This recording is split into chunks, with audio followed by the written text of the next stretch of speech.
Okay, T1, 122 plus 16 plus 05. Tango 2 is 122 plus 21 plus 11 and 6 miles north of track. And do you want your 989 dice? Yes, please. Roger. Latitude plus 01.243. Longitude over 2 plus 11.844. Altitude minus 001.46. Over.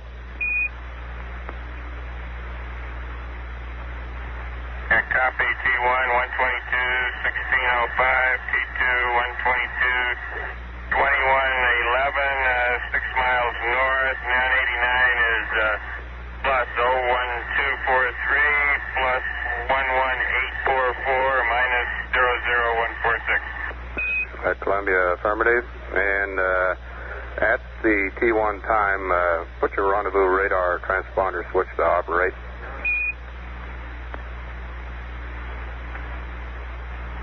All right. And this 130 prime is the same one that you tracked prior to descent. Over.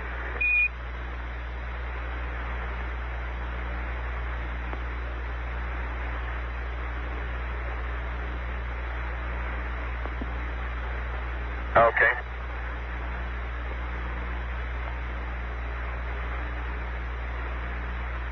You've updated your information as to the LEM's position, and this is your best estimate of where the LEM is. Is that correct? Columbia, that's a negative. This 130 is the little bitty crater there that you tracked, John Young's crater that you tracked prior to descent. And we want that for... Oh, fine. Okay. You've given up looking for the LEM. Affirmative. We want this for one last fix on your plane. All right, fine. Understand. Thank you. And when the LEM does his P-22 on your transponder, well, then that'll be our last shot at the LEM's position. All right, understand. You care whether my transponder is on before T1?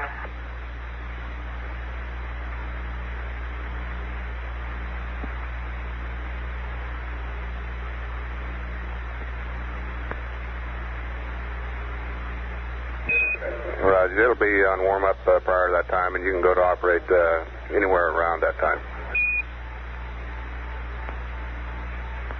Yeah, I got it. It's 24-minute warm-up now. Roger.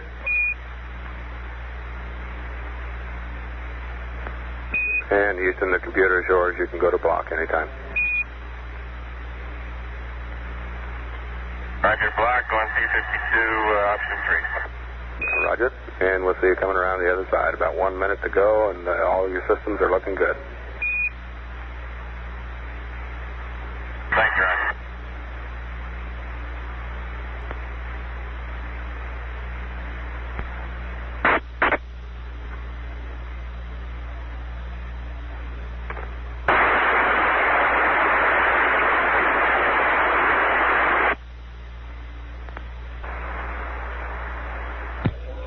This is Apollo Control. Spacecraft Columbia has gone behind the moon on the 23rd lunar revolution.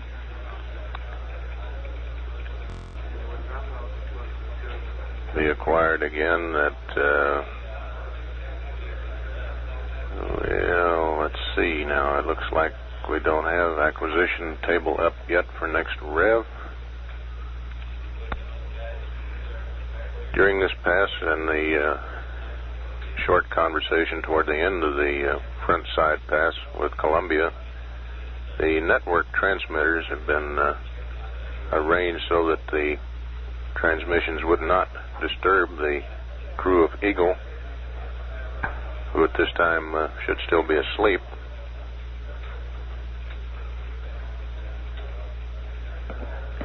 since Adam has any human known such solitude as Mike Collins is experiencing during the 47 minutes of each lunar revolution when he's behind the moon, with no one to talk to except his tape recorder aboard Columbia. While he waits for his comrades to soar with Eagle from Tranquility Base and rejoin him for the trip back to Earth, Collins, with the help of flight controllers here in Mission Control Center, has kept the command module systems going pocket up, pocket up, pocket up. At 121 hours, 12 minutes ground elapsed time, this is Apollo Control.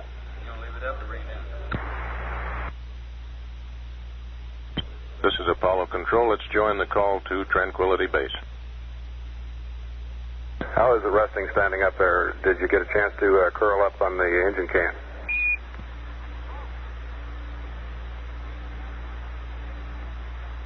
Roger. Neil has rigged himself a really good hammock with a weight tether, and he's been lying on the admin engine cover, and I curled up on the floor. Over.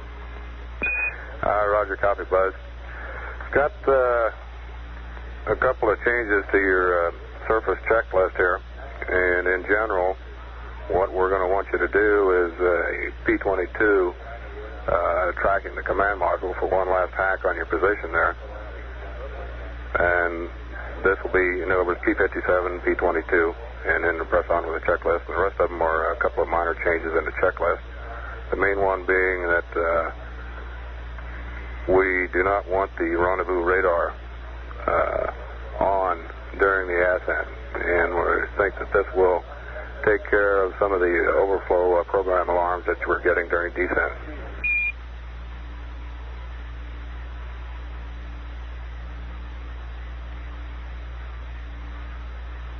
Okay, we had the rendezvous radar in slew during descent, though.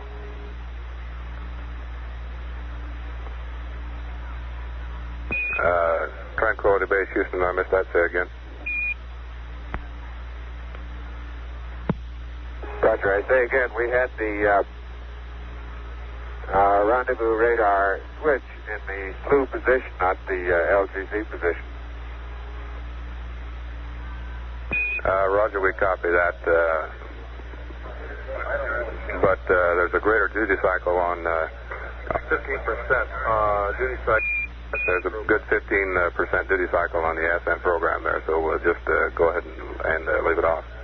And I have the changes here. If you want to get out your surface checklist, I can go ahead and start giving them to you.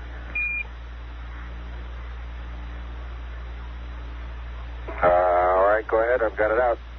Okay, before we start here, request poo and data, and we'll give you some vectors.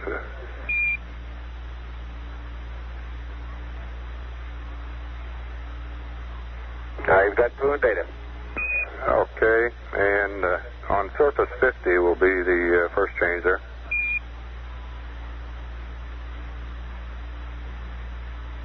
Okay, now I understand you want us to do a P-57 option 3 and then a P-22. Is that the general idea? Over.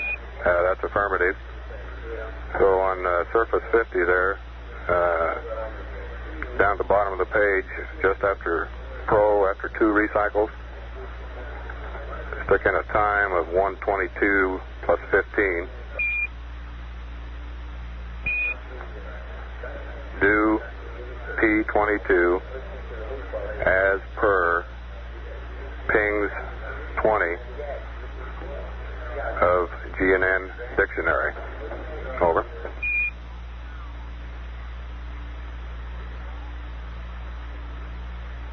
Roger, understand. At 122.15 to P-22 as per pings 20 GNN dictionary.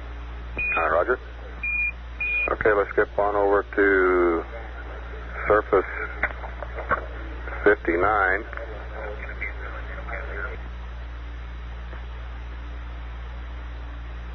Okay. Okay, this is going to be for one last vent on the dips tank there. So at the top of the page, just after EPS inverter 1 close, add.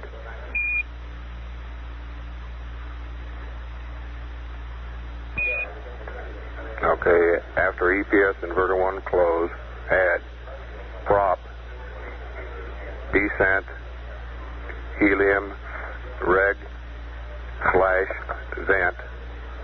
close.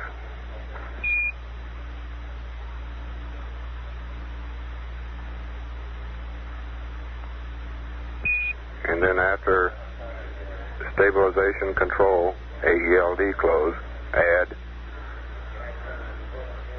prop, displays/engine override/logic, close. Over.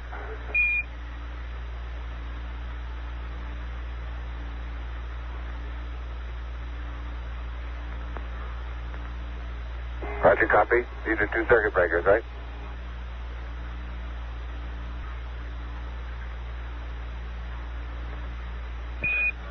Tranquility Base, affirmative. Those are just the circuit breakers at that time.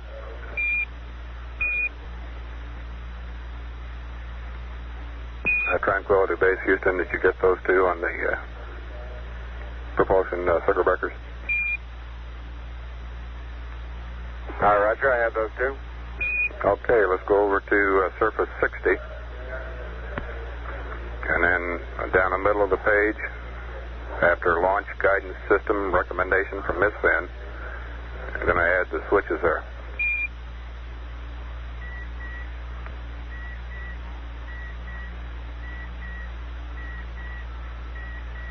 Right, go ahead there. Okay. After launch guidance system recommendation from Miss Finn, add descent, propulsion, fuel vent, open.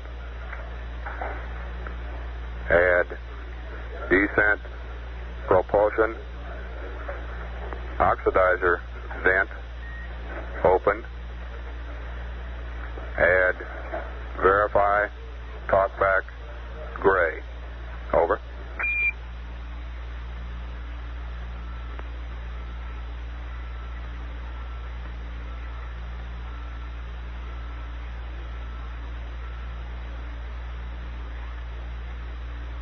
Roger, descent propellant fuel vent open. Descent propellant oxidizer vent open. Verify talkback gray. Roger, you got that one? So that'll be the last vent, and it will continue venting. Skip over to surface 61. Down there at TIG minus 17.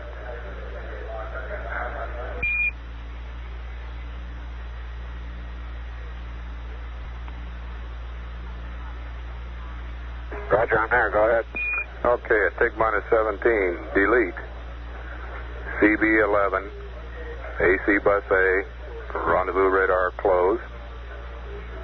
Wait 30 seconds. Delete pings, rendezvous radar close. And then add up data link switch to voice backup. Over.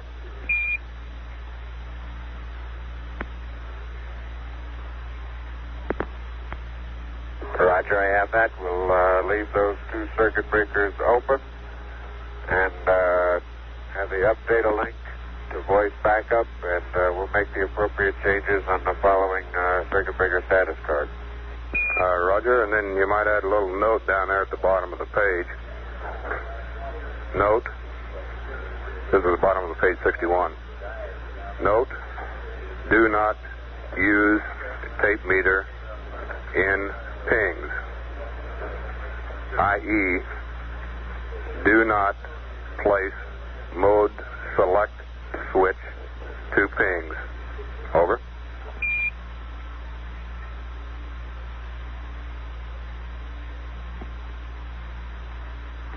Okay, we'll put it in ag. Roger, fair enough. That's some more of that computer load business.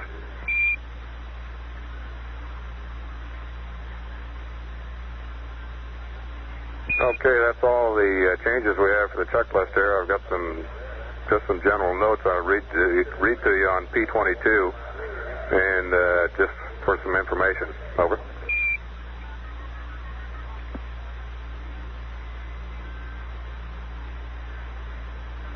Okay, then it looks to me like we ought to get hopping on this B-57. Roger, we agree wholeheartedly. And while you're starting on that, I'll just read these notes on P-22. Call P-22, possible program alarm 526, range greater than 400 nautical miles. And then use P-22 as described on pings 20.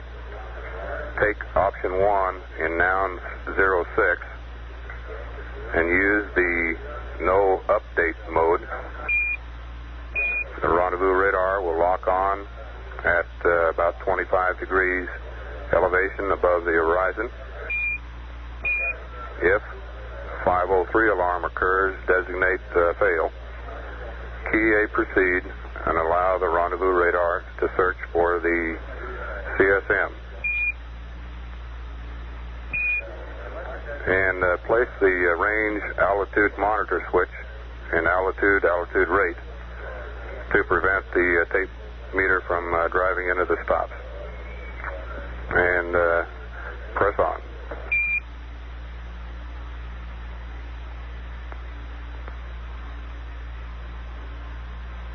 Roger, I think I have that.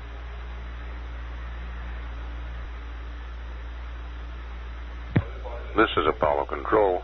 A little over 2 minutes until Columbia comes over the hill again in the 24th lunar revolution. In that wake-up call to Eagle, the crew described how they slept in the spacecraft by lying on the floor and on the engine cover. Some of the preliminary times being generated now for our ascent show ignition about 1 minute 26 seconds earlier than the pre-mission flight plan. Ignition time now showing 124 hours, 22 minutes, 0 seconds. The burn will have a magnitude of 6,068 feet per second.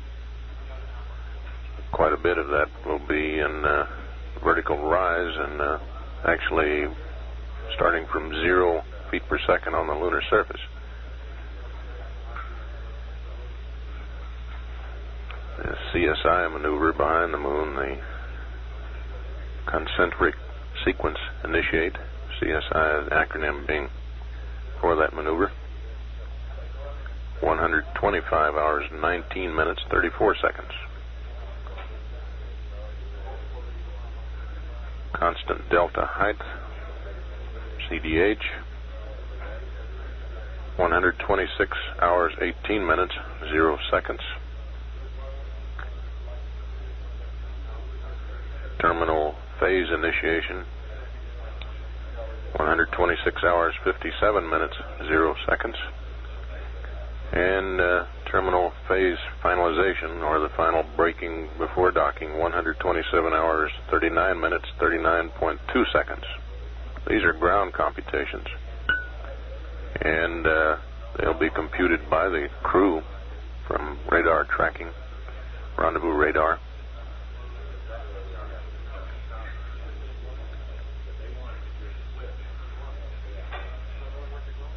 So actually these numbers computed on the ground are somewhat academic in that they will be computed in real time by the crew.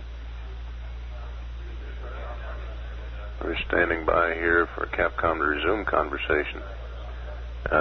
During this upcoming pass here, a more definite fix on the Eagle's position will be attempted by using the rendezvous radar from the Eagle in Program 22, Rendezvous Radar Lunar Surface Navigation Program.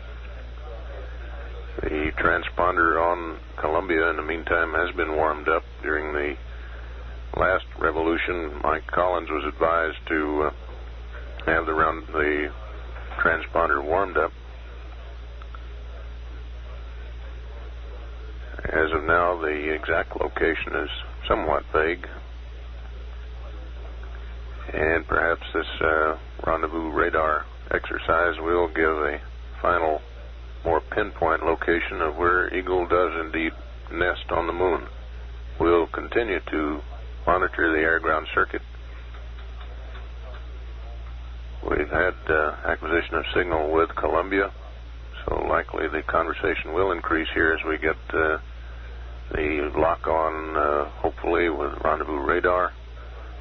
as Columbia passes over the Eagle landing site. Still live on air ground.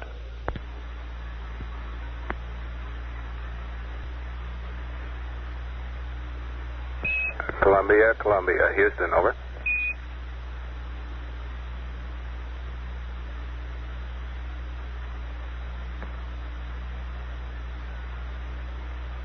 Columbia, Houston, over.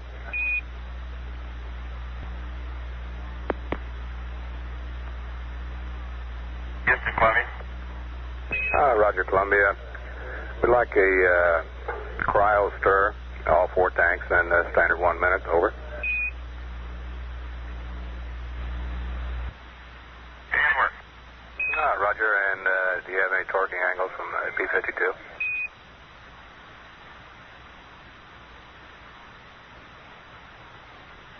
Roger, standby 1. Tranquility, Houston, request error reset at this time, over.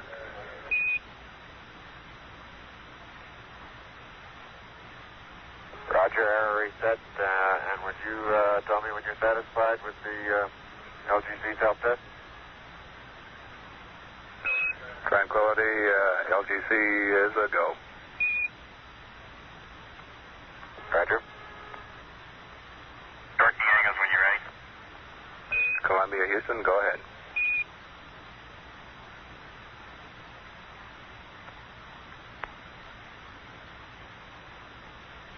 Roger, stars 25 and 42. Triangle difference 5 balls. Now 93 plus 00165 plus 00186 minus 00039er. Time of torquing 1:21:15. Over. Columbia, Houston, we copy, thank you.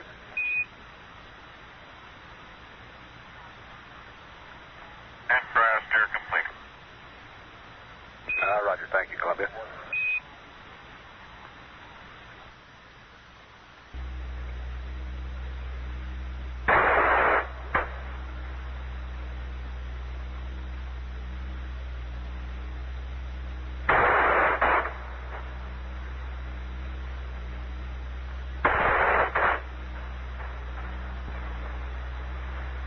Houston, Tranquility. Would you like a recycle on the Verb 604? Over. Tranquility, Houston, we copy. Standby 1.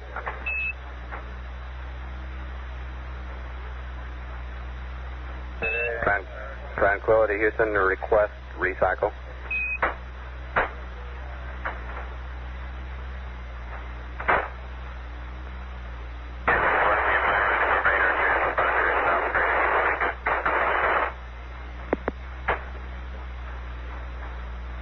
Spacecraft calling Houston, say again.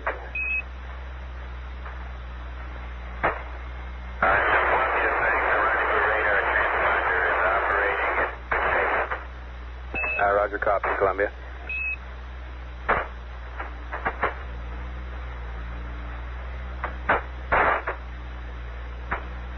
Tranquility, Houston, request rendezvous radar breakers in about now.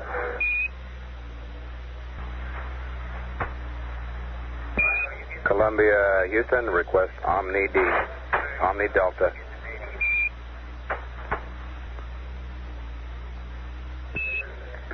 Tranquility Base, Houston, request go ahead and start to warm up on the rendezvous radar. Roger. Houston, you're copying now 93? Tranquility, affirmative, go. Roger, we're going to torque. Houston, roger.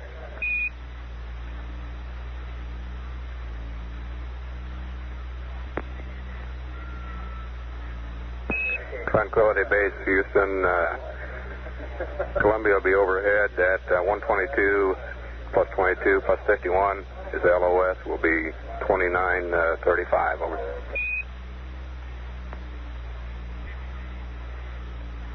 Roger. Radar lock on.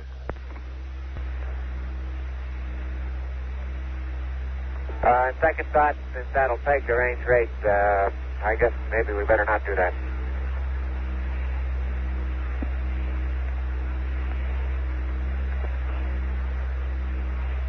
And for this range that the AGS is showing now, 425 miles, with a signal strength of 2.2, that looks like we ought to proceed on this.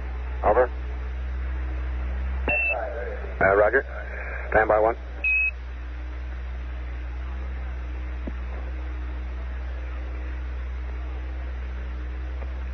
Tranquility, affirmative, proceed.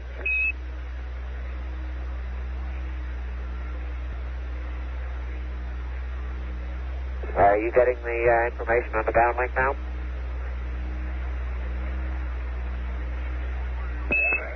Tranquility, affirmative, and we're saving it.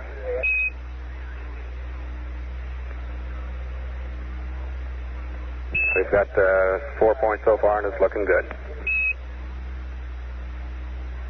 Okay, what do you people think about calling up a Verb 83?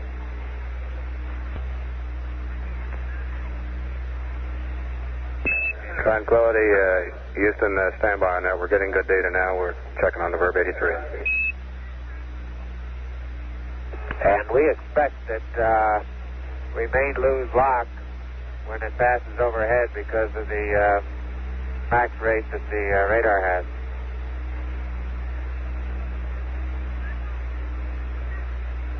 Tranquility, Houston, negative on Verb 83. Understand. We just lost lock. Tranquility, Houston, go. We just lost lock, Rob. Roger. We had about 20-some points before you did that. And for your information, the reason the AGS is a little different there. The reason the AGS is a little different is because the K factor is a little bit wrong. Has he already gone Okay. Okay, has he already gone overhead, or do you want to try and get it locked on again? Houston, Columbia, you got down 49, 5 good mark. Tranquility, affirmative. Try to lock on again. And you lose him at about 29 minutes and 35 seconds. Okay, do you have a real quick procedure how to do that?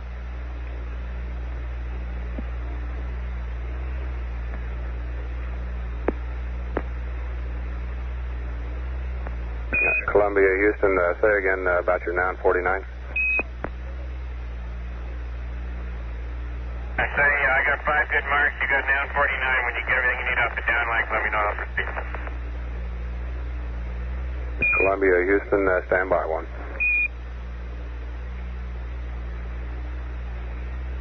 Ron, did you say on a 526 alarm to proceed or do a Verb 32? Roger, that's his radar thinks that the range is greater than 400 miles now. Tranquility, base Houston, recommend you terminate P22. Over. Roger, will do. And Columbia, Houston, same for you. You can terminate P22. I have. I'm already passed. Roger.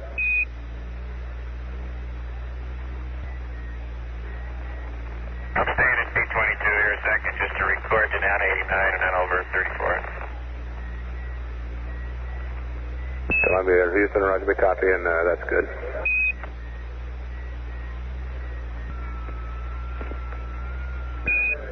Tranquility, Houston.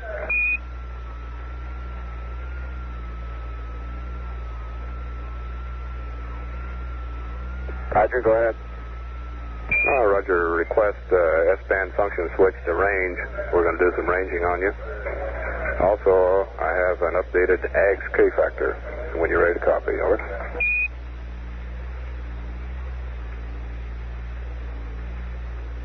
Roger, go ahead with the K factor. Roger, 119. plus 59 plus 59.92. Over. Right, it's a little closer this time. That's right. 59.92. Over. Tranquility, Houston. Read back correct.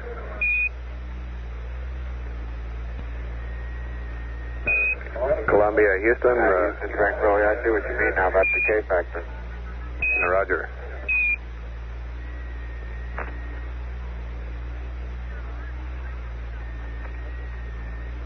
That's Columbia. Go ahead. And I'd like to know about this T-52 coming up. Is that the one I just completed, or do you want a pair of them back to back?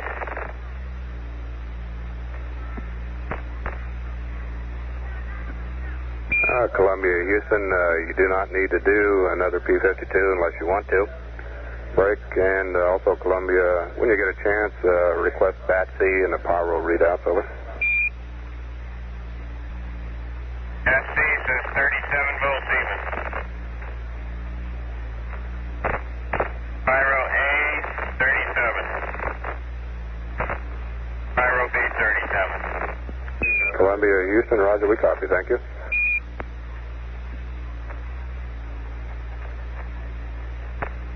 Bat bus B is 37. Bat bus A is 36, so I think the gauge is stuck. Roger. And you're looking good to us, Columbia. Yes, sir. Keep it that way. Columbia's coming up on a verb 45 enter to reset the surface flag.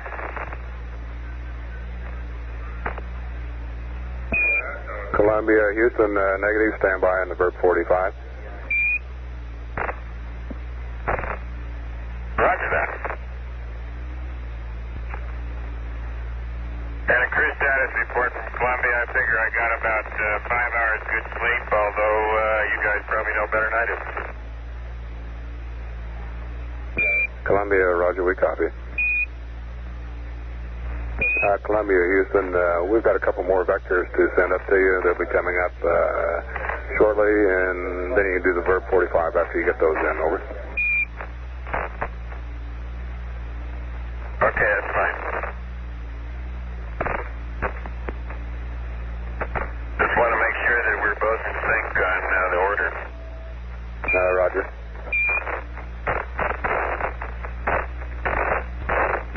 Columbia and Tranquility Base, this is Houston. In case you haven't noticed, the missed-in relay is not activated. So I can go ahead and relay anything if you want to talk directly.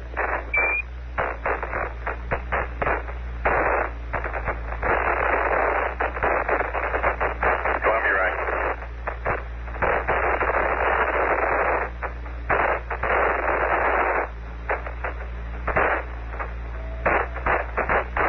Houston, Tranquility. Be advised, we've got... they left out verb rate coming right about on schedule. Showing red right now. We just put a verb 77 in. I believe this is Roger.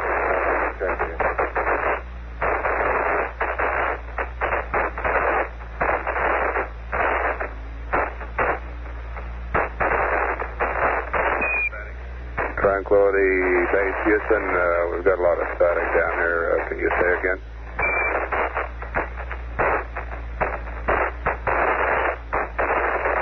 Roger, we have 4 out of 8 surface repair talkbacks indicating red.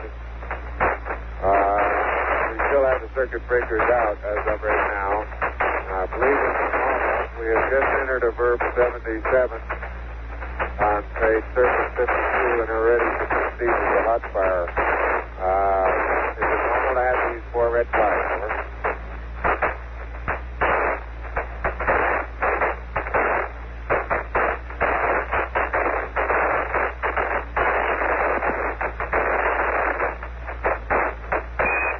Tranquility Base, Houston, we think that's okay. Go ahead and reset them and press on with the hot fire. Over.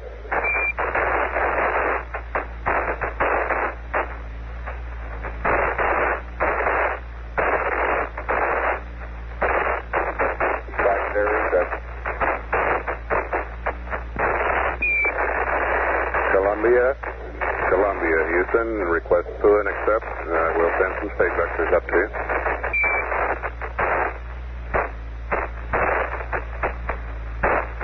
Okay, go ahead, pull and accept.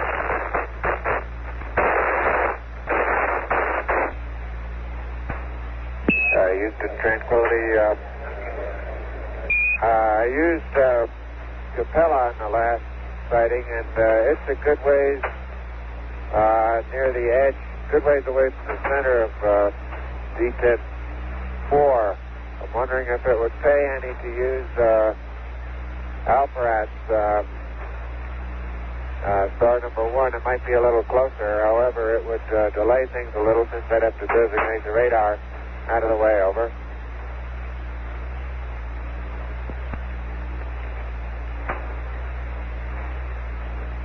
Tranquility, roger, we copy, standby 1. And break, Columbia. We're having a little trouble getting the stuff in there. Request high gain. Pitch minus 20. Yaw plus 150. Over. And Tranquility, Houston, we'd prefer to save the time. Press on with Capella. Over.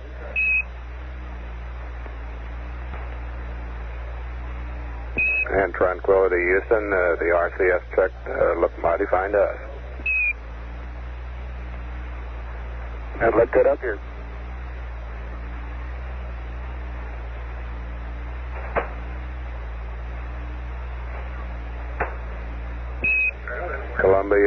Columbia, Houston, over. Columbia, Houston, over.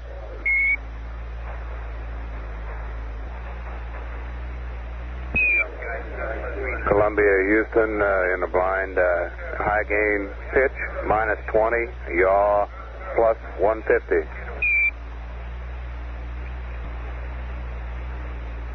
Houston, Tranquility, could you give me the TIG portion of the ascent pad so I can load it in for our P-57, over?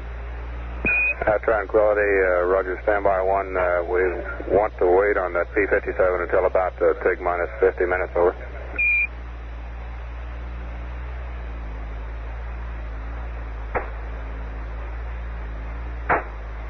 Roger.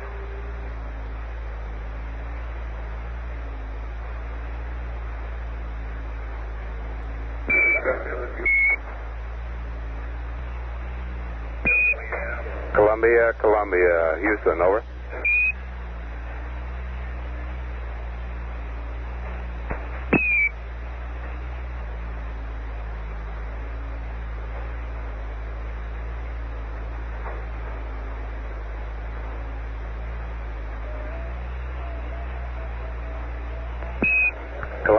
Columbia, Houston, over.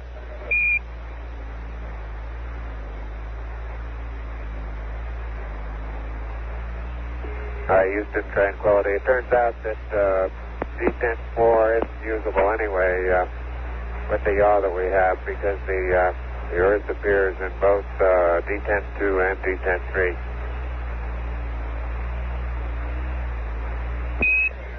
Tranquility, base Houston, roger.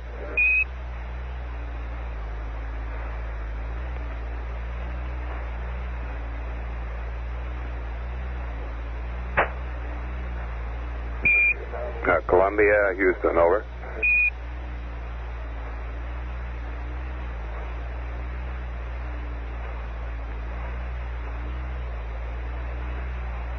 Tranquility, Houston, I have your LAMAS and CSI data pads when you're ready to copy.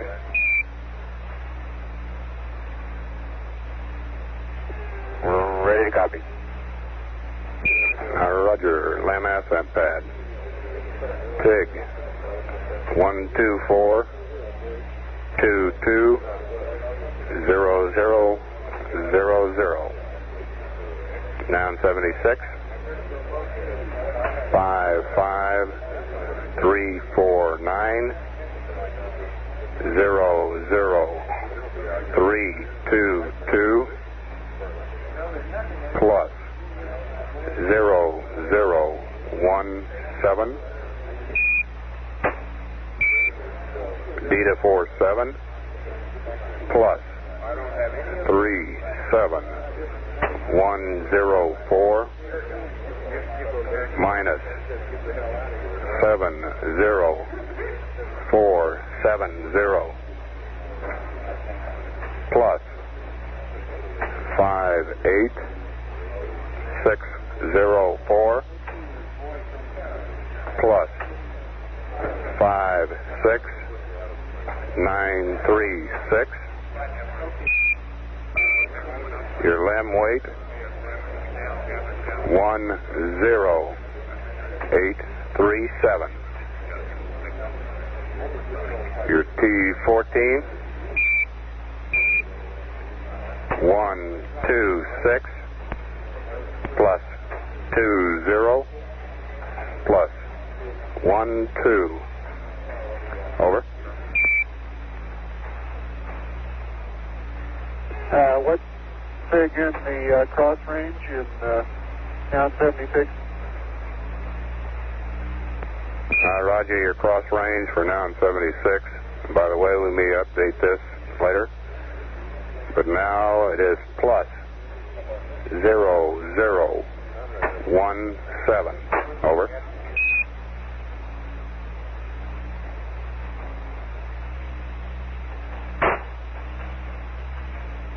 Roger. Read back follows. Take 124 2200 55349er 00322 plus 0017 plus 37104 minus 70470 plus 58604 plus 56936. LEM weight 10837. T14 1262012. Go. Tranquility, Houston. Roger, your read back correct. Now I have your CSI pad.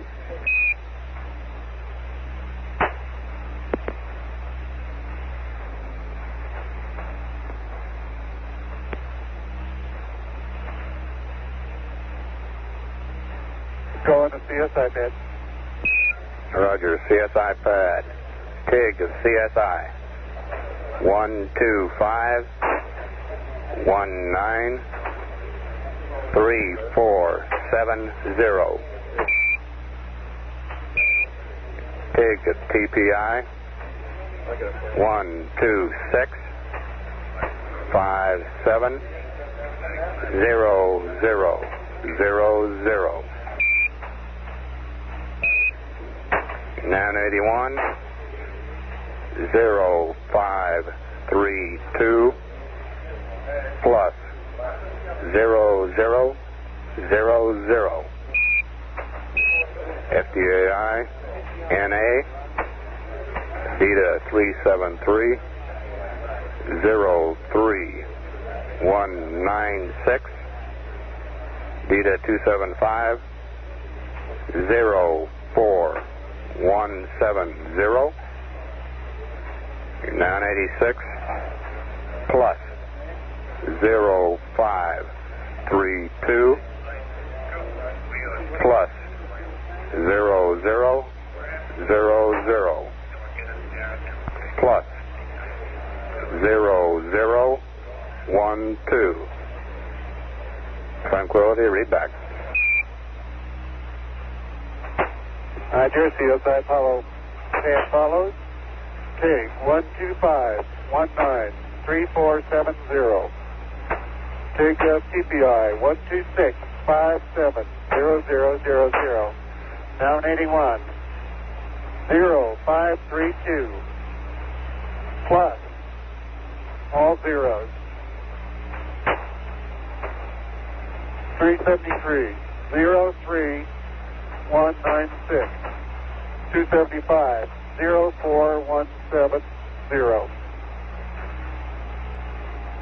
Down 86 plus 0532 plus 0000 plus 0012. Go. Tranquility Base, Houston, your read back is correct.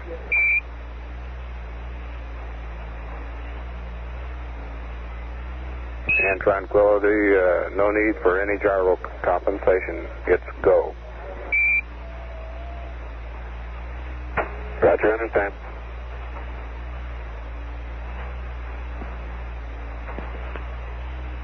Columbia, Houston, over.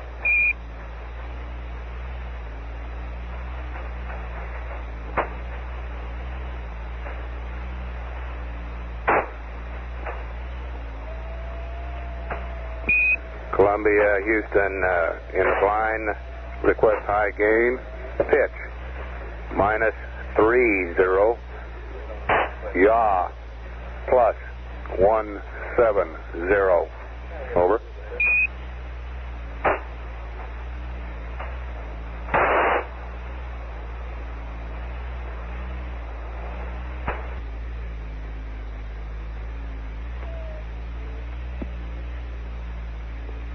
Houston, Columbia on the high gain, over. Roger, Columbia. We still need to finish your uplink there. And then I have your CSI and TPI times, and also the liftoff. Go ahead, ready to copy. Roger, LEM ascent liftoff time, 124-22-0000.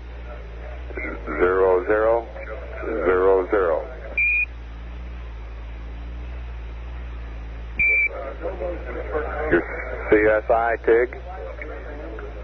Say again, CSI TIG. 125-19-3470.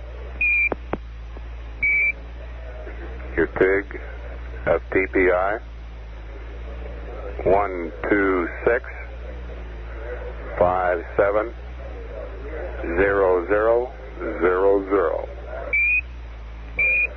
And the LEM's 981 values for CSI 0532. That's 53.2 for Delta VX. Delta VY, all zeros. Columbia, Houston, over.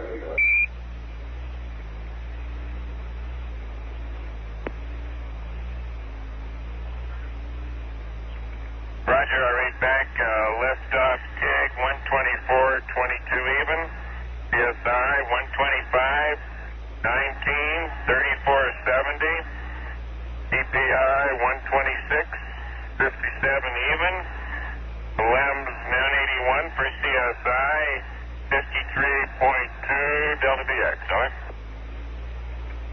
Columbia, Houston, Roger, you read back correct.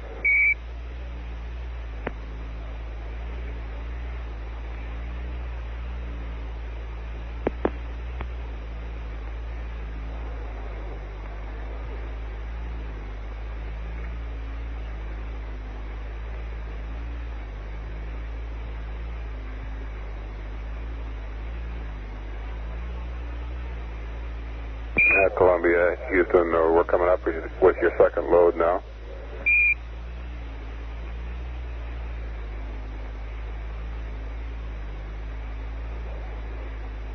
Roger that.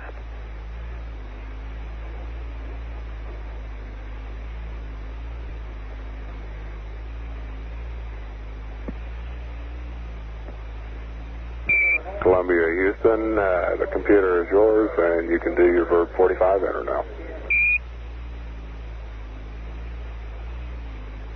Roger, going to block and verb 45 enter. Roger.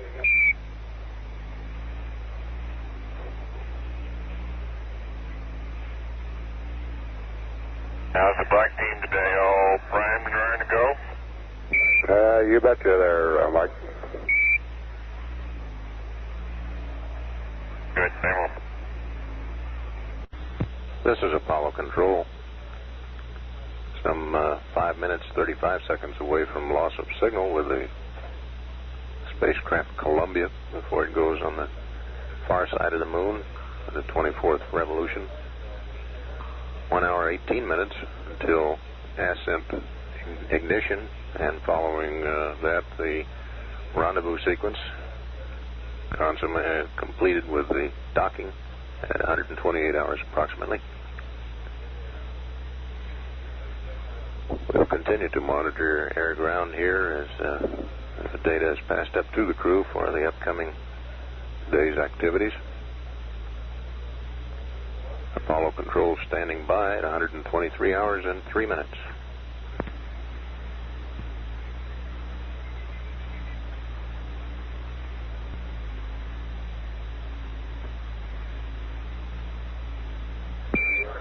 Columbia, Houston, about 3 minutes to LOS, and I have your consumables update. Ready, copy. Roger, at 123 plus 00. RCS total, minus 7%. Alpha, minus 12%. Bravo, plus 4.5. Charlie, minus 7. Delta, minus 6.5.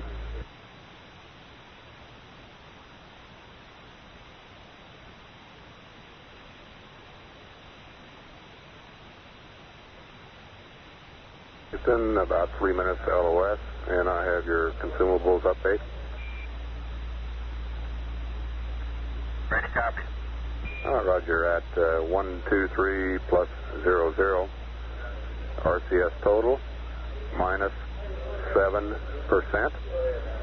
Alpha, minus 12%. Bravo, plus 4.5. Charlie, minus 7.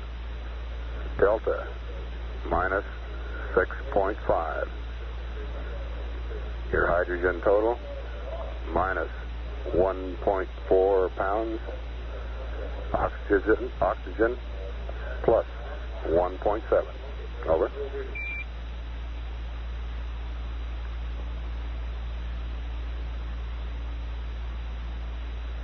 However, figured those hydrogens and oxygens out a couple days ago. Must have known what he was doing. Okay, I think I read that oxygen. It's a plus 17 pounds.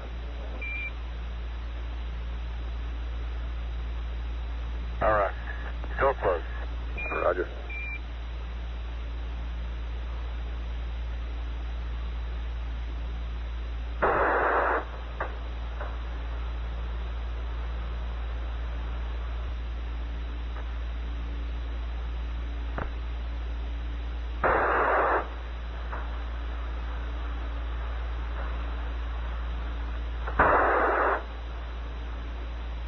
Eagle and Columbia, this is the backup crew. Our congratulations to yesterday's performance, and our prayers are with you for the rendezvous. Over. Thank you, Jim. Thank you, Jim. Glad to have all you big room full of people looking over his shoulder.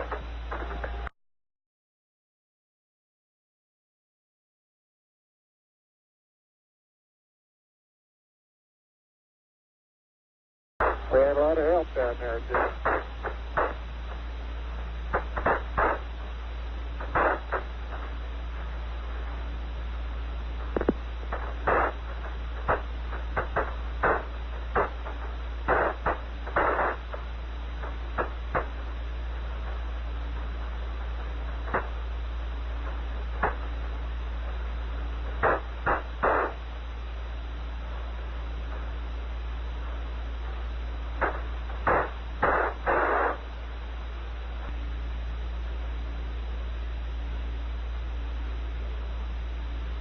This is Apollo Control.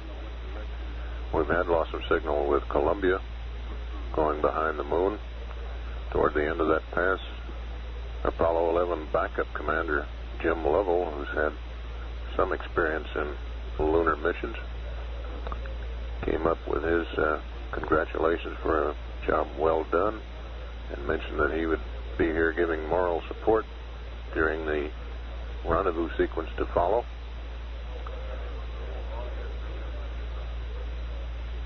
There will likely be further communications with Eagle until command module comes around the corner again, some 44 minutes from now.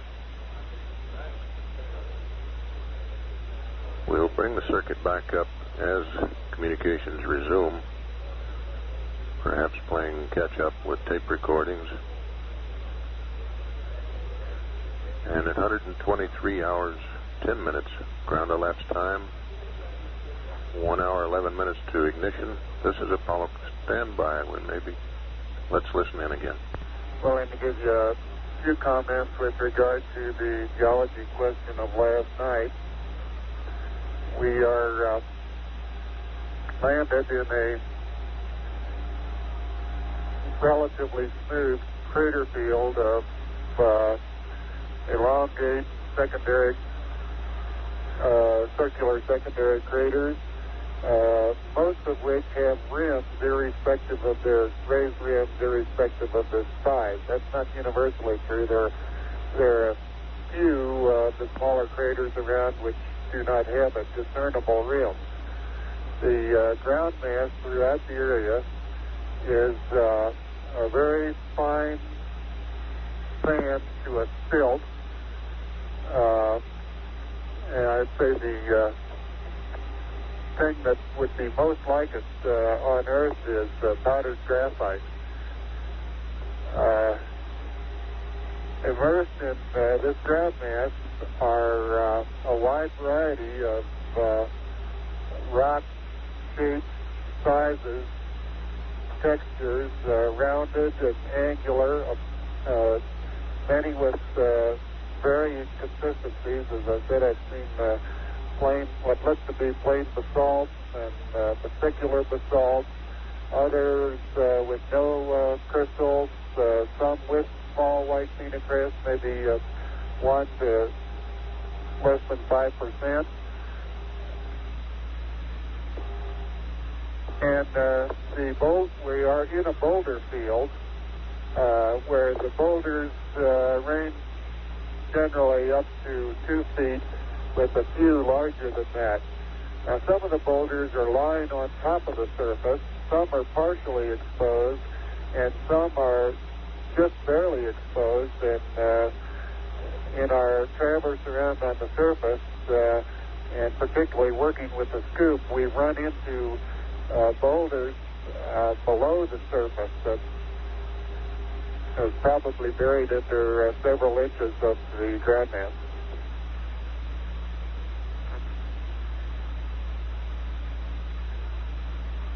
Tranquility Houston, Roger, very fine description.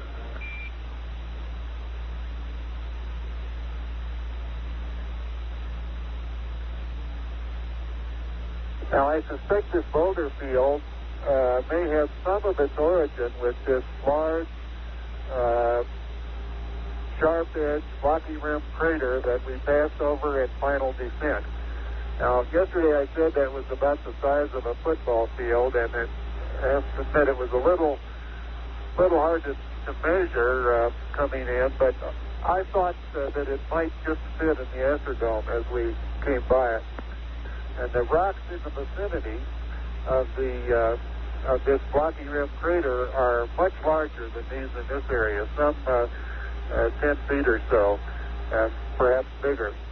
And they are very thickly populated out to about 1 crater diameter beyond the crater rim. Beyond that, there's some diminishing, and even out in this area, the blocks seem to run out in rows and irregular patterns, and then there are paths between them where there are considerably less surface evidence of hard rocks. Over. Tranquility Base Houston, we copy. Thank you very much.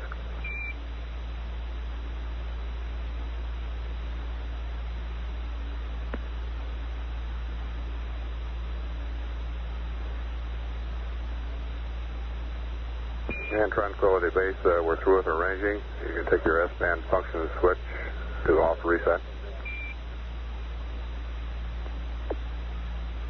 Roger. In Tranquility, I have a slim consumables update for you. Roger, ready to copy. Okay, at 123 plus 00, RCS Alpha 78% PQMD. Bravo is 76% PQMD. Descent 02 is 62%. Descent ampere hours are 590 remaining. Ascent ampere hours are 574 remaining. Over. Roger, copy. Sounds very good, thank you. Roger.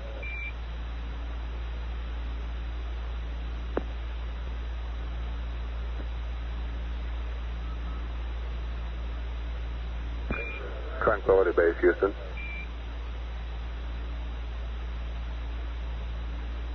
Go ahead, Houston. Roger. For your P-57 here, we did a little looking around, and it looks like Sirius and Rigel out of D10-6 would be real good on that. The sun angle on Sirius is about 43 degrees, and on Rigel it's about 55 degrees. Over.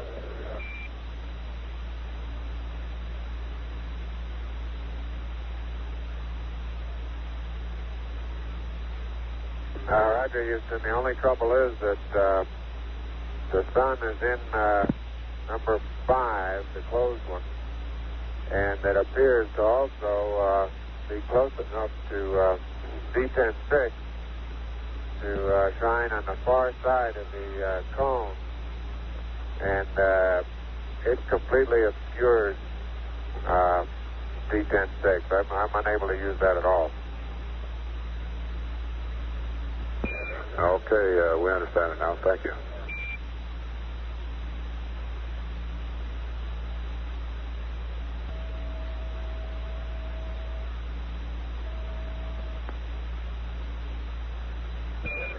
Tranquility, Houston. For your information, the circuitry looks real fine on that Ascent engine arm circuit breaker. Roger. I don't think I could get it out now if I wanted to. Roger, we copy. And it looks like in D10-6 I can pick up Venus right at the fringe, but I can't get anything else.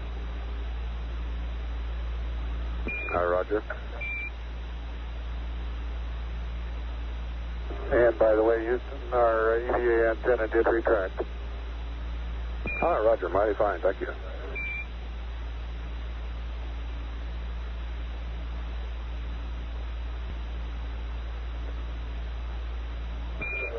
Tranquility, Houston.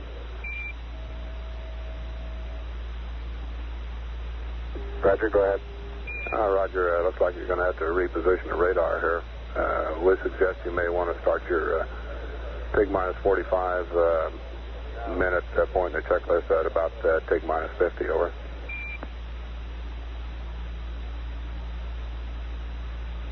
Roger. Why do you think I need to move the radar? Well, we thought that you probably wouldn't be able to get the stars there.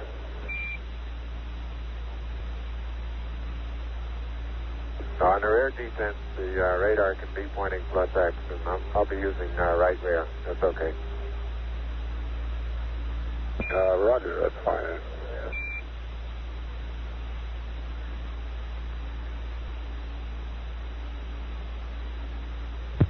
This is Apollo Control. We're some 57 minutes, 22 seconds away from ignition on the LIM ascent back into lunar orbit. Some 30 minutes away from acquisition of the spacecraft Columbia as it comes around again on the 25th revolution. And the latest information from the scientific experiments placed on the lunar surface last night by the Apollo 11 crew. Our science support room here in Mission Control Center reports receiving continuous data from the passive seismic experiment. the passive seismic experiment, part of the early Apollo science experiment package, which has the acronym ESEP, recorded the astronauts' footsteps on the moon. Also sent down signals when the crew climbed up the ladder back into the Eagle, and recorded a strong signal when the expended portable life support backpacks and other pieces of equipment were jettisoned out Eagle's front hatch. Let's rejoin the conversation. One more late checklist change there on rendezvous radar position for liftoff. Over. It's on page surface 57.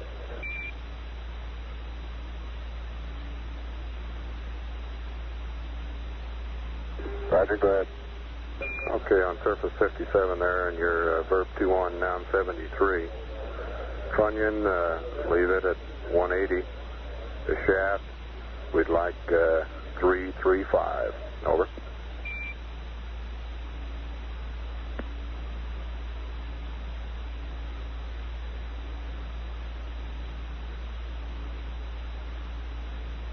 Roger, understand. Shaft 335.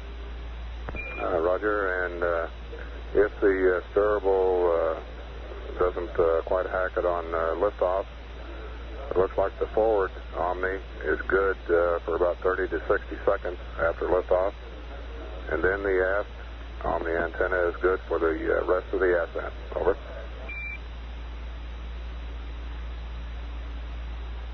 Roger, copy.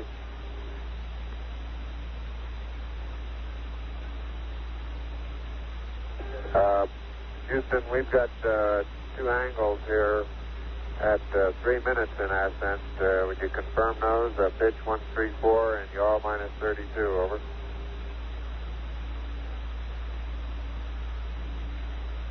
Tranquility base, Roger, we verify those are correct.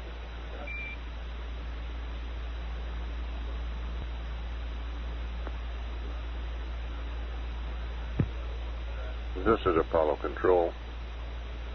Here in Mission Control Center, Flight Director Glenn Lunny is polling the various positions here in the control room on their readiness to go ahead with the ascent on this next pass as the command module comes around the moon, and we're some 53 minutes now away from ascent.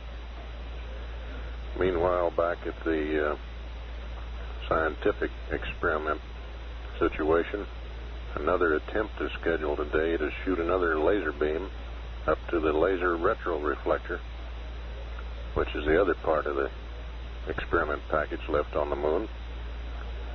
The seismic experiment will continue to record and send back measurements to mission control, and will probably receive its strongest signal when the ascent engine ignites and starts Eagle on its way into lunar orbit and rendezvous with Columbia.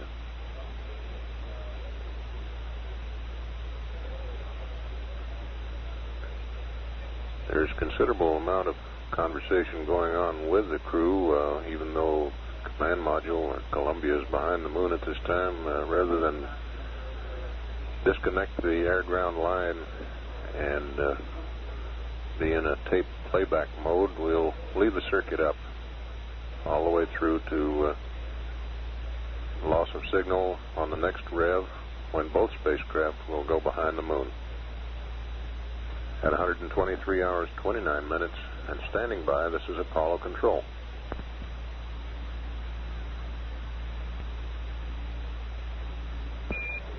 Tranquility base, Houston. Go ahead. Roger, Eagle's looking real fine to us down here.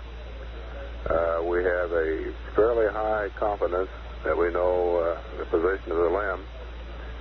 However, it is possible that we may have a planes change, but in the worst case, it would be up to 30 feet per second. Of course, we don't expect that at all. Okay.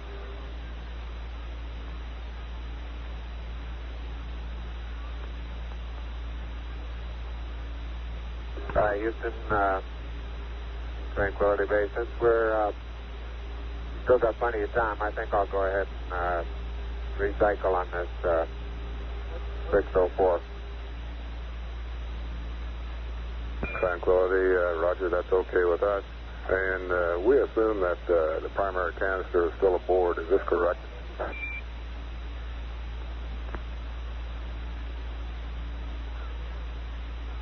We have one primary canister on board and one secondary.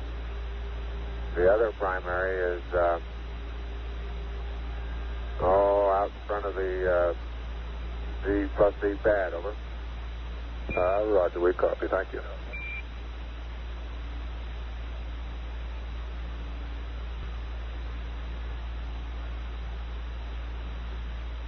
Ready for the blue bag. The thing looks consistent today. Hey, that's affirmative. Bye, guys. Looking great.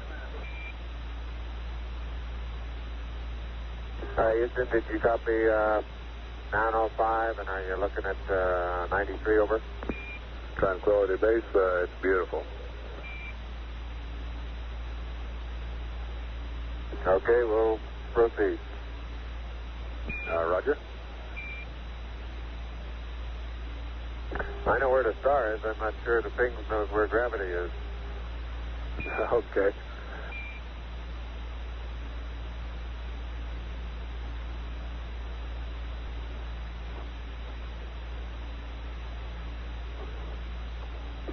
Houston, these are your angles, not ours.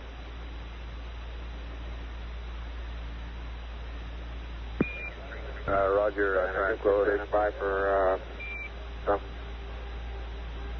some change or modification of the angles. Tranquility Base, Houston, recommend 334, and that should just keep it out of the limit.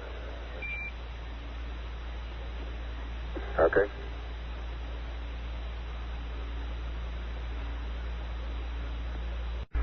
Houston, these are your angles, not ours.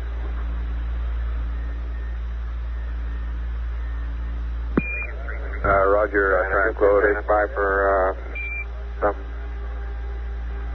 some change or modification of the angles. Tranquility Base, Houston, recommend 334, and that should just keep it out of the limit. Okay.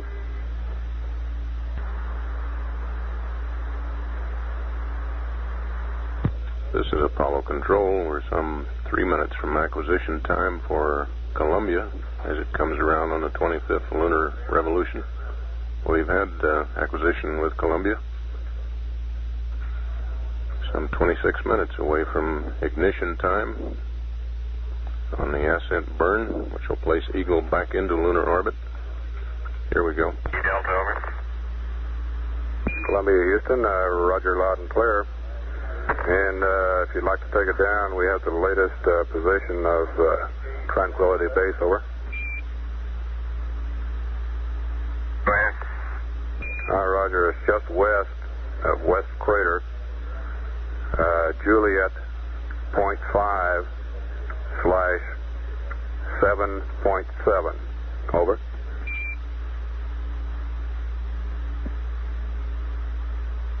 Understand it is just west of D crater, which is at Juliet 0.5 and 7.7. Is that correct? Columbia, Houston, that is correct. Okay, thank you, Ron.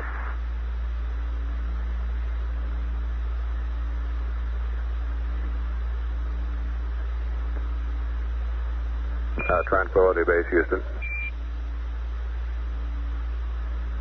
Go ahead. Roger, because of the lower load with the rendezvous radar off, we'd like to have battery 5 and 6 on the line now. 1 and 3 off, over.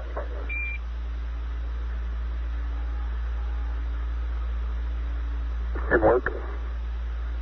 Roger, thank you.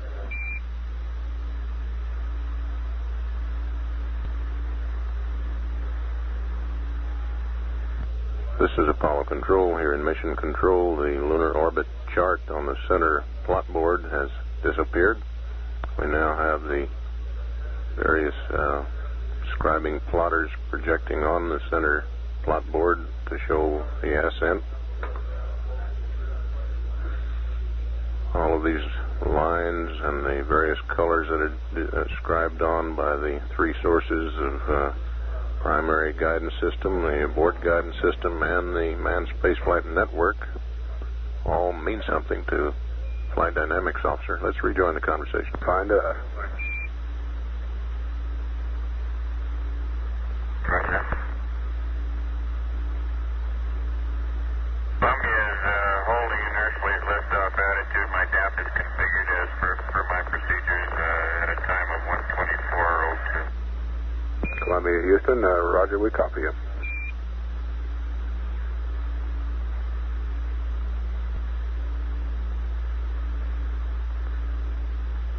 I'm using D&D roll. Tranquility, Houston, say again.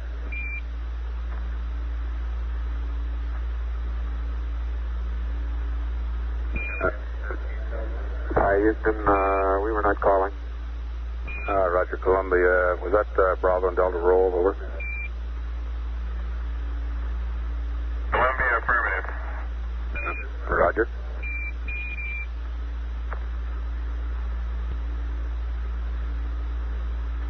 Columbia and Tranquility, I'll give you a mark at 20 minutes to go, and that's in about 20 seconds.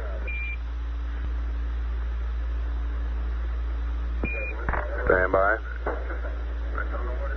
Mark, 20 minutes.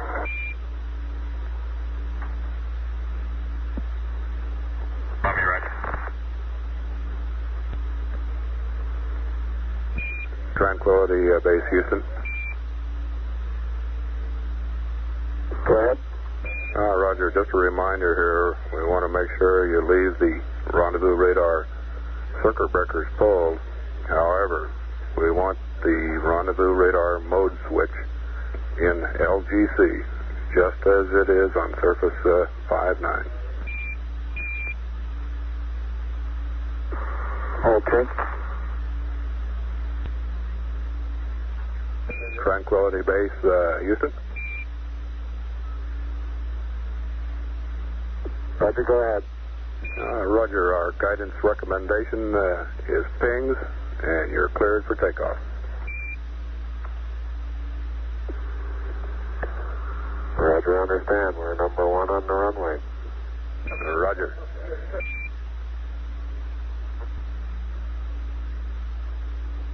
This is Apollo Control. We have confirmation on the ground that the ascent propulsion system propellant tanks have been pressurized. Houston, Tranquility. We're not sure that we got number 2 tank to fire. It's still showing a high pressure.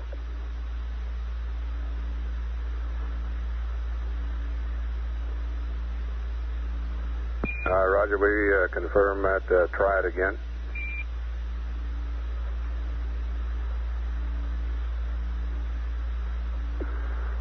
Okay, we'll go to number 2 this time. Roger, we concur.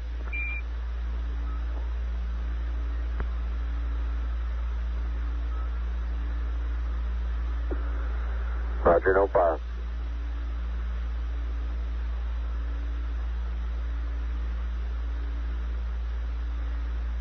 This is Apollo Control.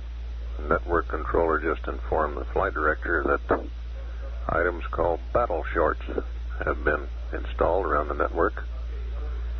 These are mechanical shorts of critical power supplies and transmitters and the like, so that before they will go offline, they will actually burn up. In critical phases of the mission, they want to get as much data as possible through the burn. So for that reason, any circuit breaking function of the equipment is inhibited with these battle shorts. They're not a piece of apparel. In the upcoming ascent, some 14 minutes from now,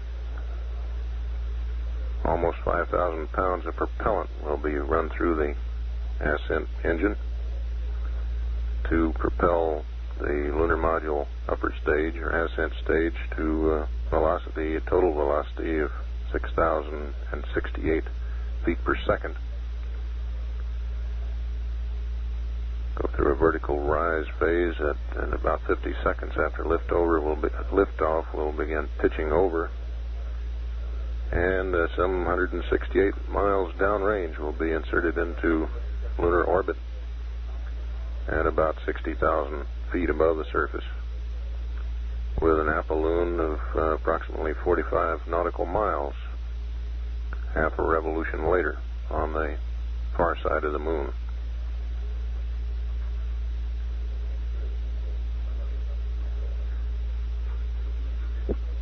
We'll continue to monitor air-ground here. We're some 1 hour away from loss of signal with the lunar module after its insertion. Eagle now 13 minutes 23 seconds away from ascent ignition. 124 hours, 8 minutes ground elapsed time in the mission. Apollo control standing by. Houston, looks like there's very little difference between the two. Roger. We've got number 2 reading 3050, and number 1 is reading 3000, and it drops down to 2990. So I'm not sure that it's really indicative that it didn't go. Over. Roger, we copy and we agree.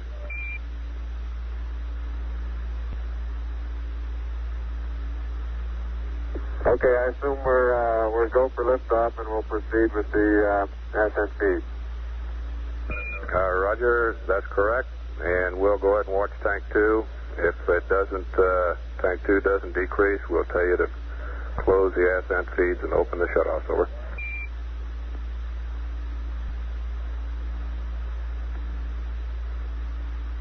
Okay, ascent feeds are open and shutoffs are closed. Roger. And we got the cross feed on. Tranquility Base, a little less than 10 minutes here. Everything looks good, and we assume the steerables are track mode auto.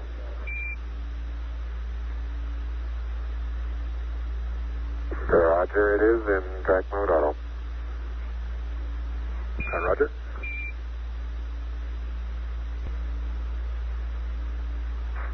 And both ED batteries are go. Tranquility, Houston, Roger.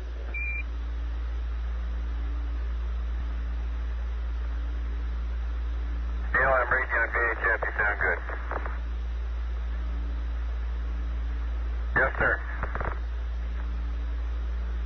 Couldn't be better. It's just burn long.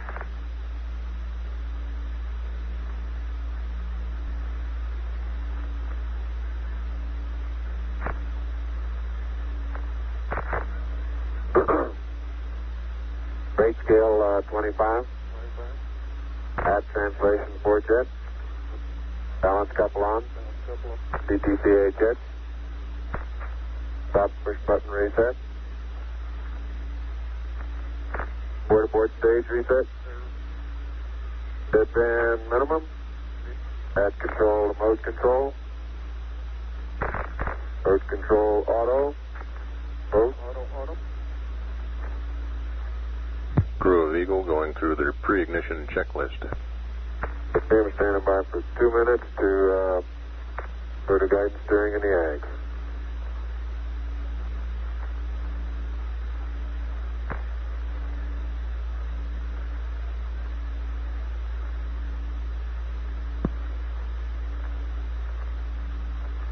Right.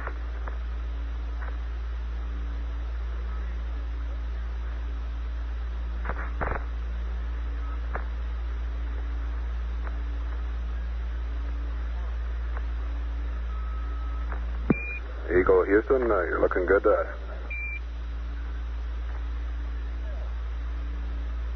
Roger.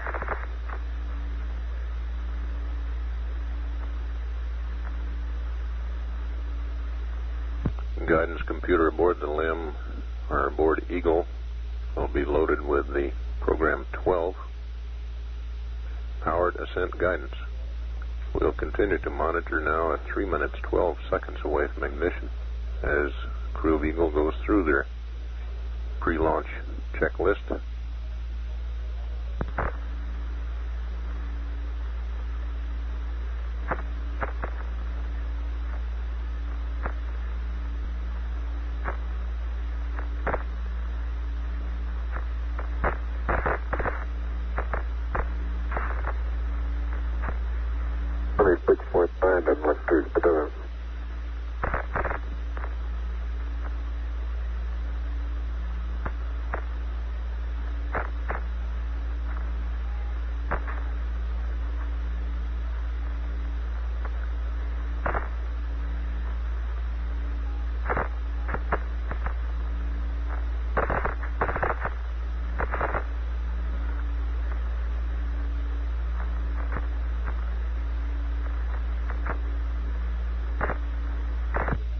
Coming up on 2 minutes.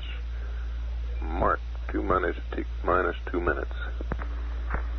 That's your guidance steering in the ag.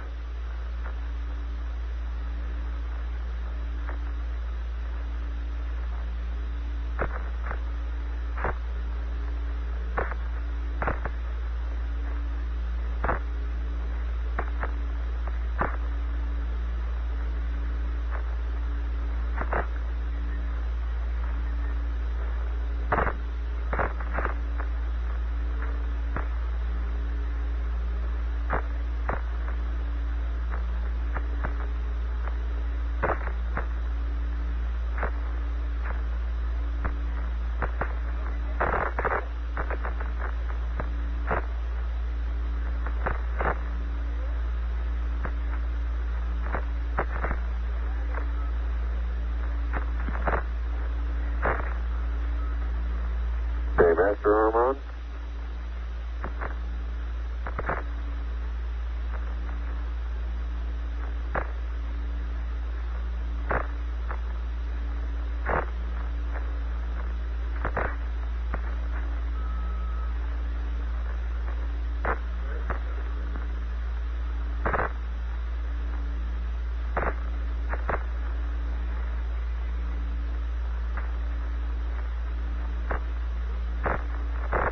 Guidance reports both navigation systems on Eagle are looking good. Whiskey blank.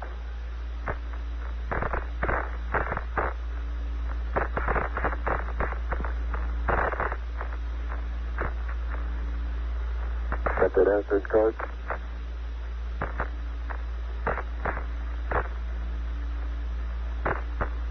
Yep. 9, 8, 7, 6, 5, port stage, engine arm ascent, proceed.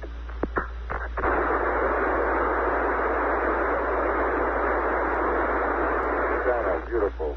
26, 36 feet per second up. 5 for the pitch over. Very smooth. Balance couple off.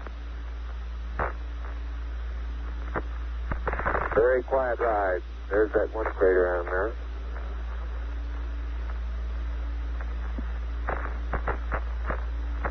Thousand feet high, 80 feet per second vertical rise.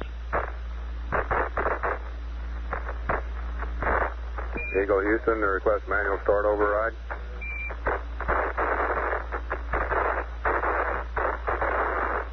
Roger. 2,600 feet altitude. See it. No.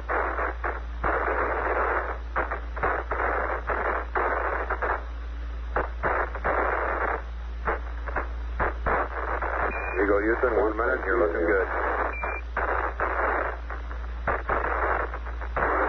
Roger.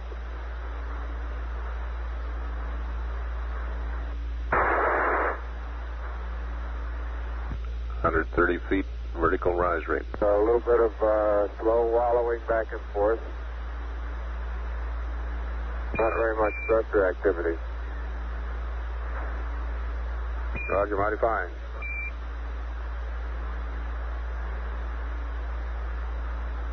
$700, 150 up, beautiful. 9,000. AX agrees within a foot per second.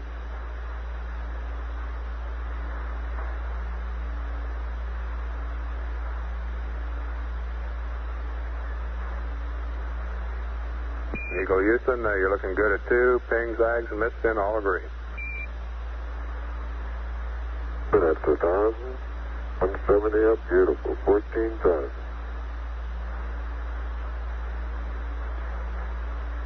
And a foot per second again, AX to ping.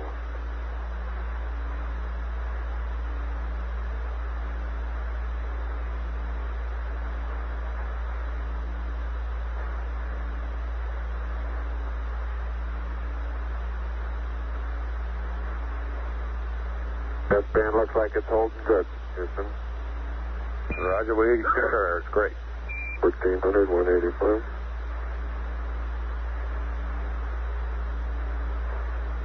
Aldrin is reading the horizontal velocity first and then the vertical velocity. It's now 1,424 feet per second vertical velocity, 187 vertical velocity. Eagle Houston, your go at 3 minutes. Everything's looking good. Roger.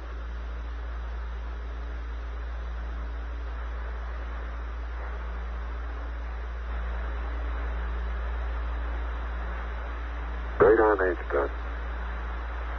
Coming up to, this is H-dot max now.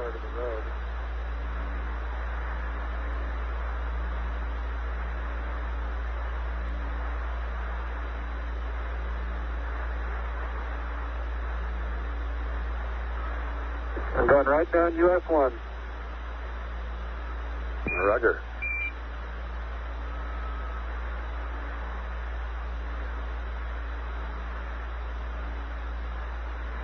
Height now approaching 32,000 feet.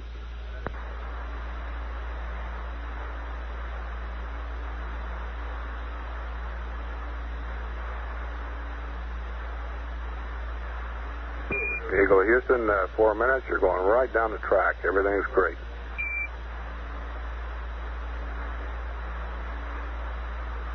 Horizontal velocity approaching 2,500 feet per second. Got Sabine off to our right now. Roger. Some 120 miles to go until insertion.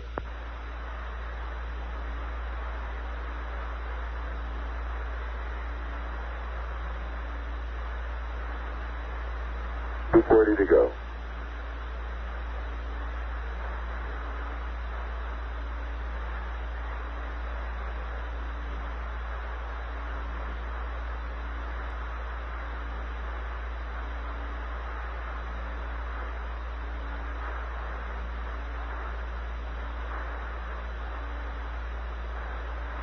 There's Ritter off there. And there it is, right there. Or there's Schmidt. And that's impressive looking, isn't it?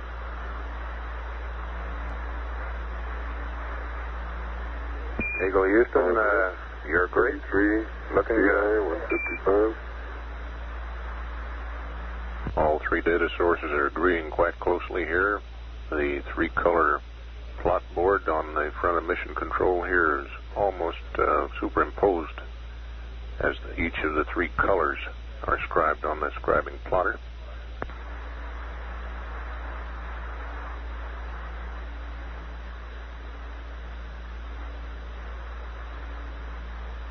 Brian also sounding good. It's buff to the right.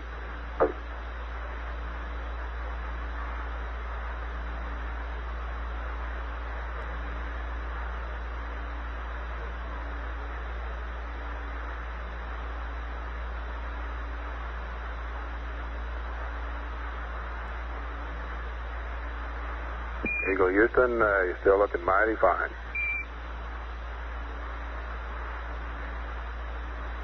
Patrick, good agreement in Delta V to go and both AX and ping. Roger.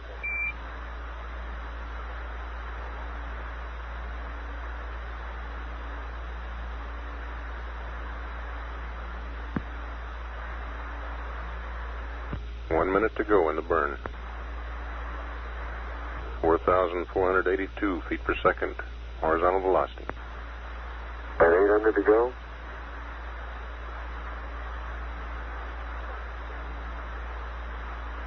$700 to go.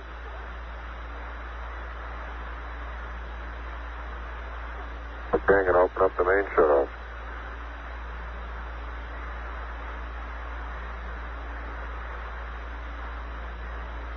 SNC goes, pressure's holding good, cross speed off. 350 to go.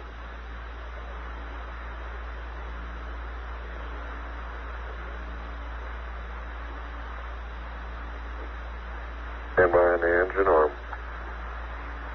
90, okay, off, 50, shut down.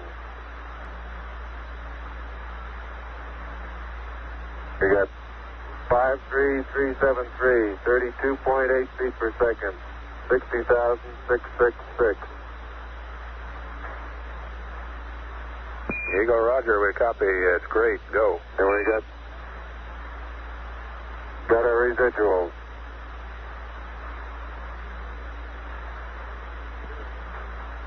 Yeah, take.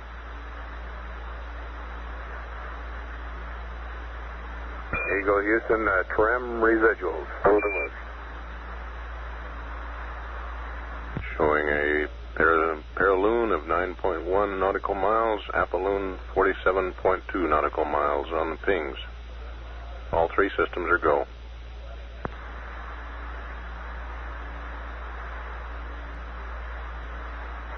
Cutoff velocity showing about 55-37 feet per second, plus or minus a foot or so on each of the three systems.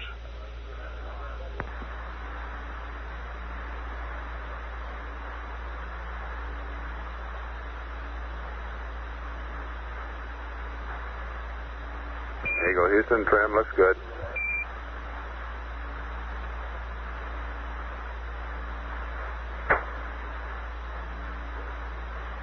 That's good.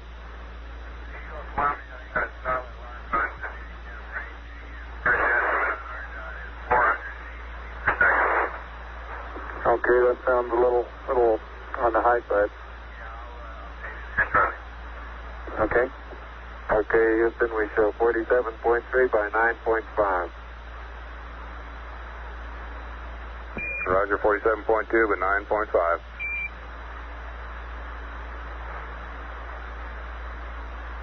Tag says 9.5.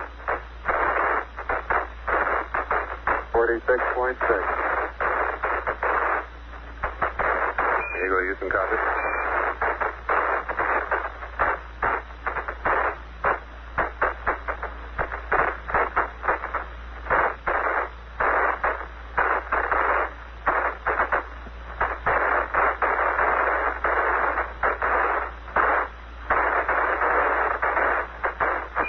Eagle, Houston, request the port stage reset. Engine stop reset. Load control at hold and get a chance to.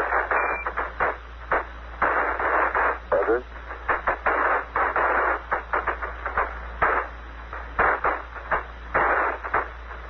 Here in mission control, the scribing plotters showing the velocity and height. Here we go again. Let's proceed with P-52 as per normal. Roger, Houston. The Eagle is back in orbit, having less tranquility base, and leaving behind a replica from our Apollo 11 patch to Waller's Bridge. Eagle, Houston, Roger, we copy. The whole world is proud of you.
plotters have been replaced with the lunar orbit tracking chart showing Eagle behind Spider some 20 degrees in longitude.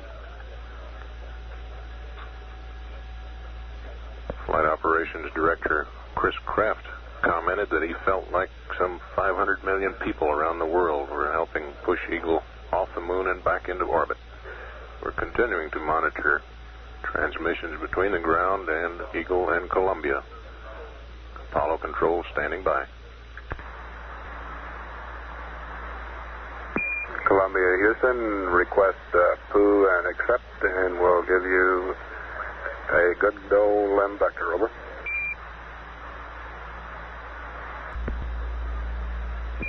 Eagle, Houston, you can go ahead and turn your updated link switch off.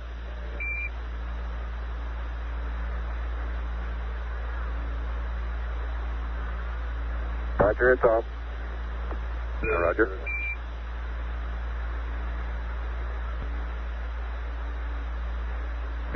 This is Apollo control. During the ascent phase, the heart rates on the Eagle crew reached 90 for Neil Armstrong, 120 for Buzz Aldrin. They're now back down in the 80s.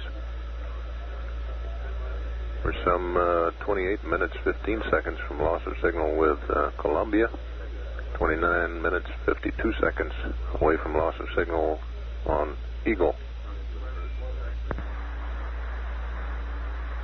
Houston, the Ag says the Delta H is 15.5.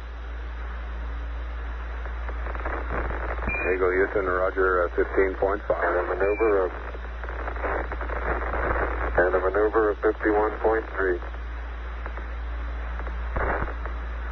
Roger, we copy. And Eagle, aft Omni, over.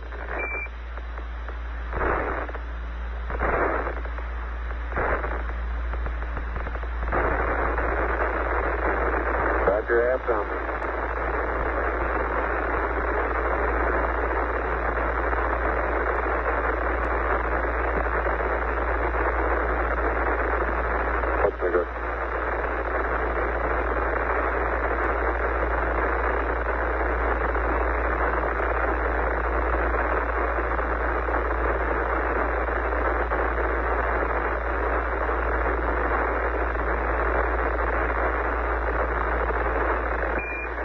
Columbia, Houston,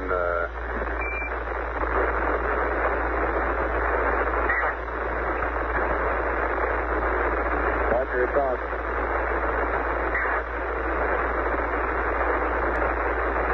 And I can see it reflecting out my window, so it must be working.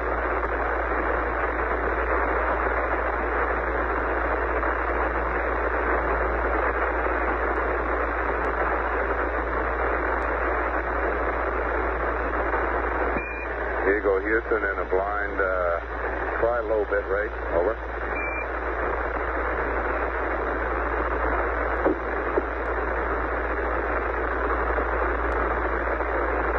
Roger, low bit rate, I've got 3.8 signal strength, over.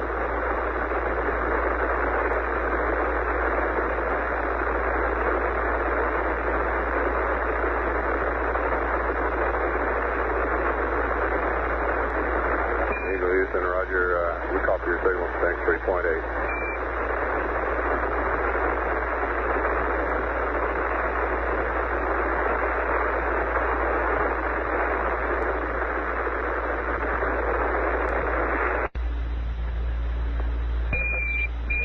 Columbia, Houston, we need the sex arm circuit breakers closed.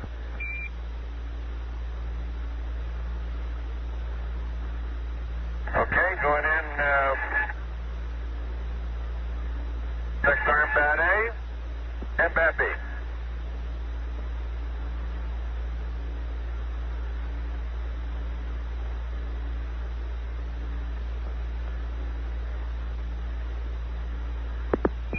Columbia, Houston, logic looks good. You can arm your pyros at your convenience. Thank you.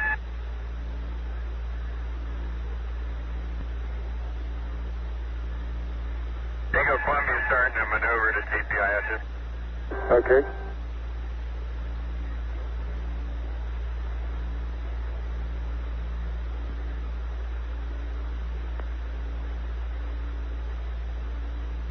This is Apollo Control, about 6.5 minutes to ignition on the terminal phase maneuver, in which the crew of Eagle will thrust along the line of sight toward Columbia. Distance now between the two spacecraft, some 38.6 nautical miles, closing at a rate of 110 feet per second. All your solutions look good to us.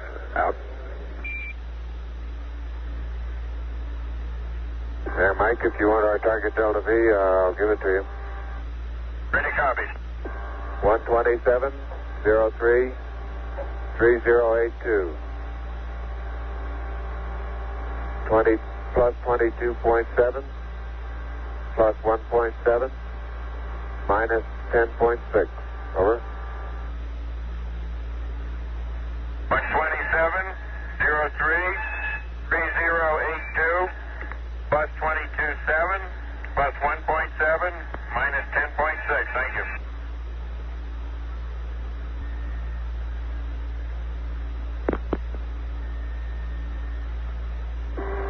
I'm showing a good bit out of plane velocity on my cross pointers, Mike.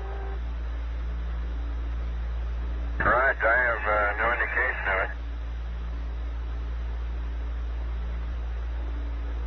Coming up on 1 minute to take, Neil. How's it looking? Pretty good. Good. That out of plane was in the X, not in the radar. Roger that. We're burning. Attaboy.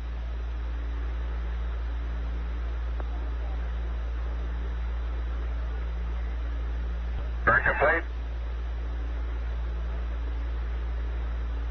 Agreed. Burn complete. Roger, thank you. Eagle Houston, half Omni, low bit rate, and we'll see you at 127 plus 5-1.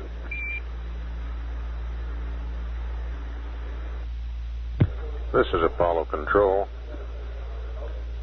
We've apparently had loss of signal with Columbia and Eagle as they went behind the moon on the 26th revolution. Next maneuver scheduled for about 33 minutes from now, while both vehicles are behind the moon. This will be the braking series of maneuvers, coming down to docking, or station keeping first, and then docking at about 128 hours ground elapsed time.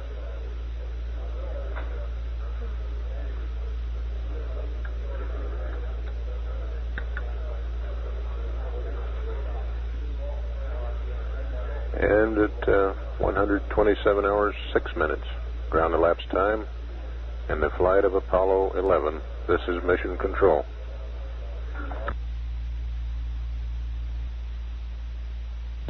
This is Apollo Control. 127 hours 50 minutes ground elapsed time. Less than a minute now away from acquisition of the spacecraft Columbia. Hopefully flying within a few feet of it will be Eagle. Docking should take place about 10 minutes from now, according to the flight plan. However, this is a crew option matter. We're standing by for word that data is coming in from the two spacecraft.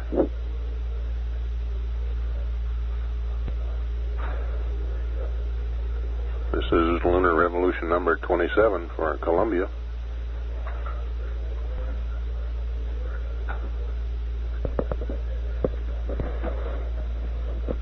I have LEM AOS.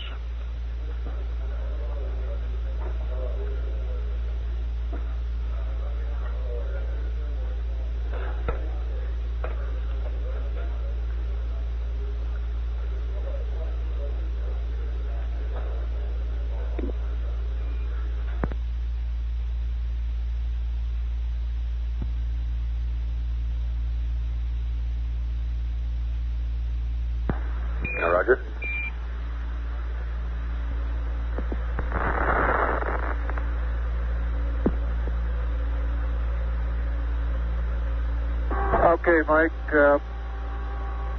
I'll try to get in position here, and then you got it. How does the roll attitude look? I'll stop. Matter of fact, I can stop right here if you like that.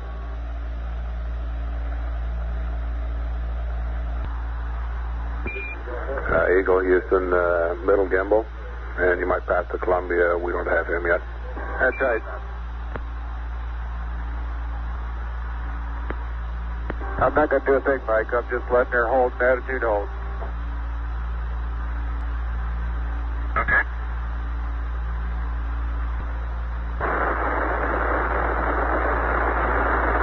You great?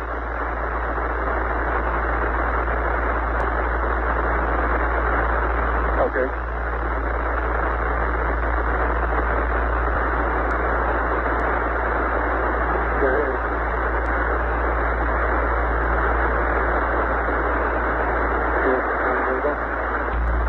Okay, we're all yours. Columbia. Okay.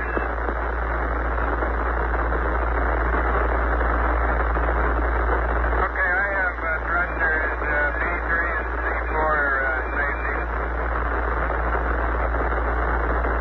Okay.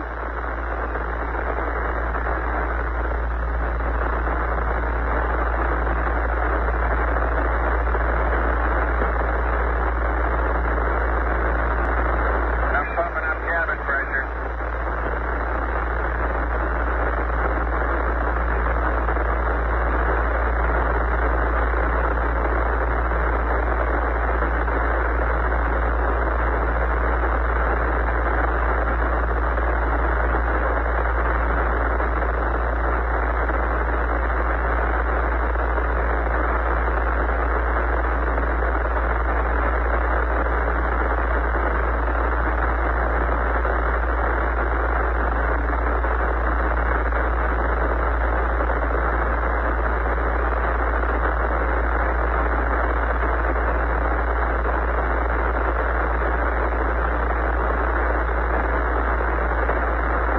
That was a funny one, you know. I didn't feel a nudge, and I thought things were pretty steady. I went to retract there, and then that's when all hell broke loose.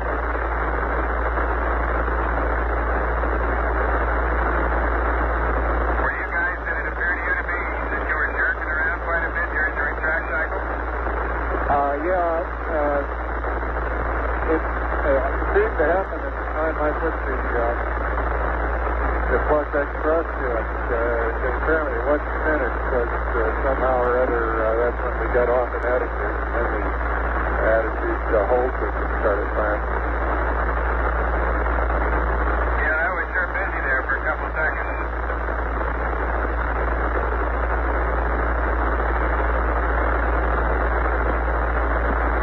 But you heard me all right? I got a horrible squeal.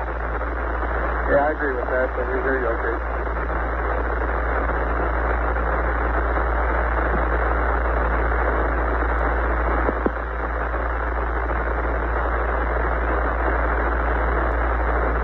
Houston, Apollo 11, over. Apollo 11, Houston, go.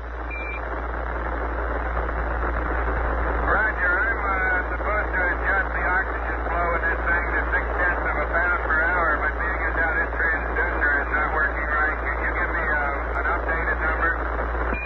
Affirmative. You want to go ahead and adjust your O2 flow until it just goes off the peg.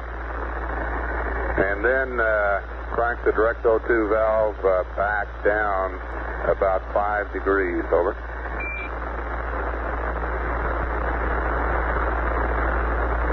Well, you're really waiting for that one, weren't you? Okay, Ron, thank you.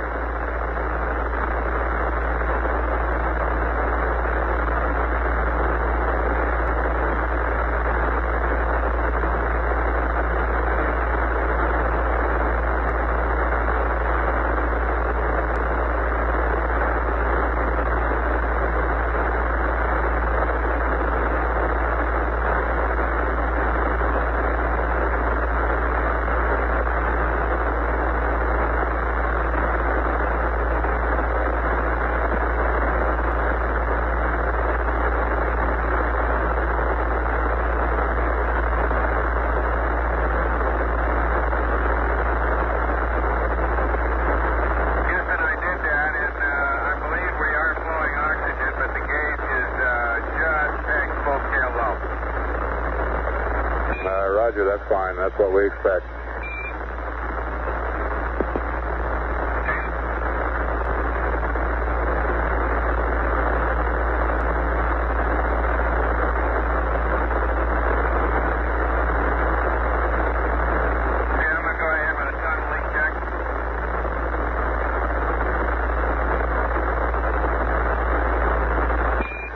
Columbia, Houston, I have a new LEM wait for you whenever you're ready to copy. Not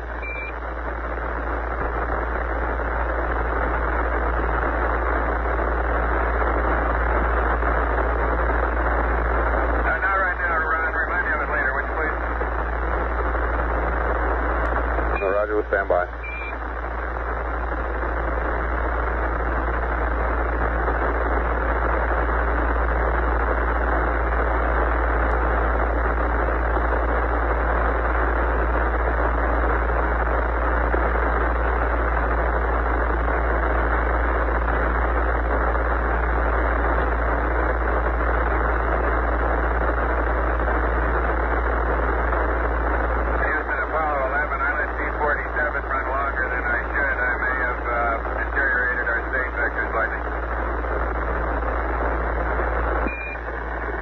Roger, Apollo 11, that's okay, we'll get it later. This is Apollo Control. Communications are somewhat scratchy with Apollo 11. Columbia and Eagle now reunited to become Apollo 11. Again, our best estimate on the time of docking is some 3 minutes after the pre-mission time of 128 hours. Continuing to monitor this 27th lunar orbit, where the two-way communications between the two spacecraft. Go ahead with your jam flow, please. Roger, your LEM weight, 5785. For an R1, we'd like to have 61102. R2, 01111. Use BD roll. Over. Roger, I'm configured now and 10 lead for BD roll, and I have thrusters C4 and B3 turned off, and I copy register 1, 61102, 01111, and LEM weight 5785. Thank you. Roger, Columbia.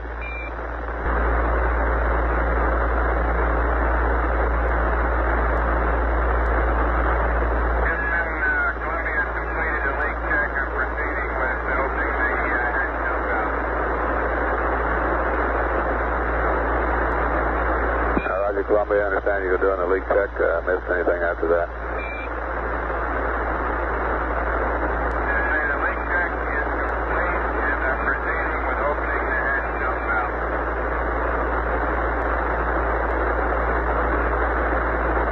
Eagle or Columbia, Roger.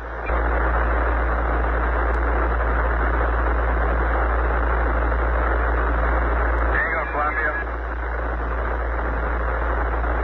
Go ahead. My hatch is removed. You can open yours, and I'll start passing stuff up to you. Okay.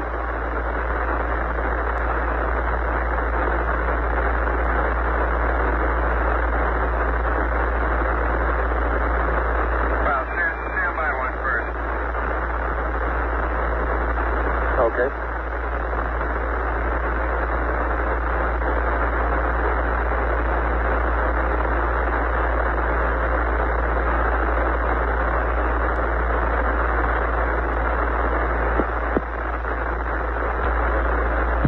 This is Apollo Control. Still rather noisy communications here on the 27th lunar revolution. 39 minutes remaining until Apollo 11 goes behind the moon. We will leave the circuit up and try to monitor the conversation between the two spacecraft, or between Apollo 11 and the ground, for the remainder of this pass.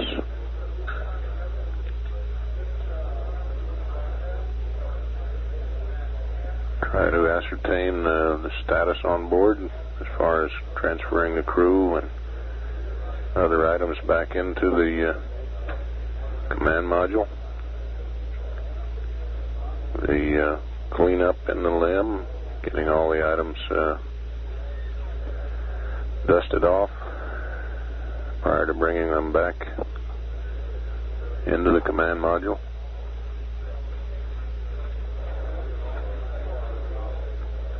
At 128 hours, 25 minutes ground elapsed time and standing by, this is Apollo Control. Yeah, everything's going fine. Be with you in a sec.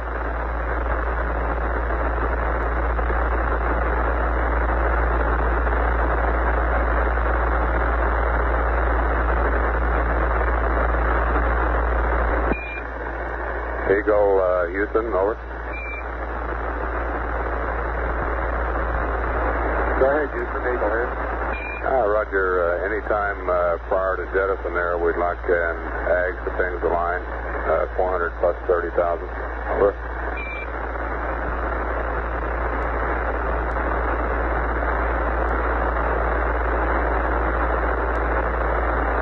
Okay. Any particular attitude you'd like to change this when you do that?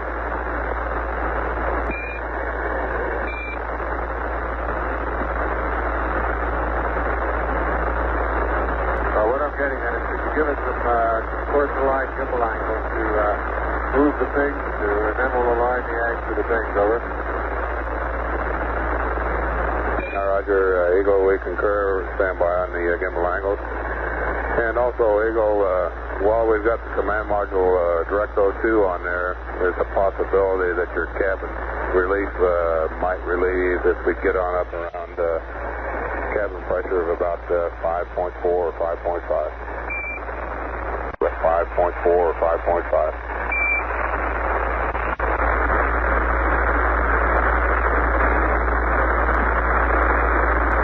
Roger.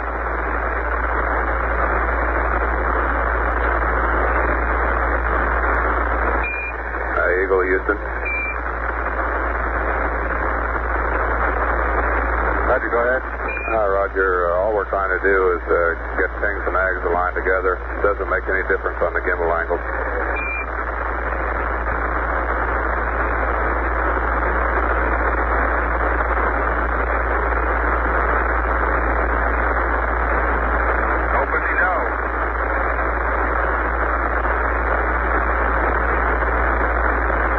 Okay, we're pretty close to 000. Is that all right?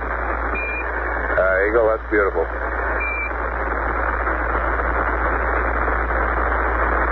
Now, you might want to take into account what will happen when the CSM maneuvers to jettison attitude.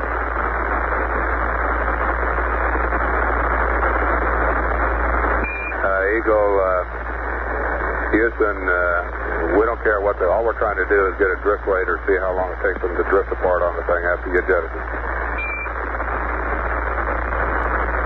Okay, will we be jettisoning in about this attitude? That's okay. I'll align the AGS to the thing. You can tell me a little later if you need something else. Eagle, Houston, that's fine.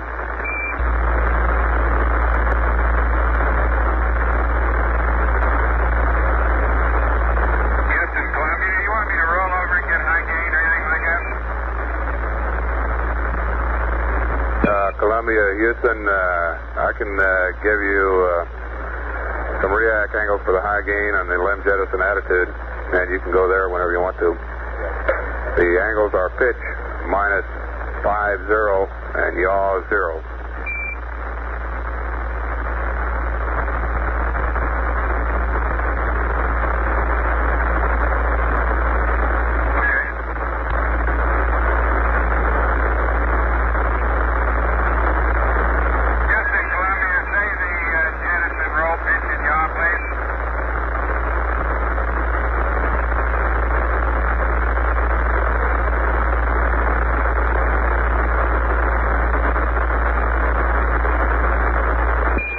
Columbia, Houston, roll 0, pitch 025, and yaw 0. Over.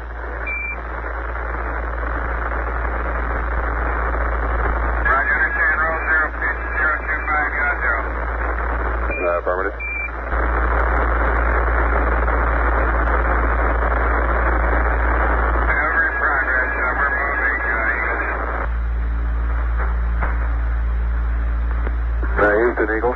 Over. Eagle, Houston, go.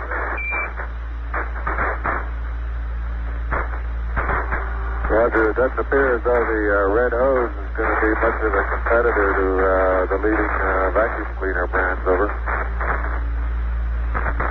There's a little noise there, Buzz, say again.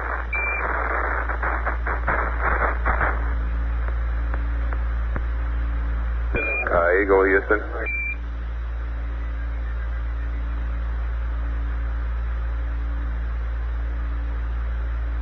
Roger, go ahead. Roger, just a reminder to be sure and zero the AGS errors before you enable AGS attitude hold there, after you get in burn attitude.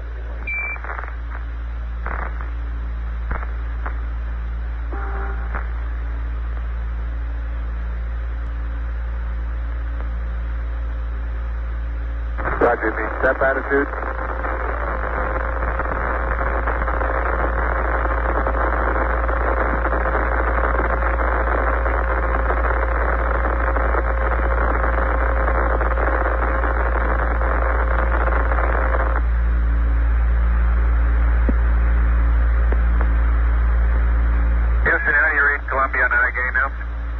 Hey, Columbia, Houston, mighty fine, loud and clear.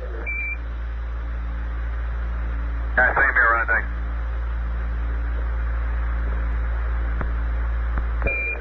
And Eagle, Houston, your steerable antenna angle for jettison attitude R. Over.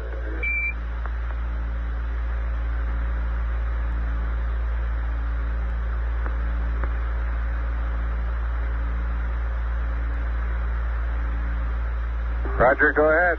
Roger, pitch 165, yaw 68. Over.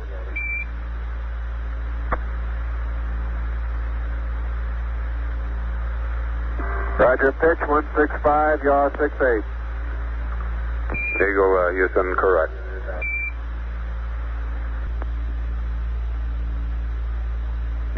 Columbia, Houston.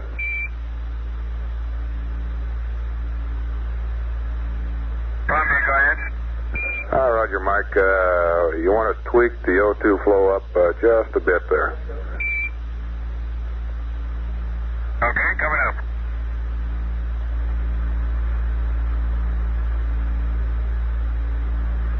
Houston, do you have any preferences as to what you want us to do with the probe? Over. Columbia, Houston, stand by one. Okay, Eagle says they've got a place for it inside there, so no problem. Roger, that's what we were assuming.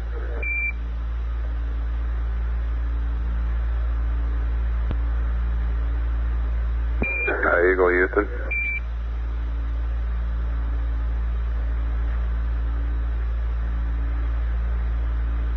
Eagle, go ahead. Roger, Neil. Looks like your steerable is good. You can put your track mode to slew and high bit rate, please. Over. Okay, track mode to slew and high bit rate. Okay, stand by just one, please. Okay, shoot them on down.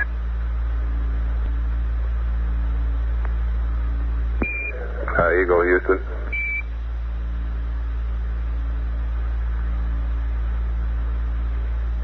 Go ahead, Houston. Roger, Neil. Just a reminder again, ACA out of detent to zero the AGS error there, just in case you go to attitude hold shortly. Okay. So you want to probe now?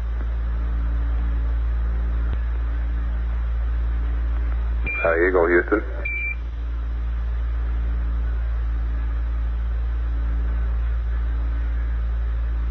Houston, Eagle, go ahead. Roger, that ACA out of detent didn't quite do it because the mode control switches were off. Request guidance control to pings and then back to AGS. That'll zero the AGS errors. Over.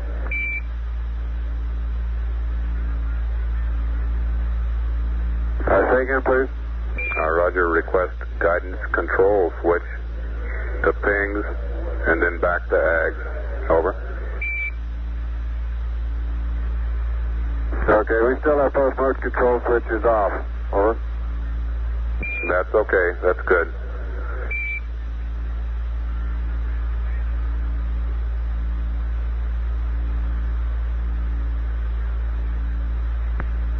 And I thought I'd just take about 5 seconds here and see if I could get 000 gone. Since we're fairly close to gimbal lock right now.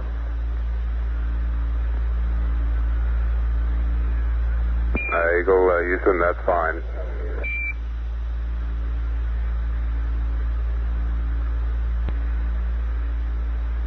This is Apollo Control. Some 6 minutes, 40 seconds remaining until Apollo 11 goes behind the moon on the 27th revolution.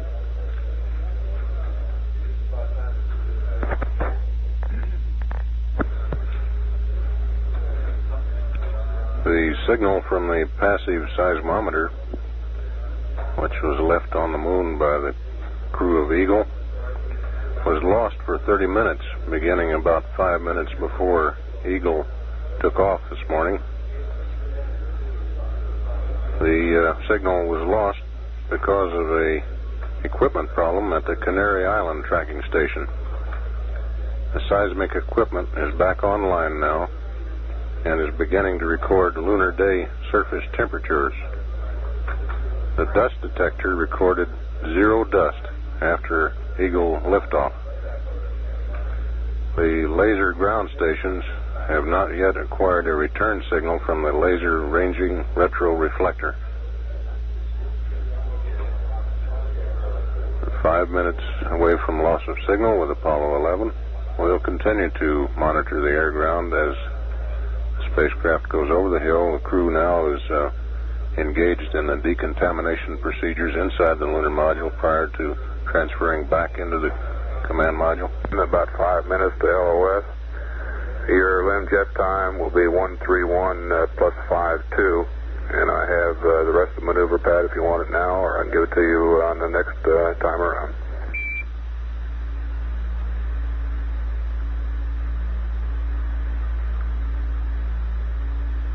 Stand by, one.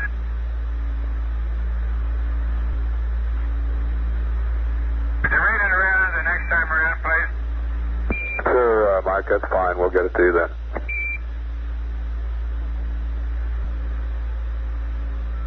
Apollo 11, Houston, about a minute and a half to LOS. You're looking great. It's been a mighty fine day. Boy, you're not kidding. Houston, do you read over? Houston, this is Columbia. Read you loud and clear. We're all three back inside. The hatch is installed. We're running a pressure integrity check. Everything is going well. Roger, Eagle. Correction, Roger, Columbia. We copy. You guys are speedy. You beat us to the punch here. We had a couple of things for you. What are they? Oh, it was just, we wanted you to close the CO2 sensor breaker and give us an RCS onboard readout out of Eagle, but that's all. Columbia, Houston, we got a state vector for you. If you give us 2 and accept, over.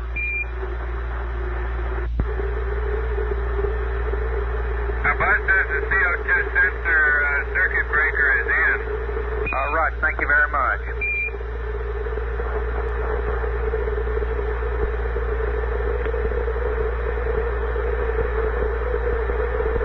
The RCS quantity was approximately 60 in A and 45% in B. Roger. And we're going fluid accept. Roger, thank you. Columbia, Houston, your friendly white team's going to be on till we get you on the way home, and we'd like to congratulate everybody on a successful rendezvous and a beautiful EVA. It was a great show for everybody. Over. Thank you, sir. I'll tell them about it. Houston, the hatch passes its integrity check. I'm going to go to LIM tunnel vent now. Roger, Columbia, we copy. That's good. And we'd like a readout on the GET of about the time you that Eagle selected the secondary loop. Over. Standby.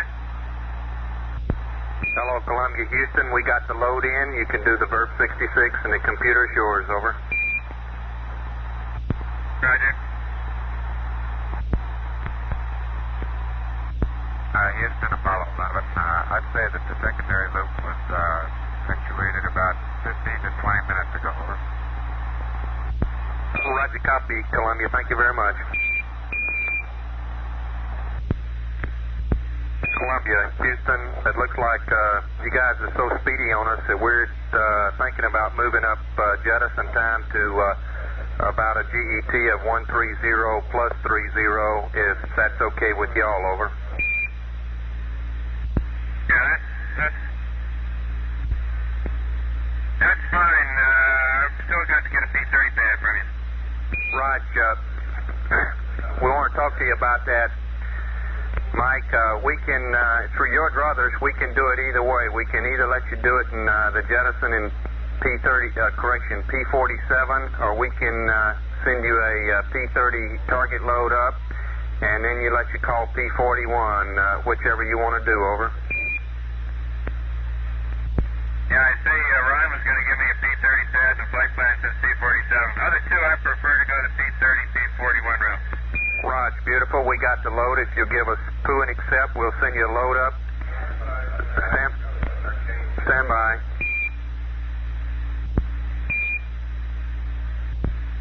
Columbia, Houston, we'd like you to terminate direct 02 flow and stand by on your poo and accept. We'll have to generate a new load due to the move up on time. Over.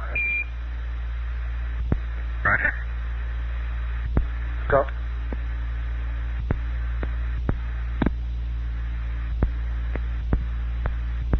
Columbia, Houston, over. Go ahead. Roger, Mike. It looks like if we move up this jettison time and give you a new load, it would require a new attitude, and we can't do that due to the limb already closed out. It would fight us all the way around, and we'd lose comm with it. We're thinking about separating in P47 in about 10 minutes. We're looking at trajectories, and we'll be back with you momentarily. Over. Okay, it's no big thing with me either way. Roger. Hello, Columbia, Houston. We'd like you to start down your jettison checklist. We recommend picking up page F11-12, and we'd like to jettison at 10 minutes. That'll be 130-1445. Over. Right. Columbia, Houston, if you can't, if that's not satisfactory, let us know. Over.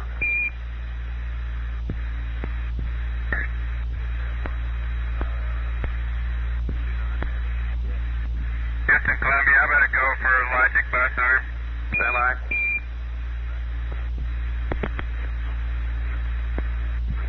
Columbia, Houston, you got to go. Thank you.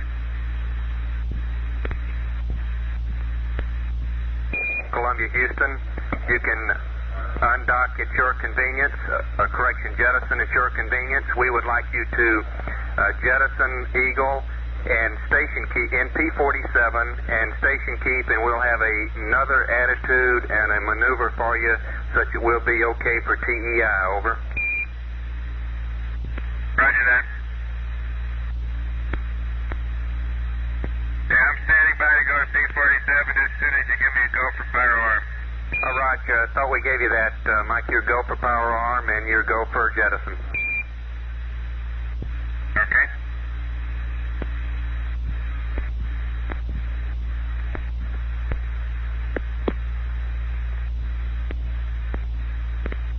Okay, let her go in 10 seconds. Copy out. Down 83 reading -4 balls 3, -3 balls 3, and, or correction, both register 1 and register 2 are reading -4 balls 3. Register 3 is zeros. The EMS remained on 100.0. Fairly loud noise, and it appears to be departing several feet per second. Roger. Can you try to station keep with it, Mike? Just stand by now. Will do. Columbia, Houston, don't try to chase it. Just hold what you got. Charlie, did all cap pressure this time? Say again, Buzz, over. Okay, I thrusted back toward it a little bit, Charlie, and I'm now reading 983 plus 4 balls 4 minus 4 balls 8, and you want me to kill average D, right? Stand by. That's affirmative. You can exit P47. There she goes. It was a good one. Roger, Dodger. We got Eagle looking good. It's holding cabin pressure, and it picked up about 2 feet per second from that jettison. I believe that. I can see some cracks in outer coating around the tunnel. In the thermal protective covering. I don't think it has anything to do with structure. Roger.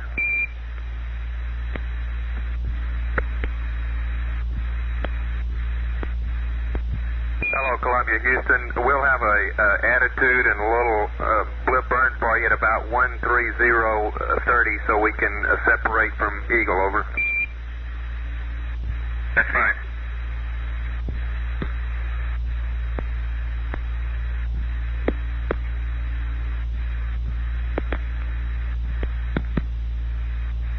Columbia, Houston, would you start a maneuver to a about pitch of 230 for this little tweak burn, over? Roger, pitch 230. Roger, Mike, and verify track mode in auto for the high gain. Yeah, we're in react, is that all right? Say again? We need auto. Say again, we're in react, auto react. Roger, we need auto, please, sir. There you got it. Roll 0, pitch 320, yaw 0. Right now, that's what we're looking at. Stand by. We might have you roll so we can keep the high gain. Stand by. Roger. Columbia, Houston, over. Go ahead. Roger, Mike. 11 these days. Oh, Roger, Apollo 11. We got you going to a posi-grade attitude, and we want you, this burn will be using the -X thrusters at about 2 or 3 feet per second, and we got a load for you, and we'll send it up momentarily, over. Okay. Apollo 11, Houston, would you give us poo and accept? We have a load for you, over. You got it. Roger, Mike. And our pitch attitude's a little wrong here. If you're ready to copy, I'll give you the set pad, over. Go ahead, ready to copy. Roger, starting with noun 33, 130, 30, 00,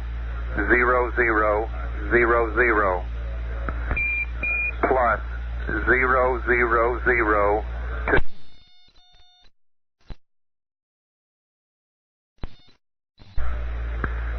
Plus all zeros. Plus all zeros. Roll all zeros. Pitch 230. Yaw 0. Noun 44 is NA. Delta VT 00020. Burn time 007. Delta VC 00020. We have the rest of the pad is NA. Roger, GC, 130 hours, 30 minutes. Delta BX 2.0, roll 0, pitch 230, yaw 0. Delta VC 2.0. That's affirmative, Apollo 11. And Mike, it's similar to the set burn prior to the right after undocking here. And P41 you should see in register 1, 2, and then you can burn -X till you read 4, over.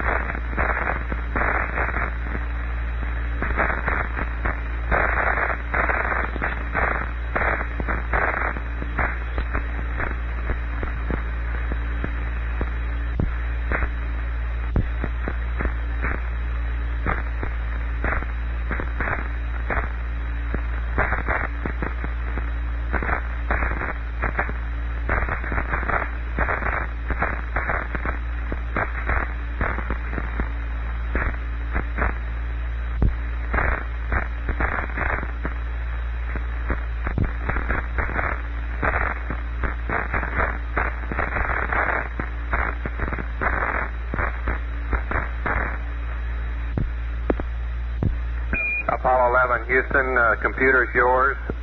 Over.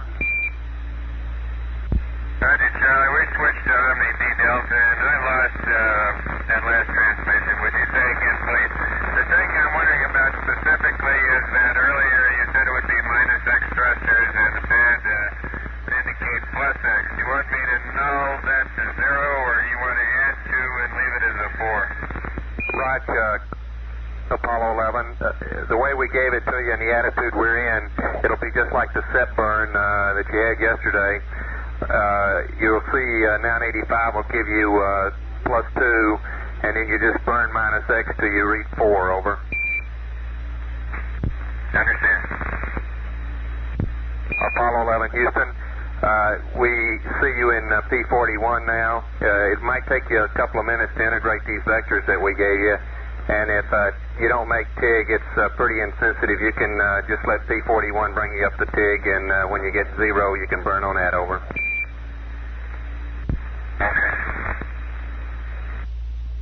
Okay, burn complete. Residuals +3 balls 4, 0, +4 balls 7, +4 balls 2. Delta V counter 102.1, over. Copy, Apollo 11. Looks good to us, over. Okay.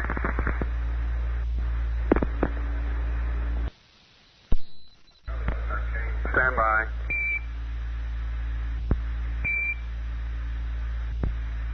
Columbia, Houston, we'd like you to terminate direct O2 flow and stand by on your POO and accept. We'll have to generate a new load due to the move up on time, over. Roger. Go.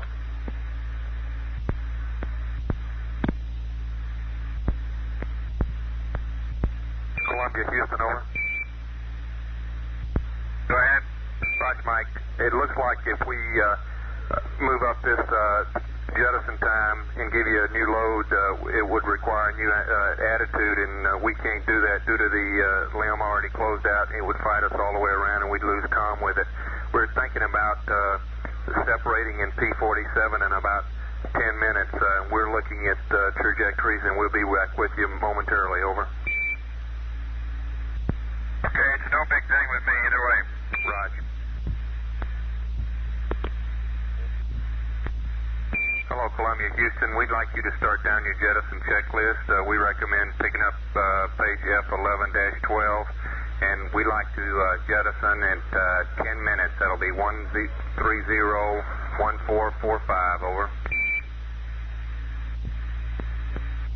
Right. Columbia, Houston, if you can't, if that's not satisfactory, let us know, over.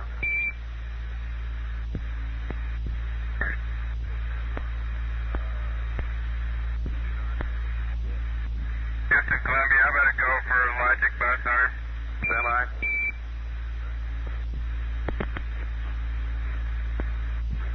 Columbia, Houston, you got to go. Thank you.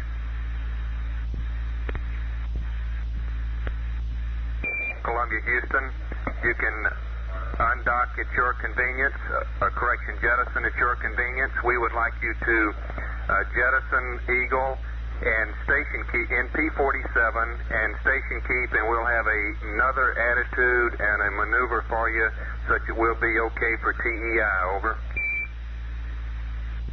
Roger that. Yeah, I'm standing by to go to P47 as soon as you give me a go for pyro arm. Raj, thought we gave you that, Mike, your go for power arm and your go for jettison. Okay.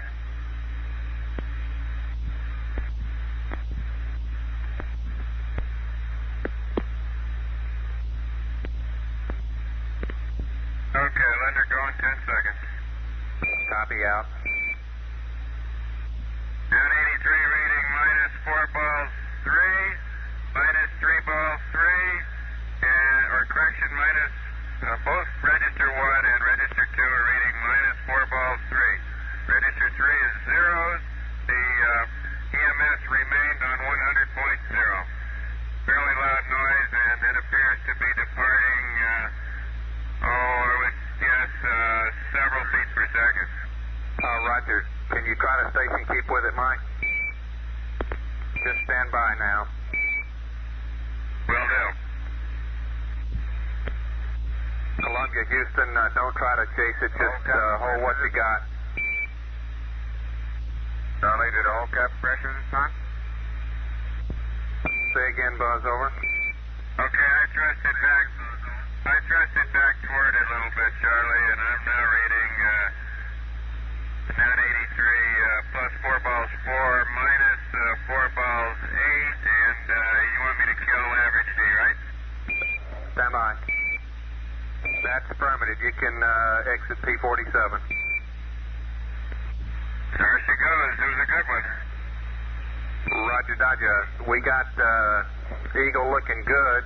It's holding cabin pressure, and it picked up about 2 feet per second from that jettison. I believe that. I can see some cracks in outer coating around the tunnel.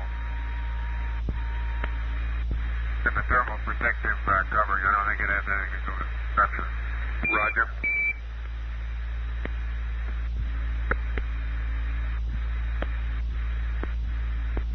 Hello, Columbia, Houston. We'll have a attitude and a little blip burn for you at about 130.30 so we can separate from Eagle, over.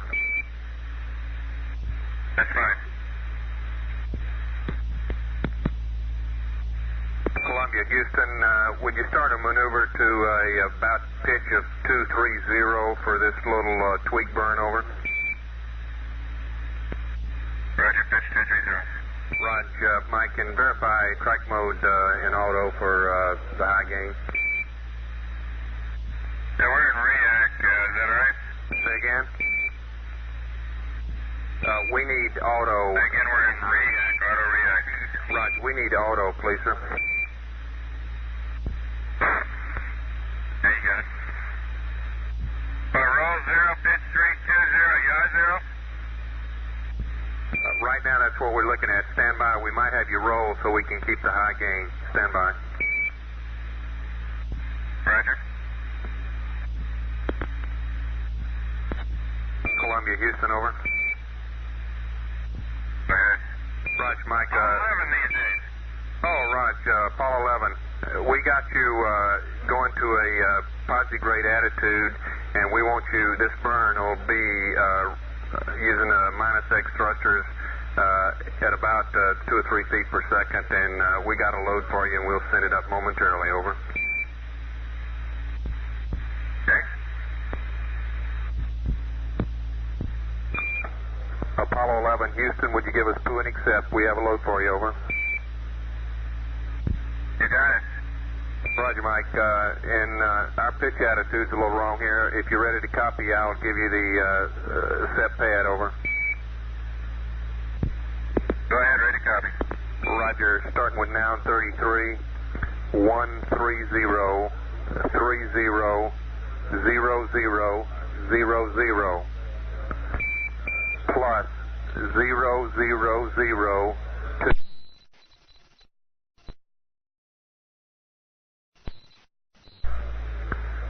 Plus all zeros.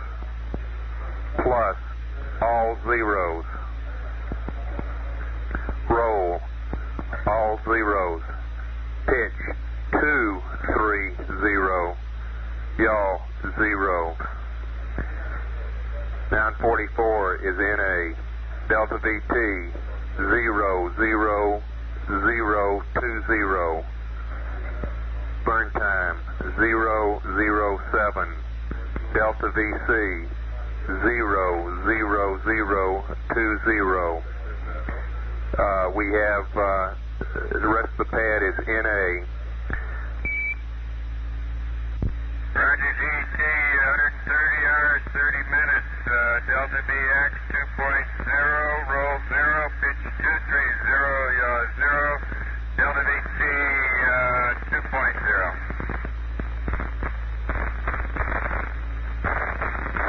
That's affirmative, Apollo 11. And Mike, it's similar to the set burn prior to the right after undocking here. And P41 you should see in register 1, 2, and then you can burn -X till you read 4, over.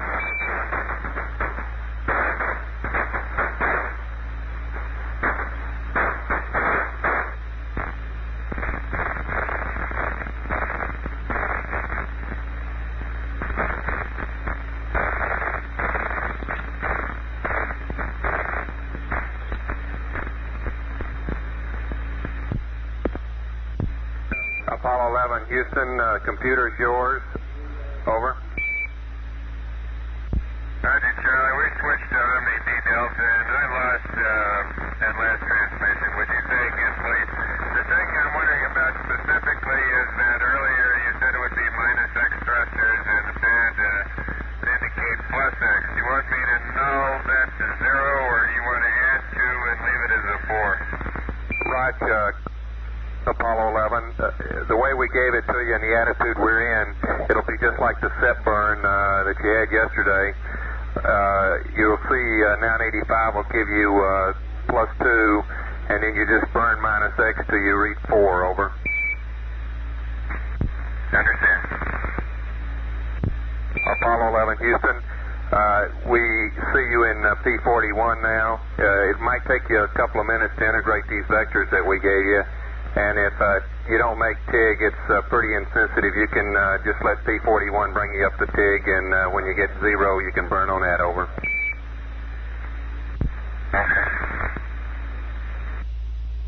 Okay, burn complete. Residuals +3 balls 4-0, +4 balls 7, +4 balls 2.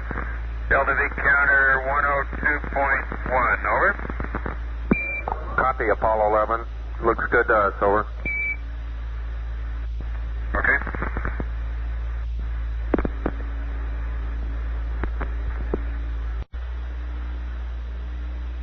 Houston, Apollo 11, how about coming up with a good communications attitude for us to go to between now and the time we maneuver to TGI attitude?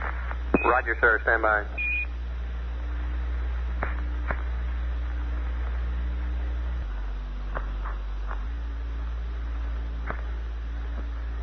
Hello, Apollo 11. Houston, a couple of things for you, over.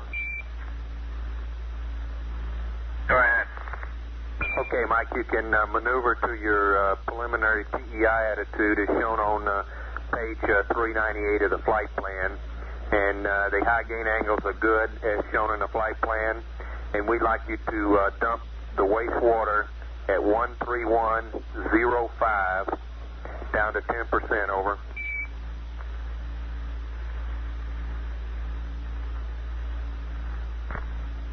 Okay, I understand. I'm going to go to roll 1.1, pitch 0 or 5, 2.6, and yaw 13.8, and you want a wastewater dump to 10% starting at 131.05. That's affirmative, right after LOS.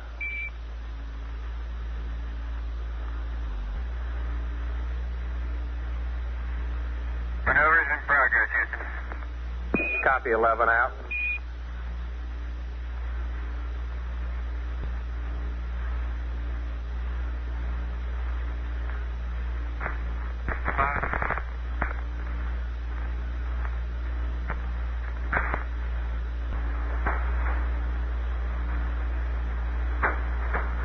Apollo 11, Houston, over.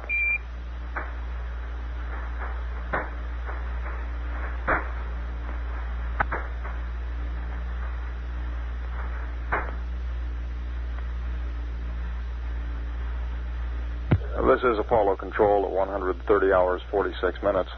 That command module separation maneuver, which occurred at 130 hours 30 minutes, was a 2 foot per second retrograde burn. Burn duration was 7 seconds.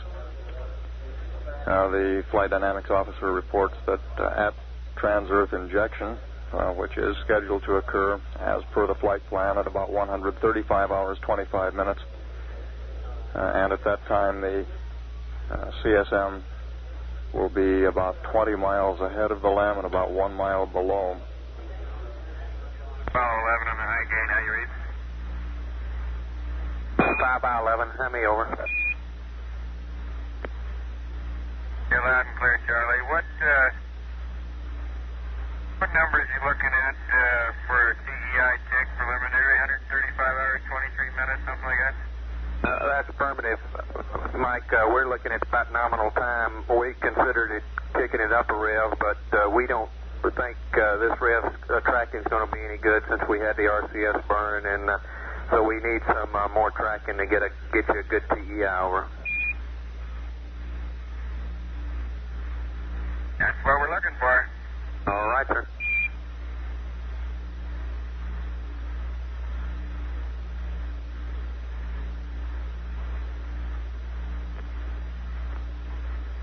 No, 11, Houston, looks like it'll be a pretty relaxed time here for the next couple hours.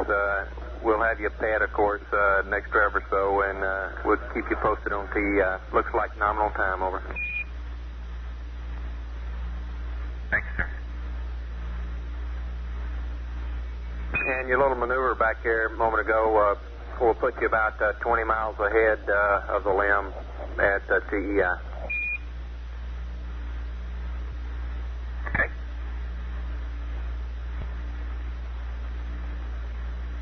That's the place that's cleared out a little bit after that rendezvous. You can find a place to sit down almost, huh? Raj, our moker's about empty right now. We're taking it a little easy. How's it feel up there to have some company? Damn good, I'll tell you. I bet you almost be talking to yourself up there after 10 revs or so. No, it's a happy home up here. It'd be nice to have some company. Matter of fact, it'd be nice to have a couple 100 million Americans up here. Raj, well, they were with you in Just spirit. see what they're getting for their money. Raj, they were with you in spirit anyway, at least that many.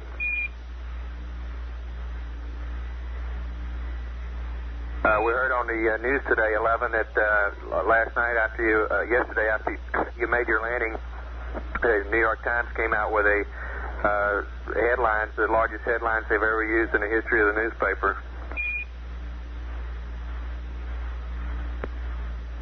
Save us a copy.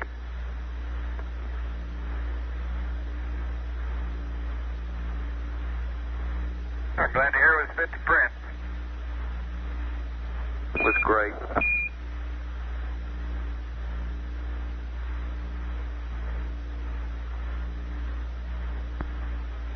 That's how we didn't read you up any newscast today. There really wasn't anything to talk about.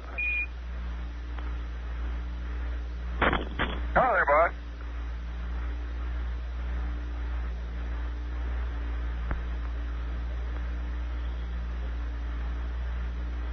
Apollo 11, Houston, we got 10 minutes to LOS. See you over the hill at 1:31:48, over. Okay, Charlie, I'll dump the water as soon as we go around the corner. Raj, everything's looking real good now. Yeah, same here.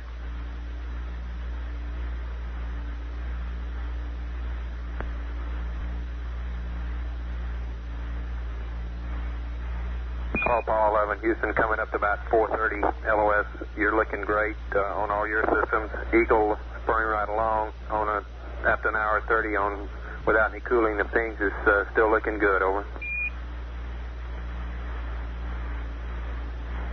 Roger.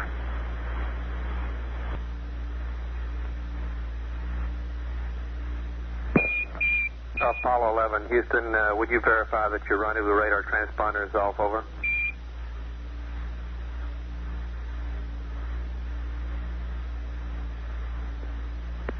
it's not, but I'll get it off. Right. We were seeing some, believe it or not, we were seeing some funnies in the Eagles rendezvous radar, and that was the only theory we had. It looked like it was a good one. The theory?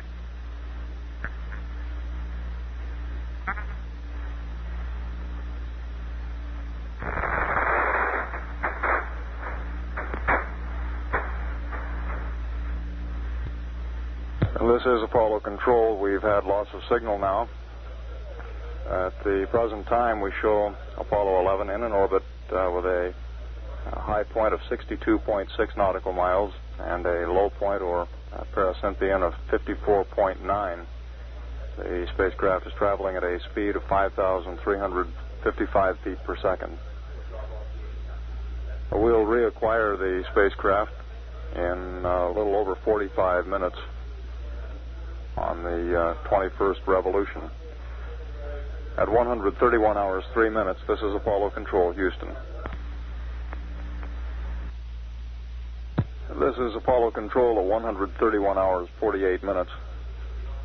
We're standing by to reacquire Apollo 11.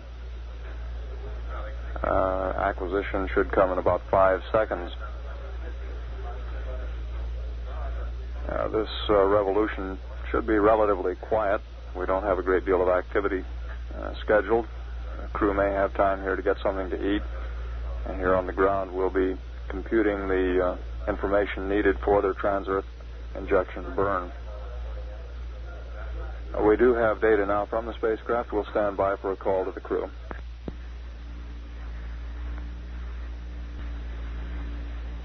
Hello, Apollo 11, Houston. We're standing by. Everything is looking great here. Over.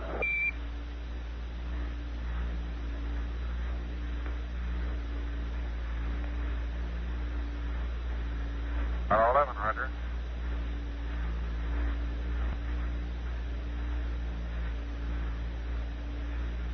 This is Apollo Control. We suspect that the crew are having something to eat at this time, which probably accounts for the relatively quiet period. One of the things that we're watching with interest here in Mission Control is the lunar module. At the time Aldrin and Armstrong left the LEM and came back into the command and service module,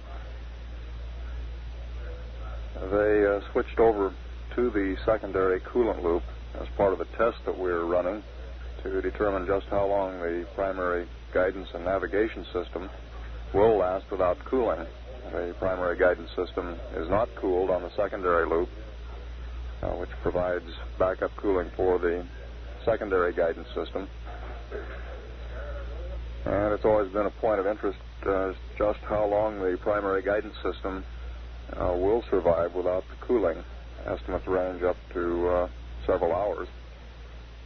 The LEM Telecom controller reports at this time we are seeing some rise in the PIPAs. These are the pulse integrating pendulous accelerometers, which the primary guidance system uses to detect changes in motion and attitude.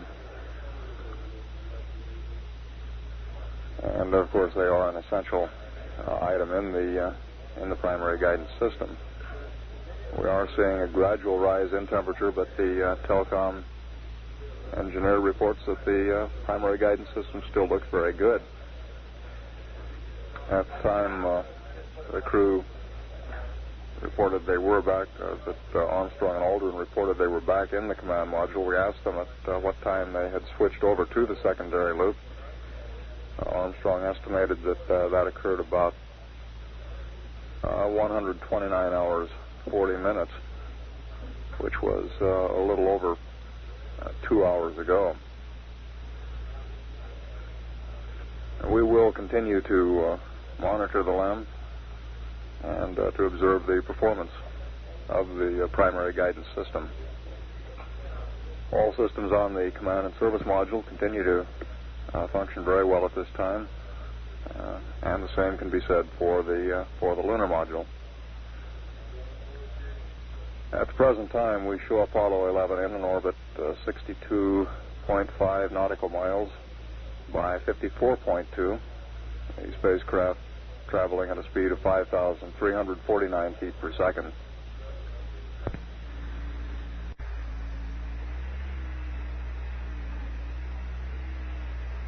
This is Apollo Control at 132 hours, 15 minutes.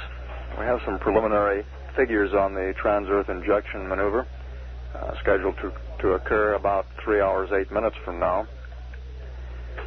The time of ignition is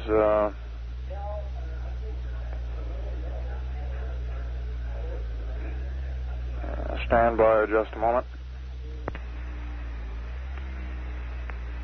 The time of ignition would be 135 hours, 23 minutes, 41 seconds. Here we can read up, over. Pleased to have it. Raj, Neil. Starting off, congratulatory messages on the Apollo 11 mission have been pouring into the White House from world leaders in a steady stream all day. Among the latest of our telegrams from Prime Minister Harold Wilson of Great Britain and the King of Belgium. The world's press has been dominated by news of Apollo 11. Some newsmen estimate that more than 60% of the news used in papers across the country today concern your mission. The New York Times, which we mentioned before, has had such a demand for its edition of the paper today, even though it ran 950,000 copies, that it will reprint the whole thing on Thursday as a souvenir edition. And Premier Alexei Kosygin has sent congratulations to you and President Nixon through former Vice President Humphrey, who is visiting Russia. The cosmonauts have also issued a statement of congratulations. Humphrey quoted Kosygin as saying, "I want you to tell the President and the American people that the Soviet Union desires to work with the United States in the cause of peace." And Mrs. Robert Goddard said today that her husband would have been so happy he wouldn't have shouted or anything, he would just have glowed. She added that was his dream, sending a rocket to the moon. People around the world have had many reasons to be happy about the Apollo 11 mission. The Italian police reported that Sunday night was the most crime-free night of the year. And in London, a boy who had the faith to bet $5 with a bookie that a man would reach the moon before 1970 collected $24,000. Pretty good odds. You're probably interested in the comments your wives have made. Neil Jan said about yesterday's activities, the evening was unbelievably perfect. It is an honor and a privilege to share with my husband, the crew, the Manned Spacecraft Center, the American public, and all mankind, the magnificent experience of the beginning of lunar exploration. She was then asked if she considered the moon landing the greatest moment in her life. She said no, that was the day we were married. And Mike Pat said, simply, it was fantastically marvelous. Buzz Jones said, apparently couldn't quite believe the EVA on the moon. She said, it was hard to think it was real until the men actually moved. After the moon touchdown, I wept because I was so happy, but she added, the best part of the mission will be the splashdown. In other news, and there was a little bit, another explorer, Thor Heyerdahl, had to give up his attempt to sail a papyrus boat across the Atlantic. The storm-damaged boat was abandoned about 650 miles from Bermuda. The speed of the craft had been reduced to about 25 miles a day, and Heyerdahl said the object of the voyage had not been to provide an endurance test for the crew.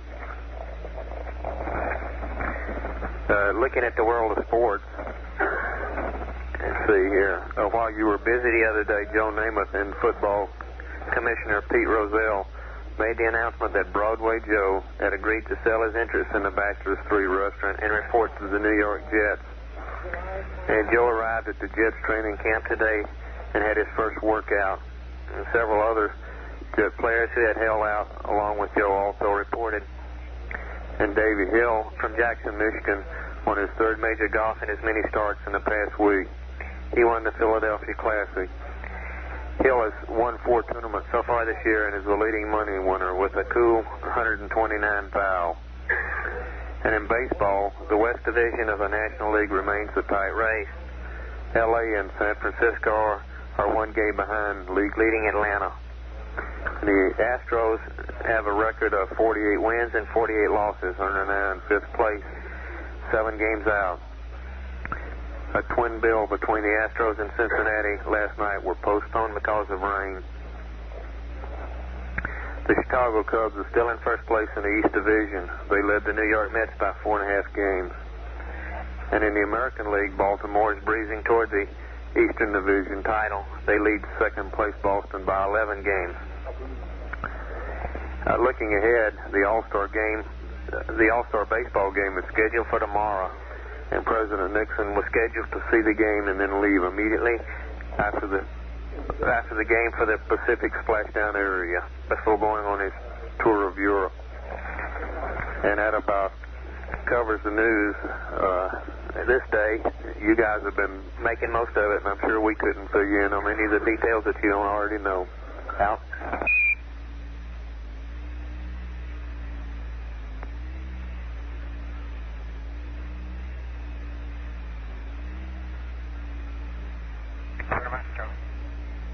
You're welcome.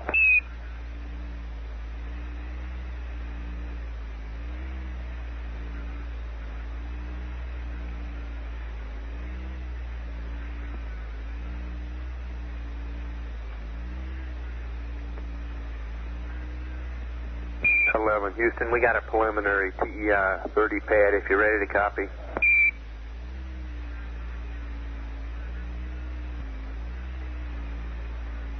Ready to copy.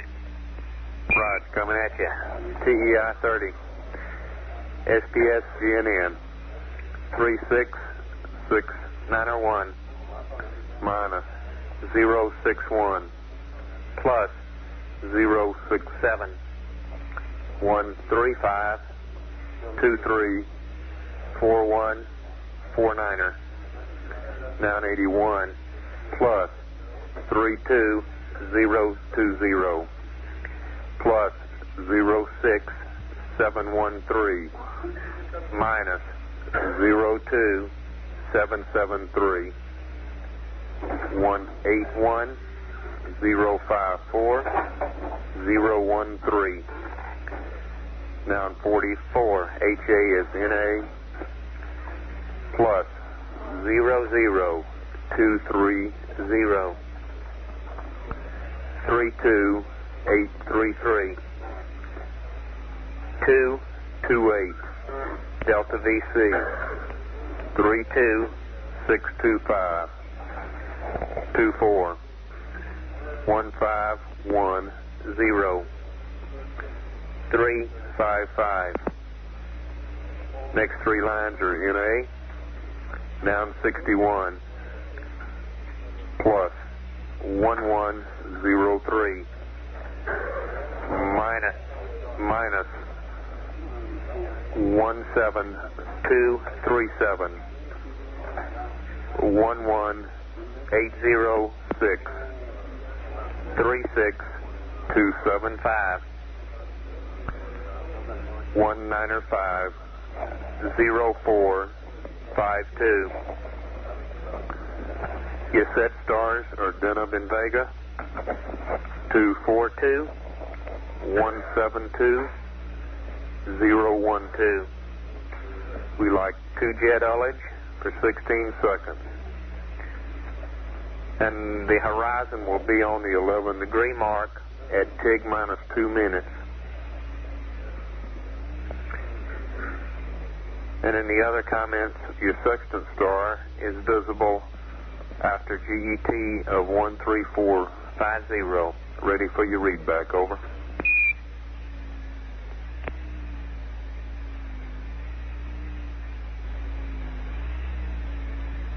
Roger, we have a TEI 30 SPS GNN 36691 minus 061 plus 067 135234149er plus 32020 plus 06713 minus 02773 181 054 013. NA. Plus 00230. Plus 32833. 228. 32625. 24 1510. 355. NA 3 times. Plus 1103 minus 17237. 11806. 36275. 195 0452. 10 up in Vega. 242 172 012. 2 Catalyst, 16 seconds. Horizon 11 degree line at tick minus 2 minutes. Section star visible after 134.50. Over. Roger, Mike. Good read back. Out.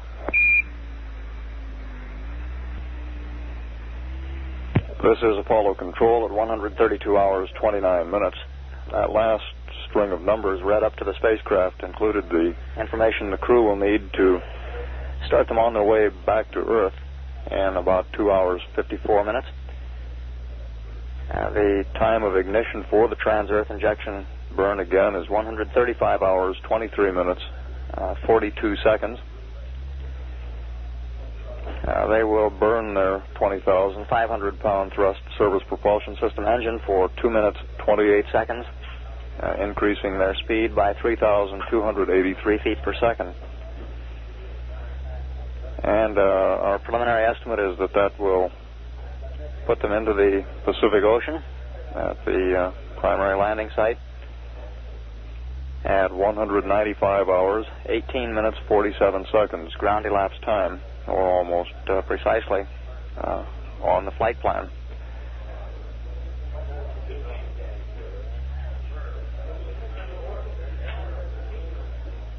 The spacecraft weight at the time they do the trans-Earth injection burn will be 36,691 pounds.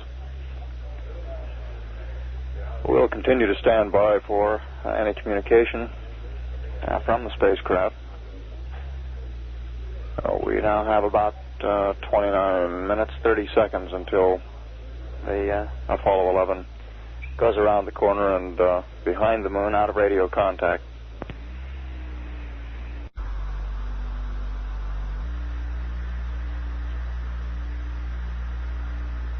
Hello, Apollo 11. Houston, 7 minutes to LOS.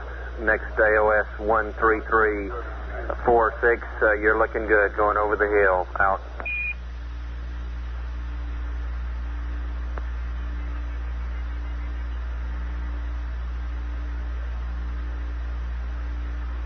This is Apollo Control. We're now about 30 seconds from loss of signal with Apollo 11 on the 29th revolution.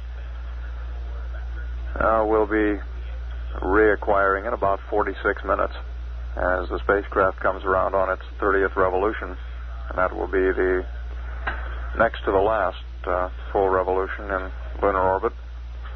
The trans-Earth injection maneuver will be performed at the end of the 30th revolution, just after beginning the 31st revolution of the moon.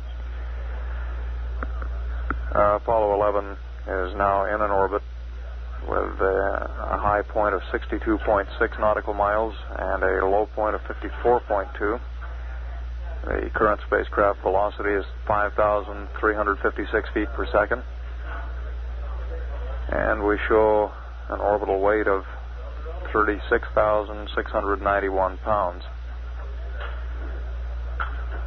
We have loss of signal now. We'll be coming back up when we reacquire in about 45 minutes. At 133 hours, this is Apollo Control, Houston.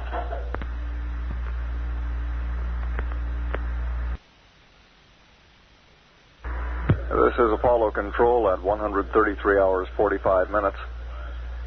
We're now 50 seconds from reacquiring Apollo 11 on the 30th revolution of the moon. This will be our last front side pass before trans-Earth injection. On this revolution, we'll be passing up to the crew the final computations for their trans-Earth injection maneuver. which is scheduled to occur at 135 hours, 23 minutes, 42 seconds, or about 1 hour, 38 minutes from now.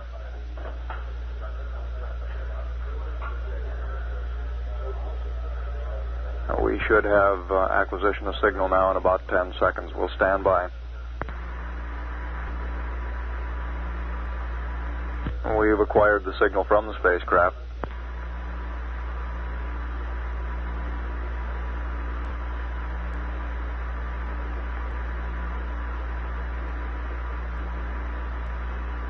We're standing by at this time for a call from the crew, or for Capcom Charlie Duke to put in a call to the crew from the ground. We presently show the lunar module in an orbit 63.3 by 56 nautical miles. The command and service module is in an orbit 63.2 by 53.9. At the time of the trans-Earth injection burn, we expect that the command module will be about 1 mile below the LEM and about 20 miles in front of it.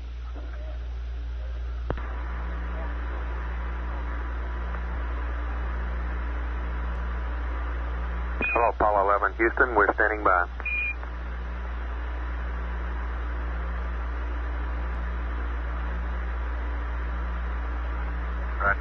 All right, sure. We'd like you sometime at your convenience to stir up the cryos on this pass, and wondering if you got the fuel cell purge, over. Roger, fuel cell purge. Say again, you're breaking up.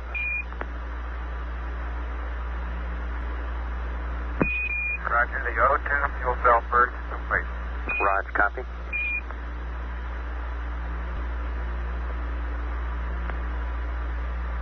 Hello, Apollo 11, Houston. We got a load for you if you give us crew and accept. The load consists of a CSM pre-TEI state vector. It's going in the CSM slots, and a post-TEI state vector. It'll go into the LEM slots, if that's okay, and also a TEI target load. Any comments, over?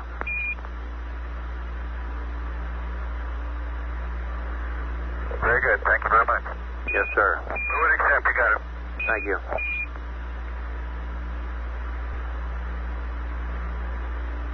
And 11 Houston, a reminder, you can scratch the verb 66 at 134.30.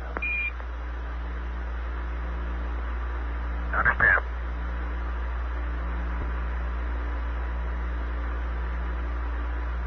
And 11 Houston, for your information, Eagle, we had an ISS fail light came on at about 3:19 due to an CDU overheating, and at about this time at AOS, it looks like we're about to lose the platform.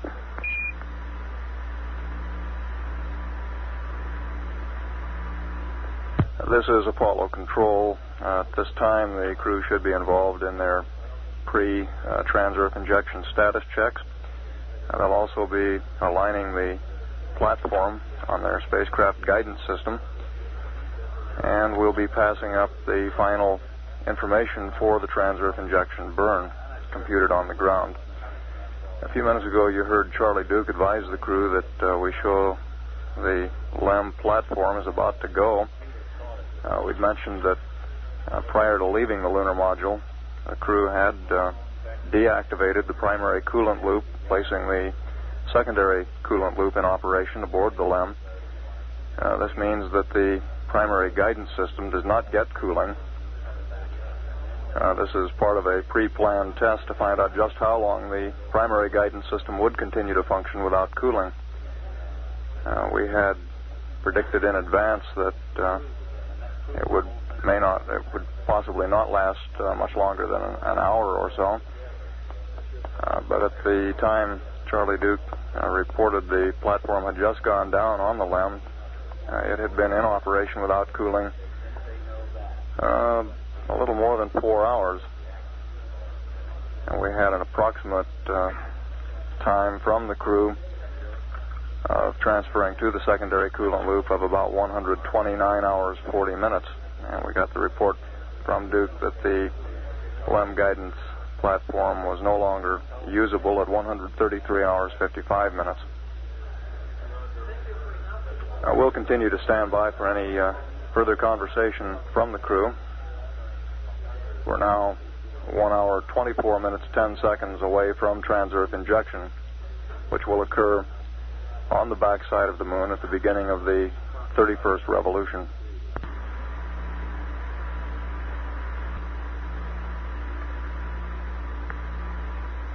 Apollo 11, Houston, we got the load in.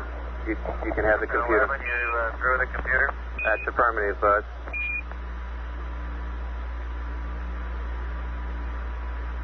Right. That's timing for you.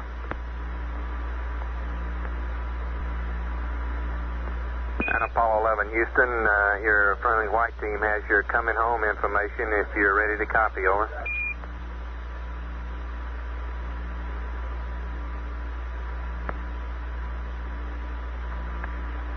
Stand by. Apollo 11, ready to copy. Roger 11. Got two pads for you, TEI 30 and then a TEI 31. TEI 30, SPS, GNN, 366901, minus 061,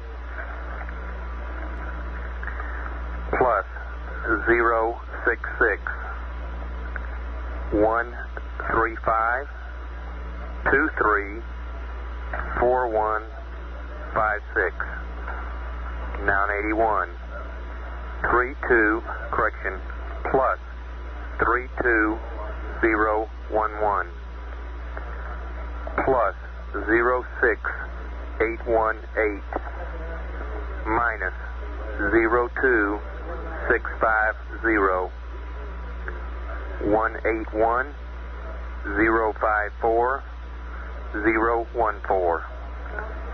Apogee is NA. Perigee plus 00230.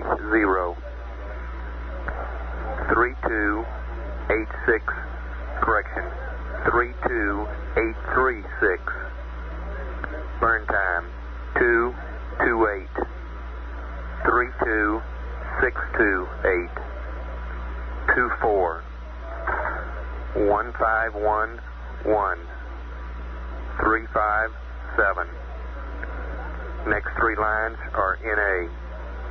Noun 61 plus 1103 minus 17237 11806 36275 195 0452.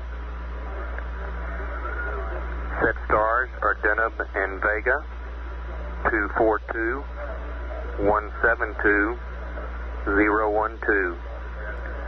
We'd like ullage of 2 jets for 16 seconds. And the horizon is on the 10-degree line at TIG minus 2 minutes. And your sextant star is visible after 134 plus 50. Stand by when you read back. I have a TEI 31 if you're ready to copy, over.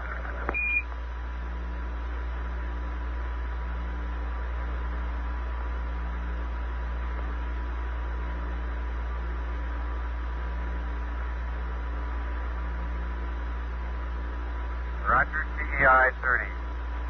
SPS GNN. 36691.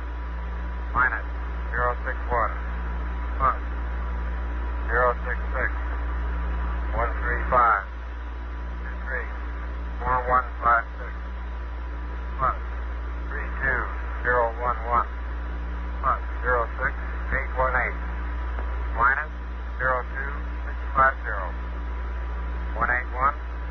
054. 014. Apogee NA. Plus 00230. 3288.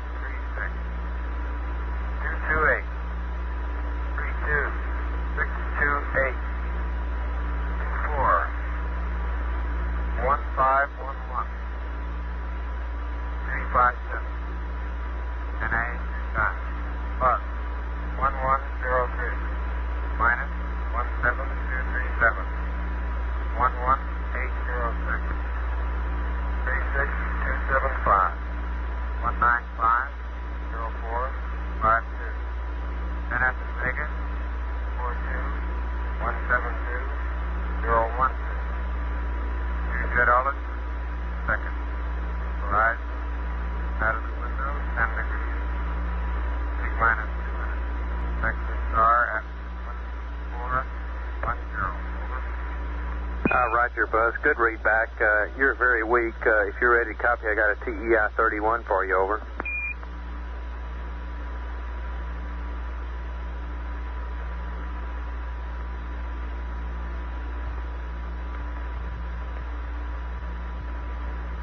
All right, go ahead.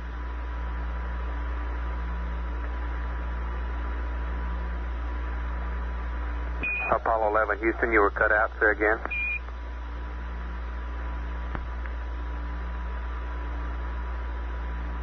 Roger, stand by one. Roger.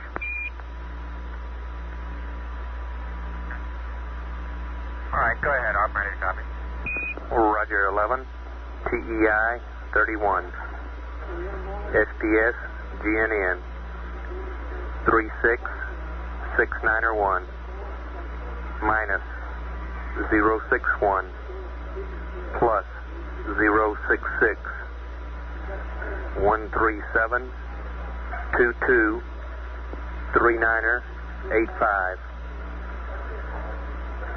plus 32 838 plus 06845 minus 02487 NA pitch 052. Rest of the pad is NA. Ready for your read back. Over.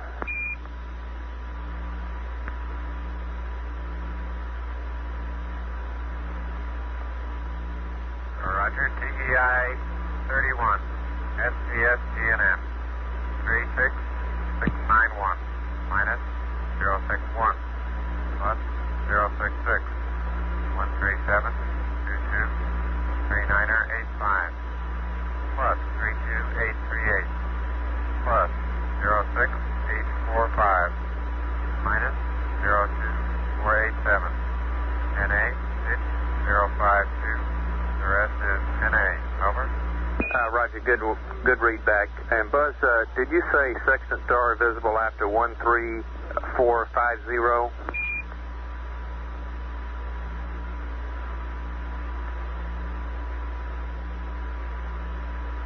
No, I wrote down 13410. I wasn't real sure about that.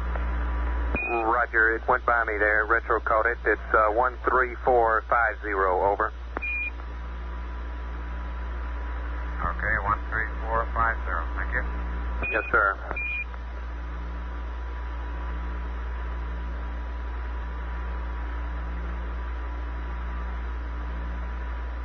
This is Apollo Control at 134 hours 10 minutes. We have about 47 minutes 30 seconds before losing contact with Apollo 11 as it goes behind the moon in preparation for the trans-Earth injection burn. With the burn, we would reacquire the spacecraft at 135 hours 34 minutes 11 seconds. Without the trans-Earth injection burn on the upcoming revolution, we would reacquire at 135 hours 43 minutes 50 seconds. The final figures on that burn, as passed up to the crew a few minutes ago, are as follows. Ignition will occur at 135 hours 23 minutes 42 seconds. The burn duration will be 2 minutes 28 seconds. That will add 3,284 feet per second to the spacecraft velocity, starting it on its path back to Earth. And we would consume about 10,000 pounds of propellant with that burn. A splash would occur, according to our preliminary figures, just about precisely as predicted in the flight plan.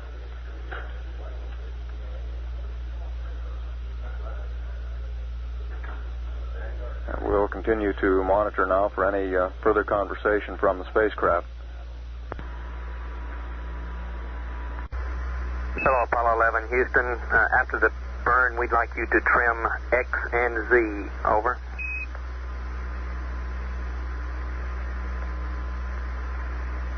Okay, Charlie. Roger, and that's to 0.2 of a foot per second as shown in the flight plan. Sounds like there's a story behind that one, too. We'll tell you when you get back. Hello, Apollo 11, Houston. Would you verify that you've stirred up the crowds? Over.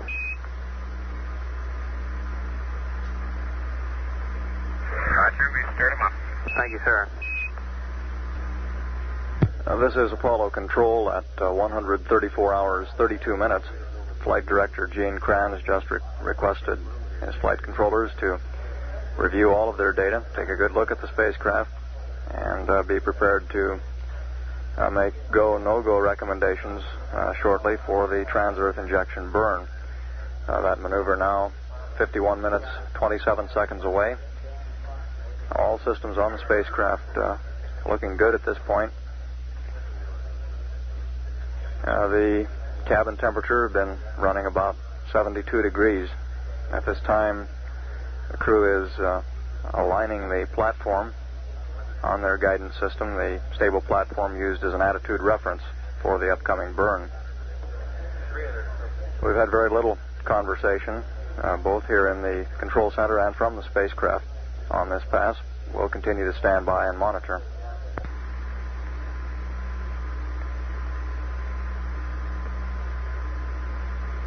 Apollo 11, Houston, you're a go for TEI, over. Apollo 11, thank you. This is Apollo Control at 134 hours, 48 minutes. It continues very quiet here in Mission Control.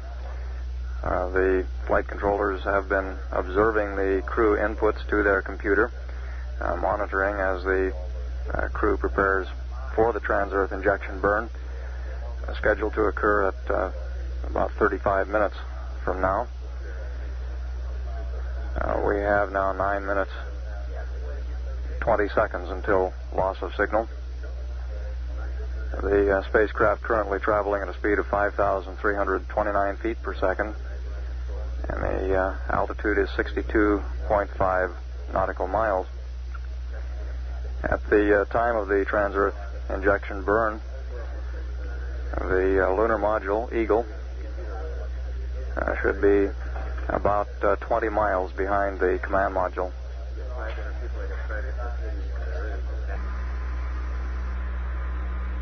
Hello, Apollo 11, Houston. You got about 8 minutes till LOS. Your AOS with the burn, 135-3405. No burn, 135-44. Over.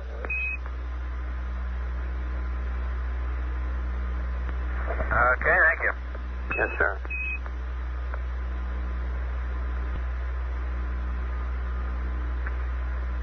The crew has a go for the trans-Earth injection at the beginning of the 31st revolution, and all systems on the spacecraft are looking very good at this point. You heard Capcom Charlie Duke advise Mike Collins that we'll reacquire the spacecraft on the other side of the moon with the burn at a ground elapsed time of 135 hours, 34 minutes, and 5 seconds. Without the burn, we would reacquire at 135 hours, 44 minutes, 3 seconds. We now have 6 minutes, 50 seconds until loss of signal. We'll continue to monitor. Apollo 11, Houston, 1 minute to LOS. Go sick 'em. Thank you, sir. We'll do it.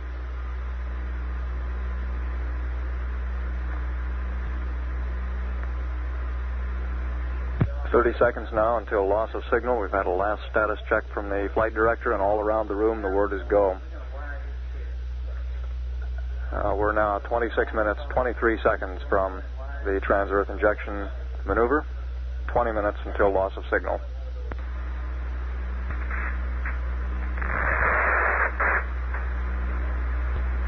And we have loss of signal now.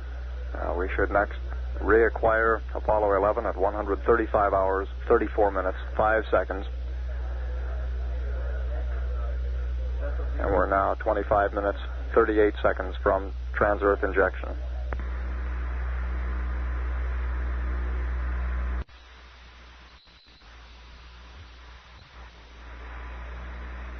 This is Apollo Control. We're now less than 30 seconds from the time at which trans-Earth injection is scheduled. The burn to start Apollo 11 on its trajectory back to Earth. We're now 15 seconds from the scheduled ignition time. That burn will last about 2 minutes, 28 seconds and consume 10,000 pounds of propellant.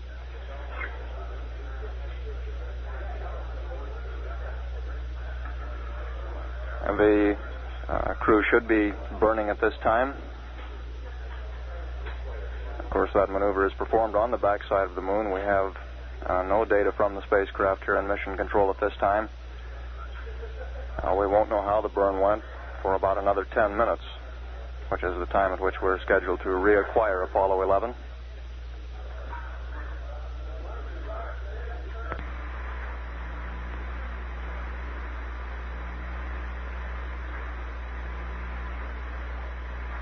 During the course of this burn, the spacecraft will increase its speed by about 3,280 feet per second, or about 2,240 miles per hour. Contact Houston, contact net 1. Honeysuckle. Guam. Roger, stand by for a keying check. Houston, contact testing. 1, 2, 3, 4, 5, 5, 4, 3, 2, 1. 1, 2, 3, 4, 5, 5, 4, 3, 2, 1. Test out. Houston, contact Honeysuckle, net 1. Go ahead.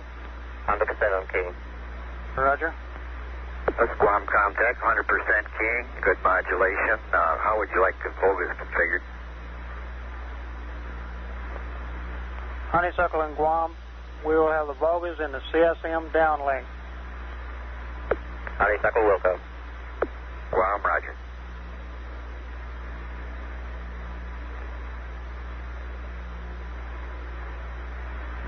Honeysuckle and Guam, this is Houston, contact, your go. Honeysuckle, roger. Guam, roger.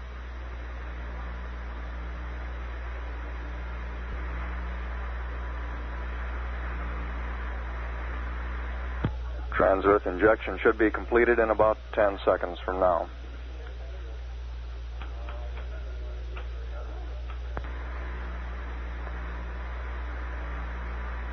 And we should have shut down at this time.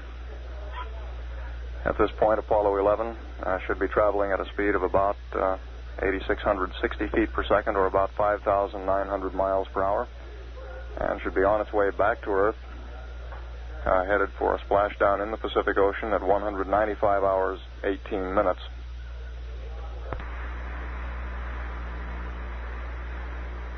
With a successful burn, we should reacquire Apollo 11 in 7 minutes, 20 seconds from now.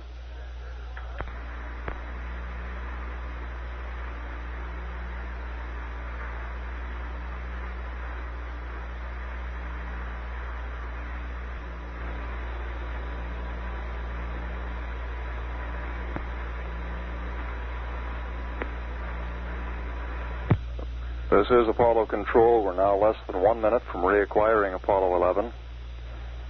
When last we heard from the spacecraft, all systems were looking very good, and we were in very good shape for the trans-Earth injection maneuver. At this point, Apollo 11 should be about 10,000 pounds lighter and on its way back to Earth. We're now 32 seconds from reacquiring. We'll stand by for communications with the spacecraft.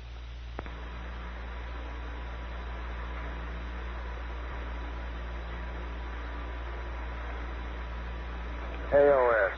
And there's the cue. We have acquisition of signal.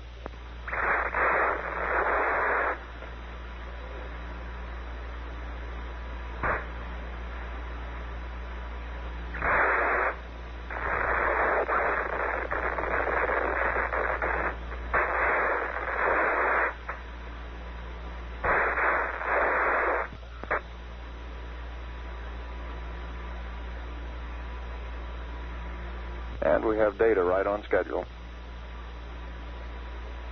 Rod. 0 minus 0.7 minus 0.2.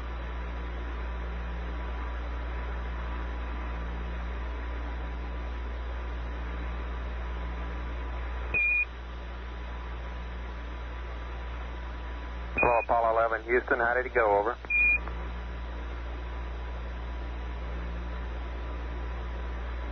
Help to open up the LRL doors, Charlie. Roger. We got you coming home. It's well stocked.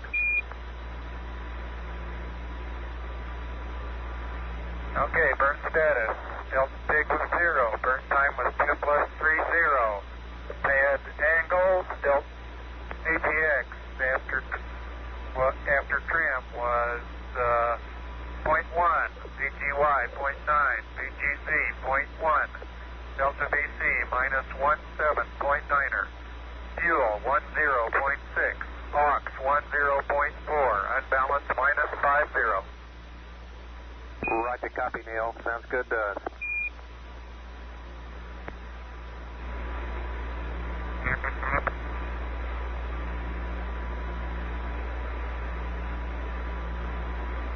And Apollo 11, Houston, all your systems look real good to us. We'll keep you posted. All right. Thank you, Charlie. Boy, looking good here. That was a beautiful burn. They don't come any finer. Roger.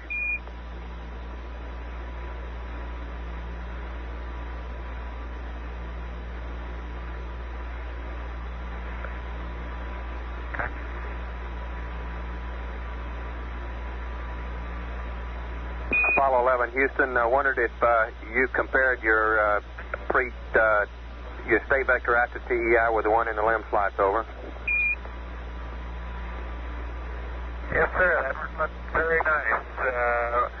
Verb 83 was plus 00070 and minus 00008. Roger.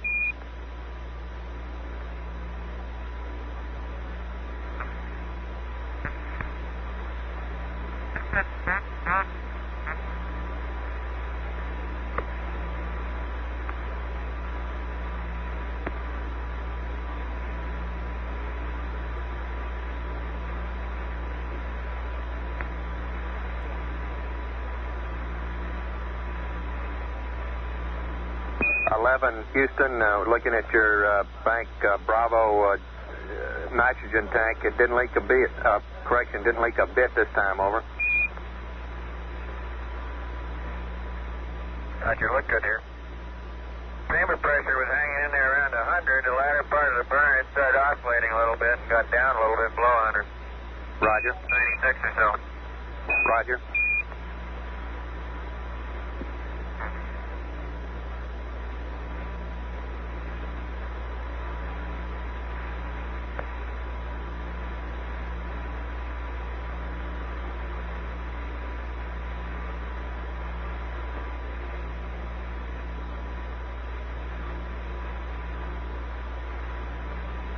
Most of the conversation so far has been from Neil Armstrong and Mike Collins. That last comment came from Collins. Our first report after acquisition was from Neil Armstrong.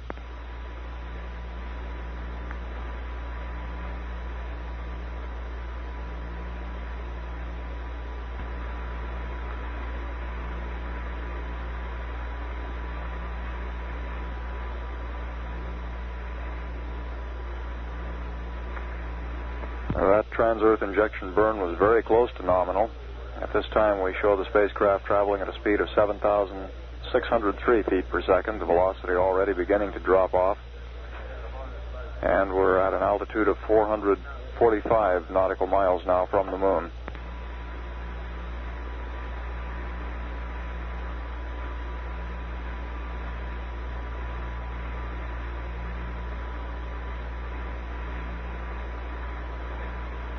This is Apollo Control. We now show the spacecraft traveling at 7,378 feet per second, altitude 568 nautical miles. The next order of business will be to get the crew to sleep. Flight Director Gene Kranz requested his flight controllers prior to acquisition of signal to review their procedures and to take as many steps as possible to get the crew to sleep as soon as possible. Now, there will be a press conference in the Building 1 auditorium. We estimate the time on that at about 12:30 Central Daylight Time.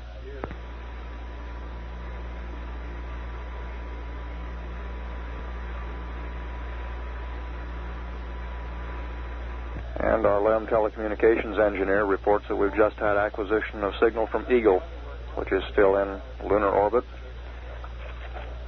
The last fix that we had on Eagle's orbit showed an apogee of 64.1 and apocynthion rather of 64.1 and a paracynthion of 54.4 nautical miles.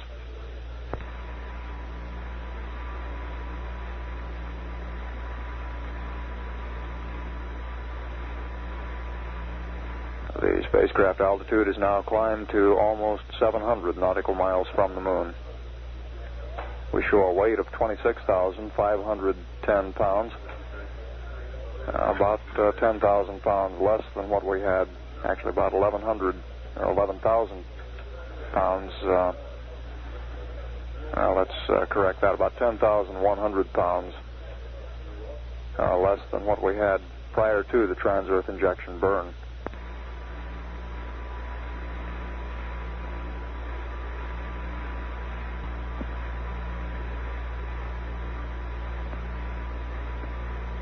Apollo 11, Houston, would you give us poo and accept? We got a rest mat for you, over.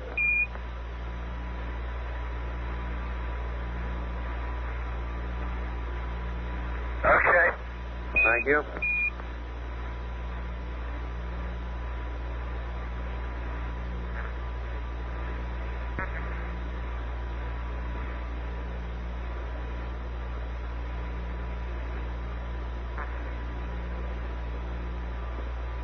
Hello, Apollo 11, Houston, we got the load in. You can go back to block, over.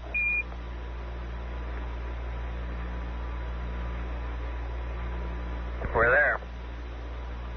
Right.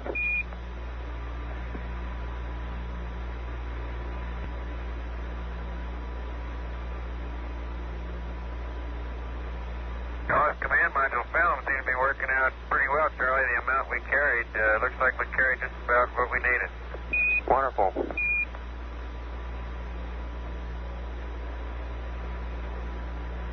We have one 16-millimeter roll of the ASA 1000 color interior film. We were thinking of shooting that here in entry out window number 4 on a bracket, and you might get the camera guy sometime in the next couple of days to give us all the good settings for that.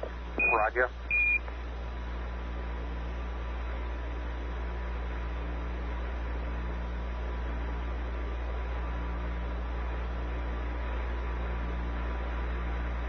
This is Apollo Control. The flight dynamics officer reports that the burn was very nominal, almost precisely as planned. The burn duration was about 3 seconds long, but the velocity change was almost precisely what we had been expecting. At the present time, Apollo 11 is 1,076 nautical miles from the moon. The velocity continuing to drop off down now to 6,698 feet per second.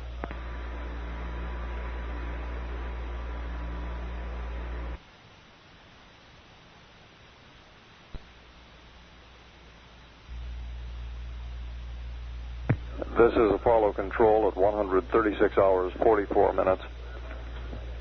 Apollo 11 is now 3,720 nautical miles from the moon and traveling at a speed of 5,367 feet per second. During the press conference, we accumulated about 4 minutes of taped conversation with the crew. The crew reports at this time that they are completing taking pictures and are getting ready to realign their guidance system platform. We'll pick up the taped conversations and then stand by for any following live communications with the crew. We anticipate that they will be shortly beginning their pre-sleep checklist in preparation for a well-deserved rest period. Hello, Apollo 11. Houston, I wondered if during the TEI burn you utilized the oxidizer flow valve on the pugs, over. Yes, we did. Based on your very excellent briefing, I was expecting the thing to continue desiring increase for the whole time, so we started out with it in increase. And I saw that the pretty quickly crossed the line and started falling about 6-7% behind. So I was still expecting it to move up, and then I went down to full decrease and brought it back down to a difference of 2% of it. Right, thank you very much, Buzz. 0.2%, I'm sorry. Right, thank you.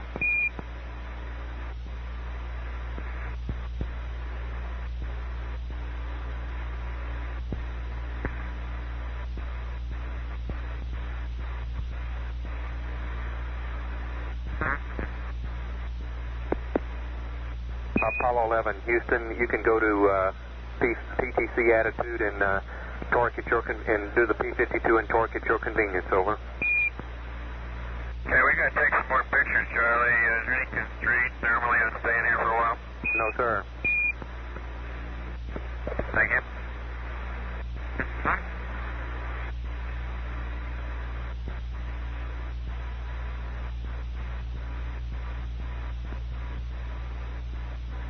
Go ahead, 11, over. How's that tracking look, or is it too early to tell? Stand by, Mike.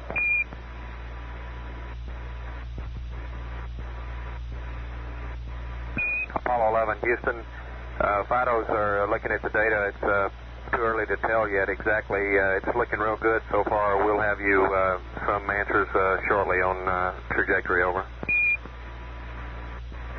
What FIDO is that? It's Jay Green. Howdy, Jay. 11, Houston, we have a DAP CSM update for you. Go ahead. Roger, CSM weight, Mike, 26370, over. Thank you, sir. Welcome.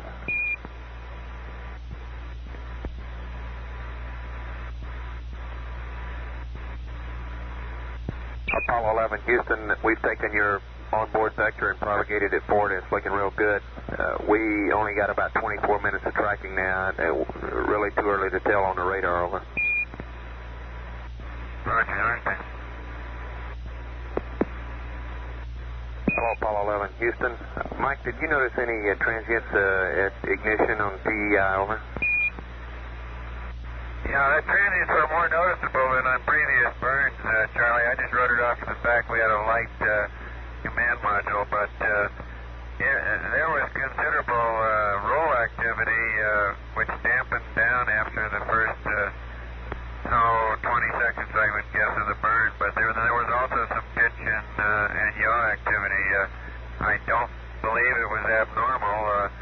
It seemed to be dead banding rather crisply in roll, plus or minus about 8 degrees either side of center line. And after the first couple of, after the first 20 seconds or so, the gimbals were quiet and pitch and yaw were relatively quiet. Before that, there was some oscillation, but mostly just in rates. Total attitude hung in there pretty well.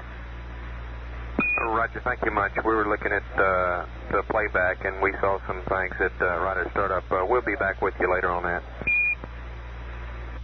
Okay.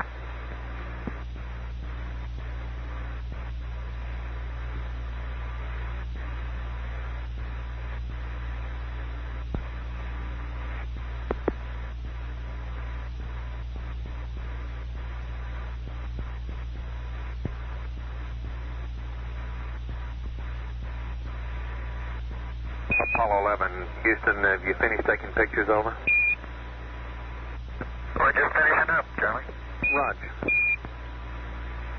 But get started on a P52 here pretty soon. Copy.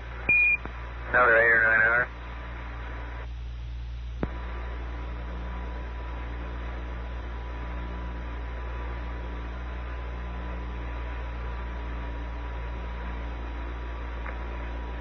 This is Apollo Control. That brings us up to date with the taped conversation. We'll stand by for any further live communication from the crew before they begin their sleep period.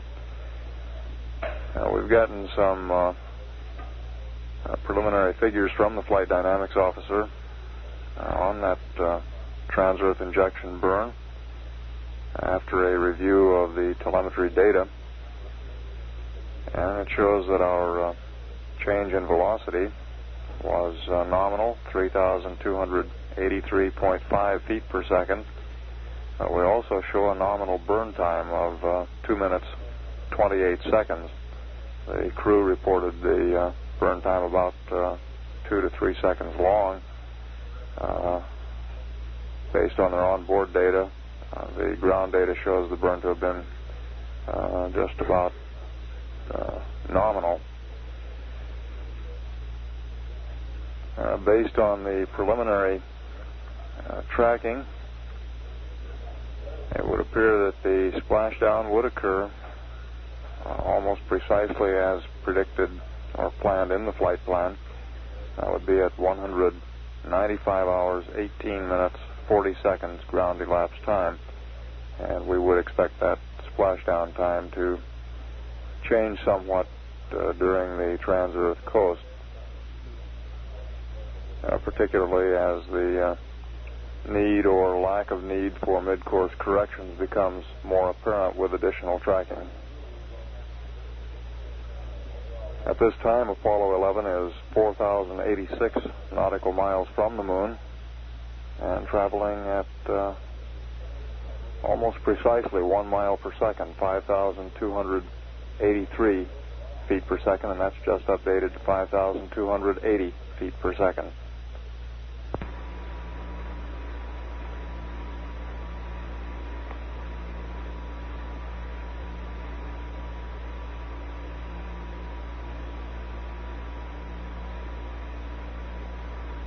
Hello, Apollo 11. Houston, you can crank up on the PTC at any time, over.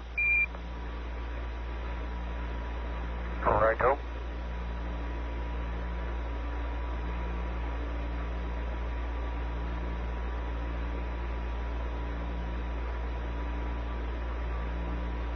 Apollo 11, Houston. Go ahead, Houston.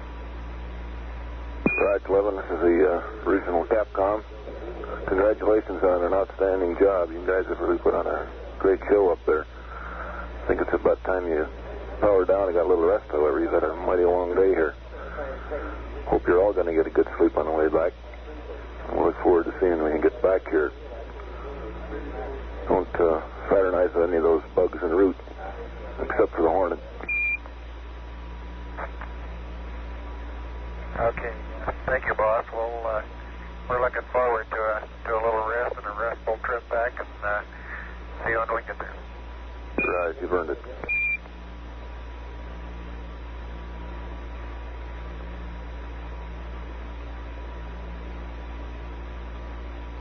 That exchange was between Donald K. Deeks Layton, Director of Flight Crew Operations at the Manned Spacecraft Center, and astronaut Neil Armstrong.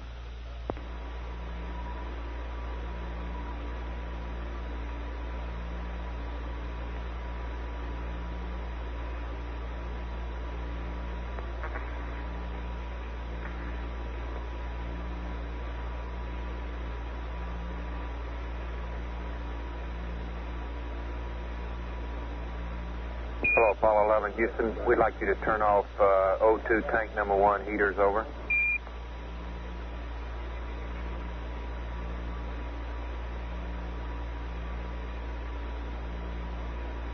It's off, thank you. Roger.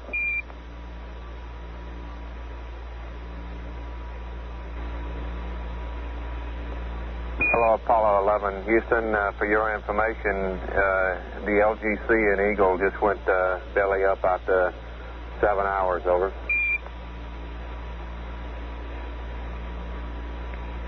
Oh, okay, very good. This was death of a real winner, sir.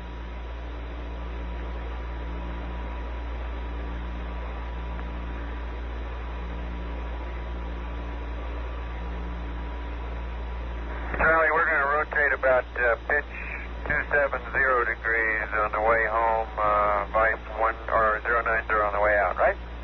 Right, sir.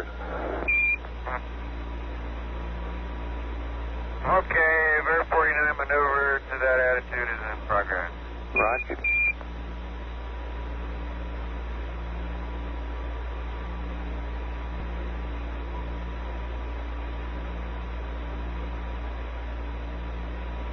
Houston, cruise status report, radiation CDR 11017, CMP 10019, LFP 09020, no mitigation.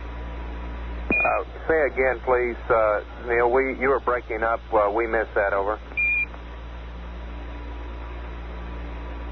Okay, this is cruise status report, radiation CDR 11017, CMP 10019, LFP 09020, no medication.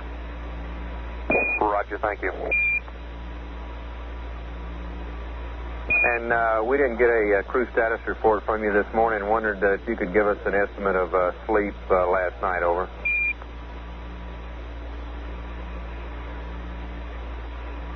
Ranger.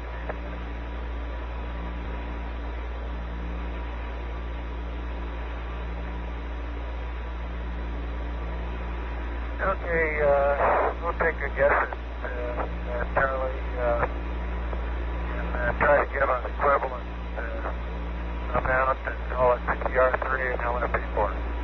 Right, thank you very much.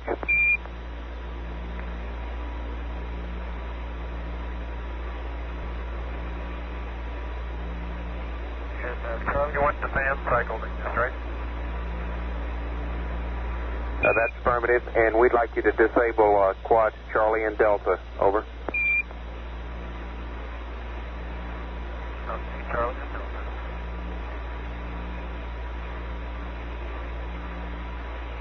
Apollo 11, Houston, if it's convenient, we'd like to go through your onboard readout. Over.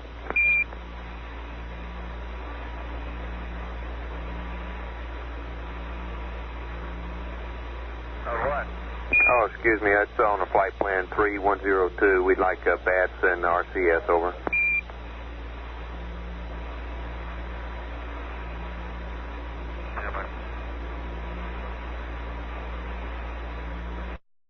Ready to copy it? Roger, go ahead. And Charlie 370, Pyro Bat A 370, Bat B 370, RCS 55, 65, 64, and 62. Over. Roger, we copy all that. Thank you much.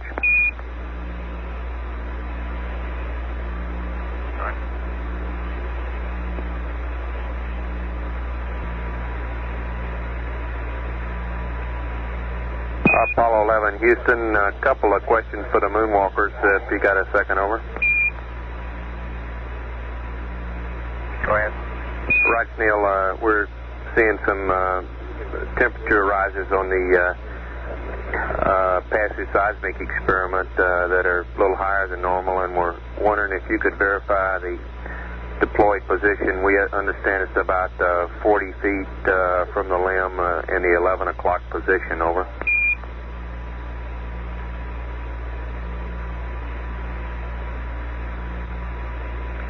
Now it's about in the 9 or 9:30 position, and I'd say it's about 50 or 60 feet. Roger, copy. Also, did you notice, was any indication of any dust cloud as you listed off? Over.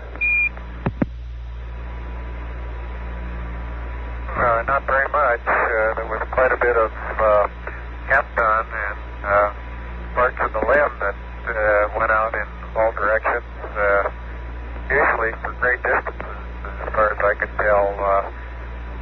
But I don't remember seeing anything in the dust cloud to speak of. Roger, I understand all you could see was parts of the limb going out. What was your first comment? Over.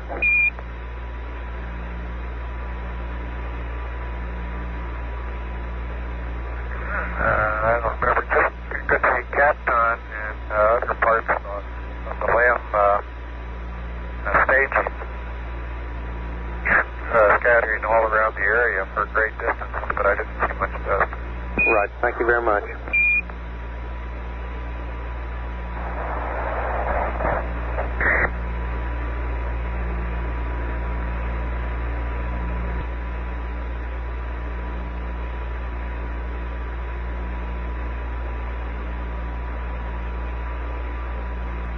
Houston, Apollo 11, could you keep me honest on the lithium hydroxide changes? When do you have the next one scheduled for? Stand by.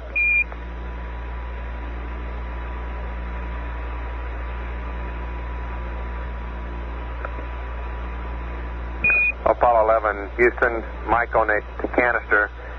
We had you due to change one at 1:33 before TEI, and it's on page 399. The next one we got is at 1:47. Over.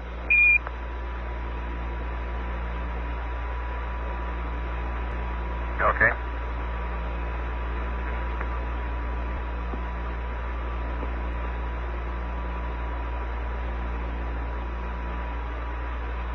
Apollo 11, Houston, we'd like to extend our damping period for another 5 minutes. Let the rates get way down. Over.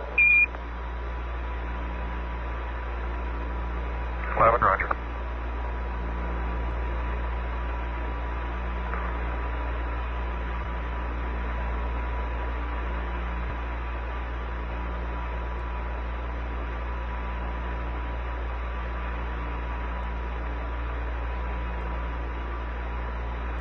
This is Apollo Control at 137 hours, 27 minutes. At this time, Apollo 11 is traveling at a speed of about 4,982 feet per second. It is about 5,900 nautical miles from the moon and about 198,900 nautical miles from Earth. A short while ago, you heard Neil Armstrong make a few descriptive comments of the scene on the lunar surface at the time the LEM ascent stage lifted off. Armstrong reported seeing very little dust, but quite a bit of debris from the LEM. He referred to the Kapton, which is a plastic-like insulation material, generally silver or gold in color, which is found on the outside surfaces of the LEM. We also had a report at 136 hours 54 minutes, about 40 minutes or so ago, that the LEM guidance computer had finally stopped putting out any data, and that was about 7 hours 13 minutes after the primary guidance system was deprived of the coolant in a test of how long the system would continue to operate without coolant. The platform apparently began to become unusable after about 4 hours, and the computer itself finally gave up after about 7 hours and 13 minutes. Both items going considerably longer than had previously been predicted. The lunar module ascent stage still in lunar orbit. We're continuing to get data from it. All other systems appear to be functioning well at this time. The LEM orbit we show is currently 64.4 nautical miles for height of apocynthion, 54.4 nautical miles for paracynthion. And the LEM is in its 23rd revolution. Now here's a call to the crew. Over. Roger, Charlie. I'd like to bring you up to date on our chlorination status.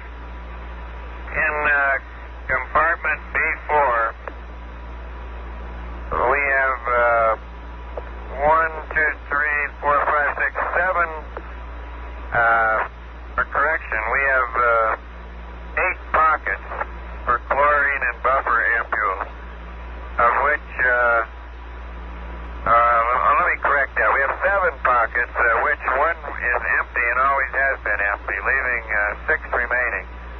And the other side over there in B7, we have another container with 7 pockets. So we have a total of 7 plus 6. And those are filled with 6 chlorines and 7 buffers.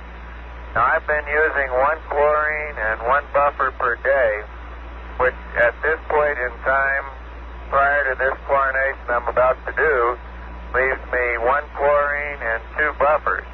Seems to me I'm 1 chlorine short, and that being the case, I'd like to ask your advice on postponing this chlorination using the last container until some later date, like maybe tomorrow. Over. Roger, we copy, Mike. Stand by. Okay.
Apollo 11, Houston, check in A1, Mike, and see what you can find in there. Over.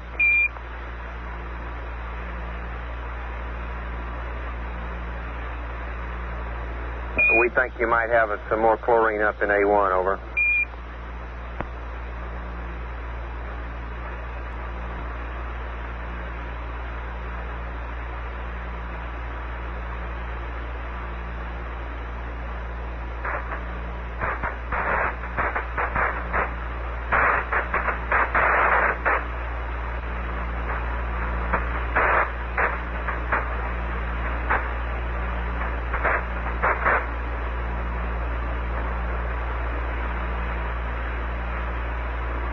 Hello, Apollo 11, Houston.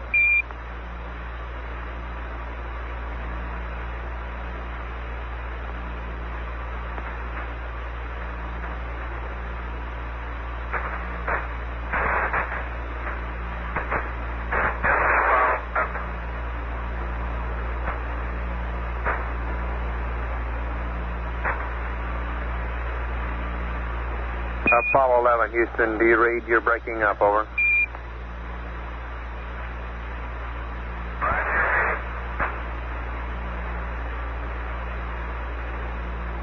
Roger 11, you're breaking up.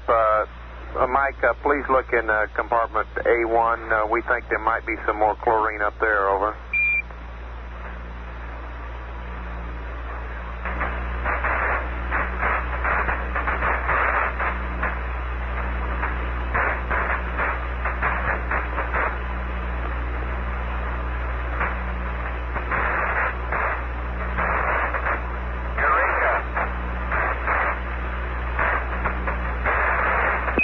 Houston, reading you about 1 by. Over.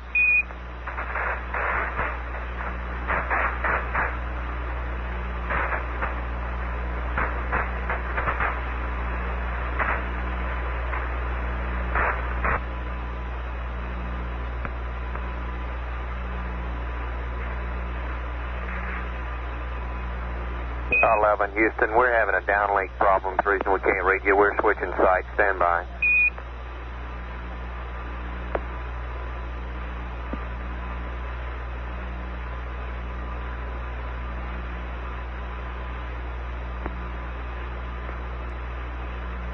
Hello, Apollo 11, Houston. How do you read now? Over.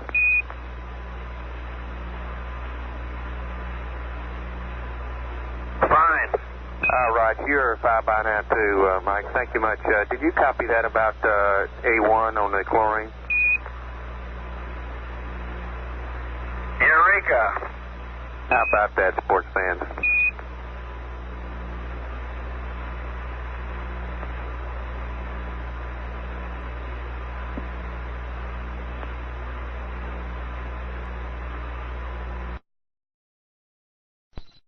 Quite like Mike for a... Houston, let's see if that'll help it out, over.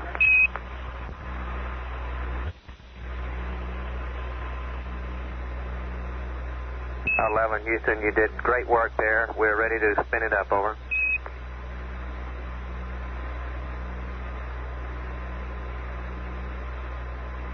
Houston, did you copy, over?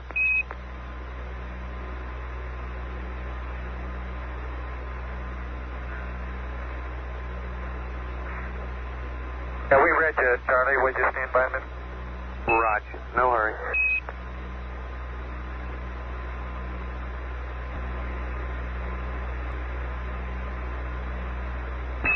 Houston, shift change time here. White team, bid you good night. We'll see you tomorrow. Over. Night, Charlie. Thank you. Night, Charlie. Thank you. Adios. Adios. Thanks again for a great show, you guys. Thanks for a great job down there.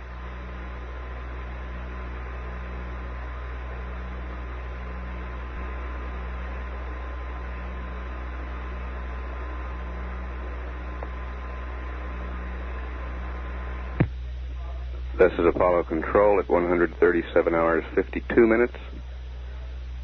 The Apollo 11 crew has signed off for the night, starting a long, well-deserved rest period. The duration of the rest period is programmed for 10 hours. However, the wake-up time is not critical. It's very likely we'll let them sleep till they wake up of their own accord. At this time, Columbia is 7,045 nautical miles away from the moon, headed toward home at a velocity of 4,868 feet per second.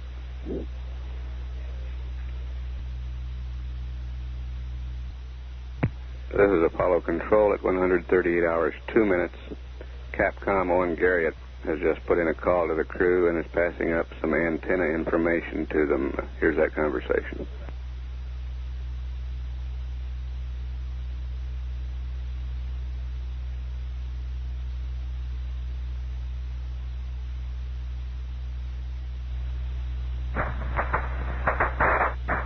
Howdy there, Mike. We're ready to go ahead and have you switch to your Omni positions for your sleep period. And we would like the following high gain switch positions. Your high gain antenna in manual, beam width wide, pitch is -50, and yaw is a +270.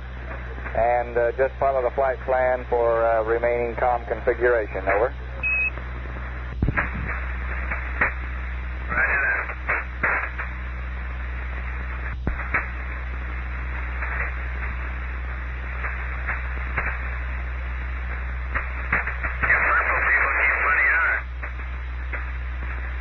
Your comm is pretty weak at this point, Mike. Please say again.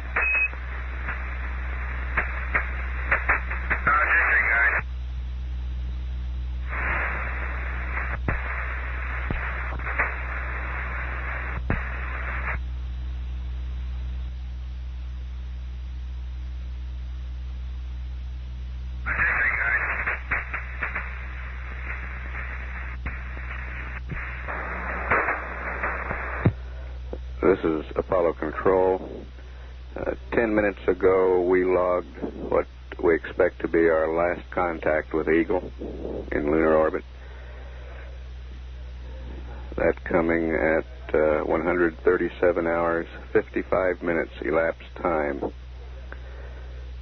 At that time, the battery power fell below the level where the secondary guidance system could hold the attitude of the vehicle within the steerable antenna limits. We do not expect to establish contact with Eagle again. We'll continue to stand by here live. There may be a little bit more conversation before the crew turns in for the night.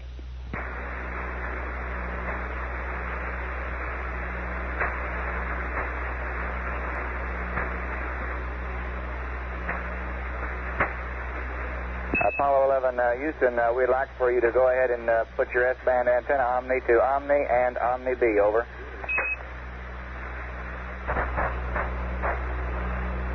Apollo 11, Houston, how do you read me through Honeysuckle now, over?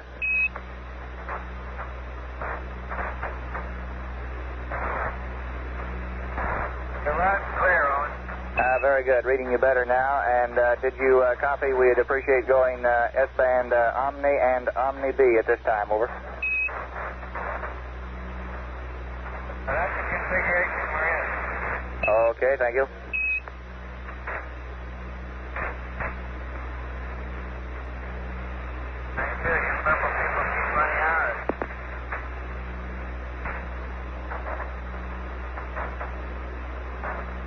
This is Apollo Control at 138 hours and 11 minutes. We do not intend to contact the crew during this rest period again. We'll take this line down now and come back up if there is further conversation. This is Mission Control, Houston.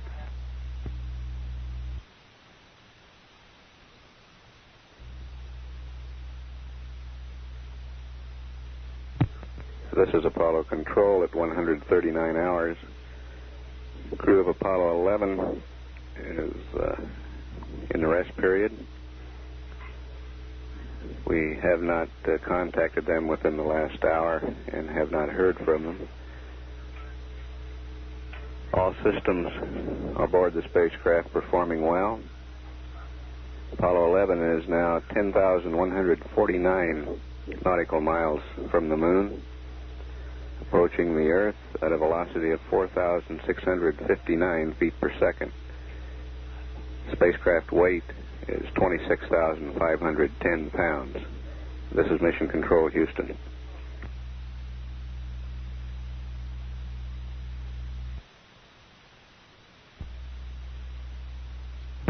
This is Apollo Control at 140 hours. Apollo 11 is now 12,835 nautical miles from the moon. Velocity 4,552 feet per second. All systems still performing well. Dr. Kenneth Beers, the flight surgeon, reports his data indicates all three of the crewmen are asleep.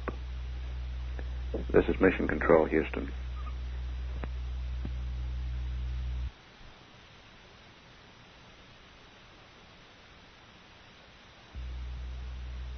This is Apollo Control at 141 hours. Apollo 11 is 15,488 nautical miles from the moon. Velocity 4,480 feet per second. Crew is still asleep. All systems continuing to perform very well. This is Mission Control, Houston.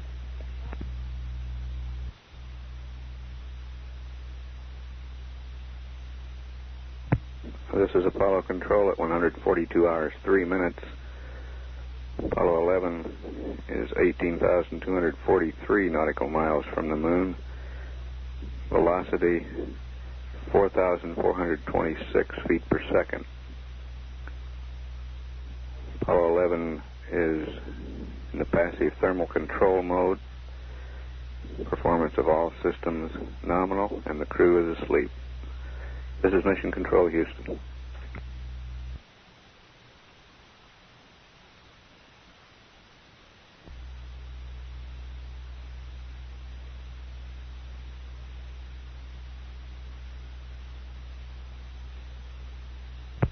This is Apollo Control at 143 hours. Apollo 11 is 20,704 nautical miles from the moon. Velocity 4,390 feet per second. Crew still in a rest period. The Weather Bureau's Spaceflight Meteorology Group reported this morning that weather conditions in the primary landing area are expected to be acceptable. Sky partly cloudy, winds easterly at 10 knots, and seas of 3 feet are predicted. Tropical storm Claudia is now located 2,300 miles east of the landing area and will not affect the weather in the landing area Thursday. This is Mission Control, Houston.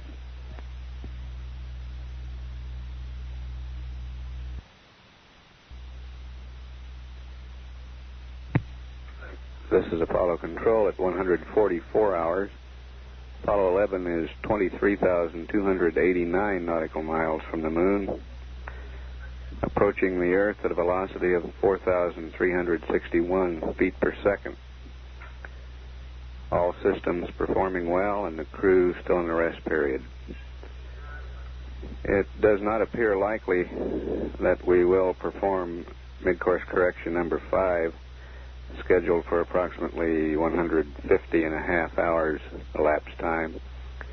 However, a firm decision on this mid-course will not be made for approximately 3.5 hours. This is Mission Control, Houston.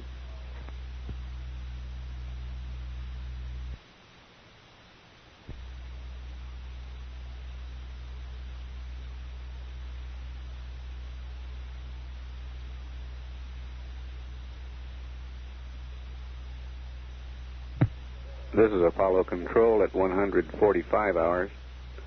Apollo 11 is 25,857 nautical miles from the moon, heading toward home at 4,338 feet per second. Apollo 11 will leave the moon's sphere of influence at an elapsed time of 148 hours, 7 minutes, 23 seconds. This is Mission Control, Houston.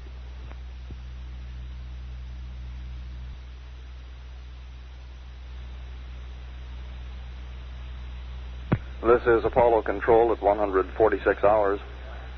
We have heard nothing from the crew. We assume they are still asleep. That sleep period began at about 137 hours, 47 minutes. At this time, Apollo 11 is 28,421 nautical miles from the moon and traveling at a speed of 4,322 feet per second.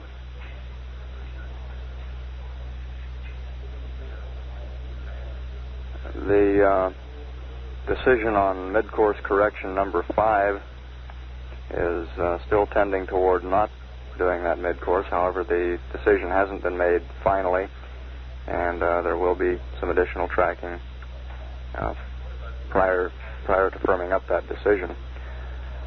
At this point, it appears that the mid-course at the number 5 opportunity would require about 4 to 5 feet per second.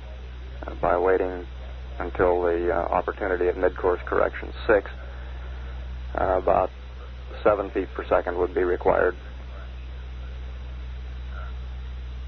We do not plan to awaken the crew, at least immediately. Let them continue sleeping. All spacecraft systems continue to look very good to us here on the ground. We've completed the change of shift here in Mission Control.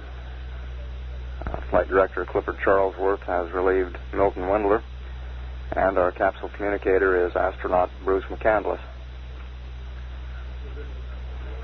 At 146 hours, 2 minutes, this is Apollo Control, Houston.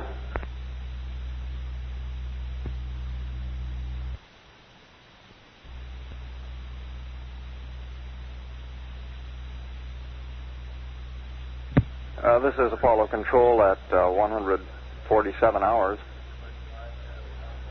The flight surgeon reported a short while ago that the crew appeared still to be sleeping. However, we have seen some signs of activity aboard the spacecraft. Suspect they may be waking shortly. At the present time, Apollo 11 is 30,980 nautical miles from the moon. Speed is 4,308 feet per second. The flight plan for today is relatively quiet, and we're continuing to await the crew's own awakening. We don't plan to awaken them from the ground at this time. At 147 hours, 1 minute, this is Mission Control, Houston.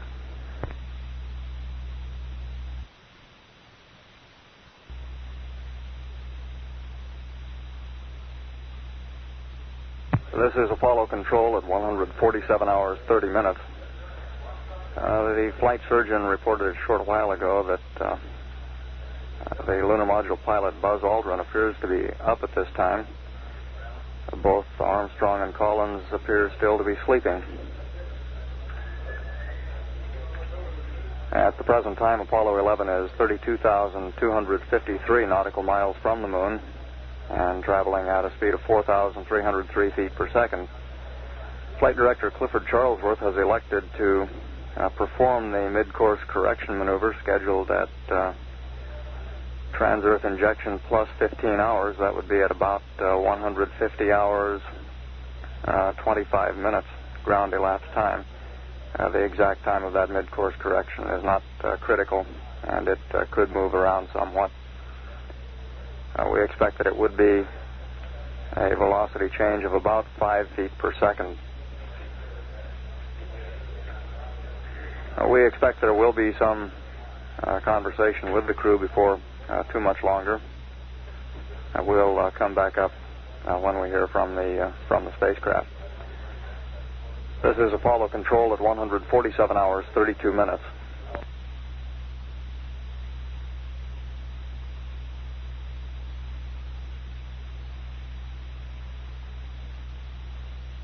This is Apollo Control at 147 hours, 39 minutes.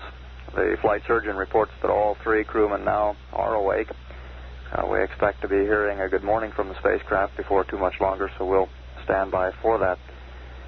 We said good night to the crew last night at about 137 hours, 47 minutes. So they have apparently had a good 10-hour rest period, and we'll probably be getting a crew status report indicating just how much sleep each of the crewmen got. We'll stand by for any conversation with the spacecraft.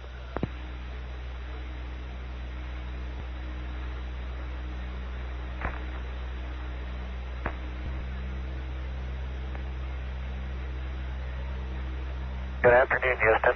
Apollo 11 up.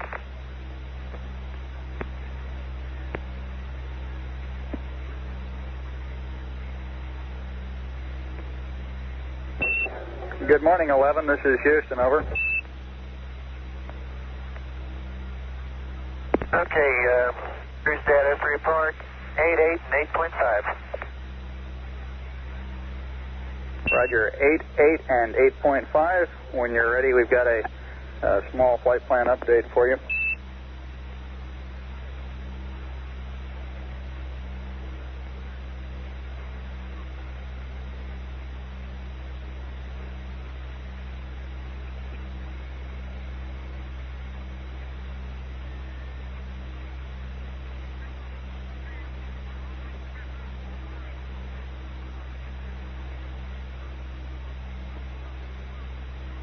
Houston, we're ready to copy. Roger, at about 148 hours, if you have not already done so, a CO2 filter change and the H2 purge line either on 20 minutes before the O2 and H2 purge. At 1:48 hours, we'd like you to initiate a charge on battery alpha instead of at 1:51 hours, and leave the charge on until we notify you further. At 1:50 hours GET, wastewater dump to 10%. We do plan to burn mid-course correction 5. It will be an RCS burn, about 5 feet per second, at about the nominal time in the flight plan. Over.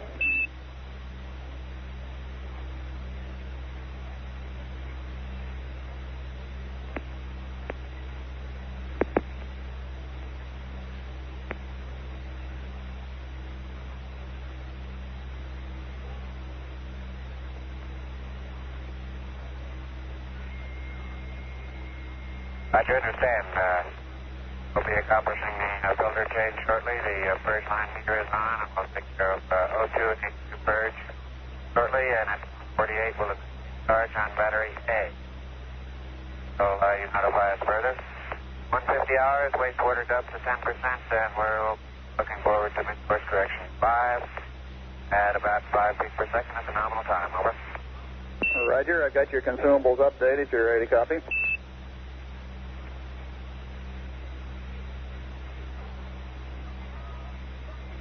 Copy. Okay, at GET of 147 plus 00, RCS total minus 2.0%, which is about minus 14 pounds.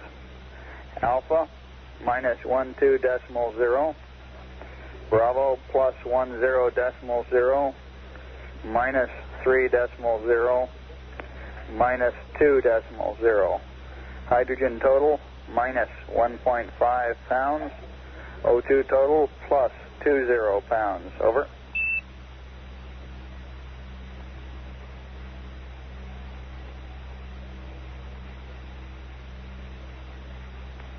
Roger, I copy, and our onboard readouts. Alpha, 52%. Bravo, 54%. Delta, 64%. Delta, 61%.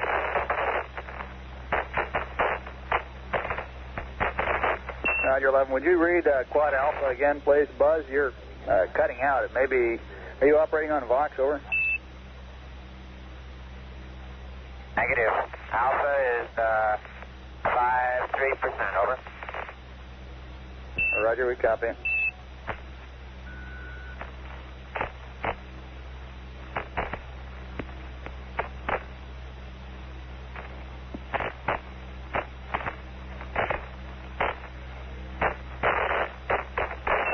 From down here on telemetry, all your systems look to be in good shape.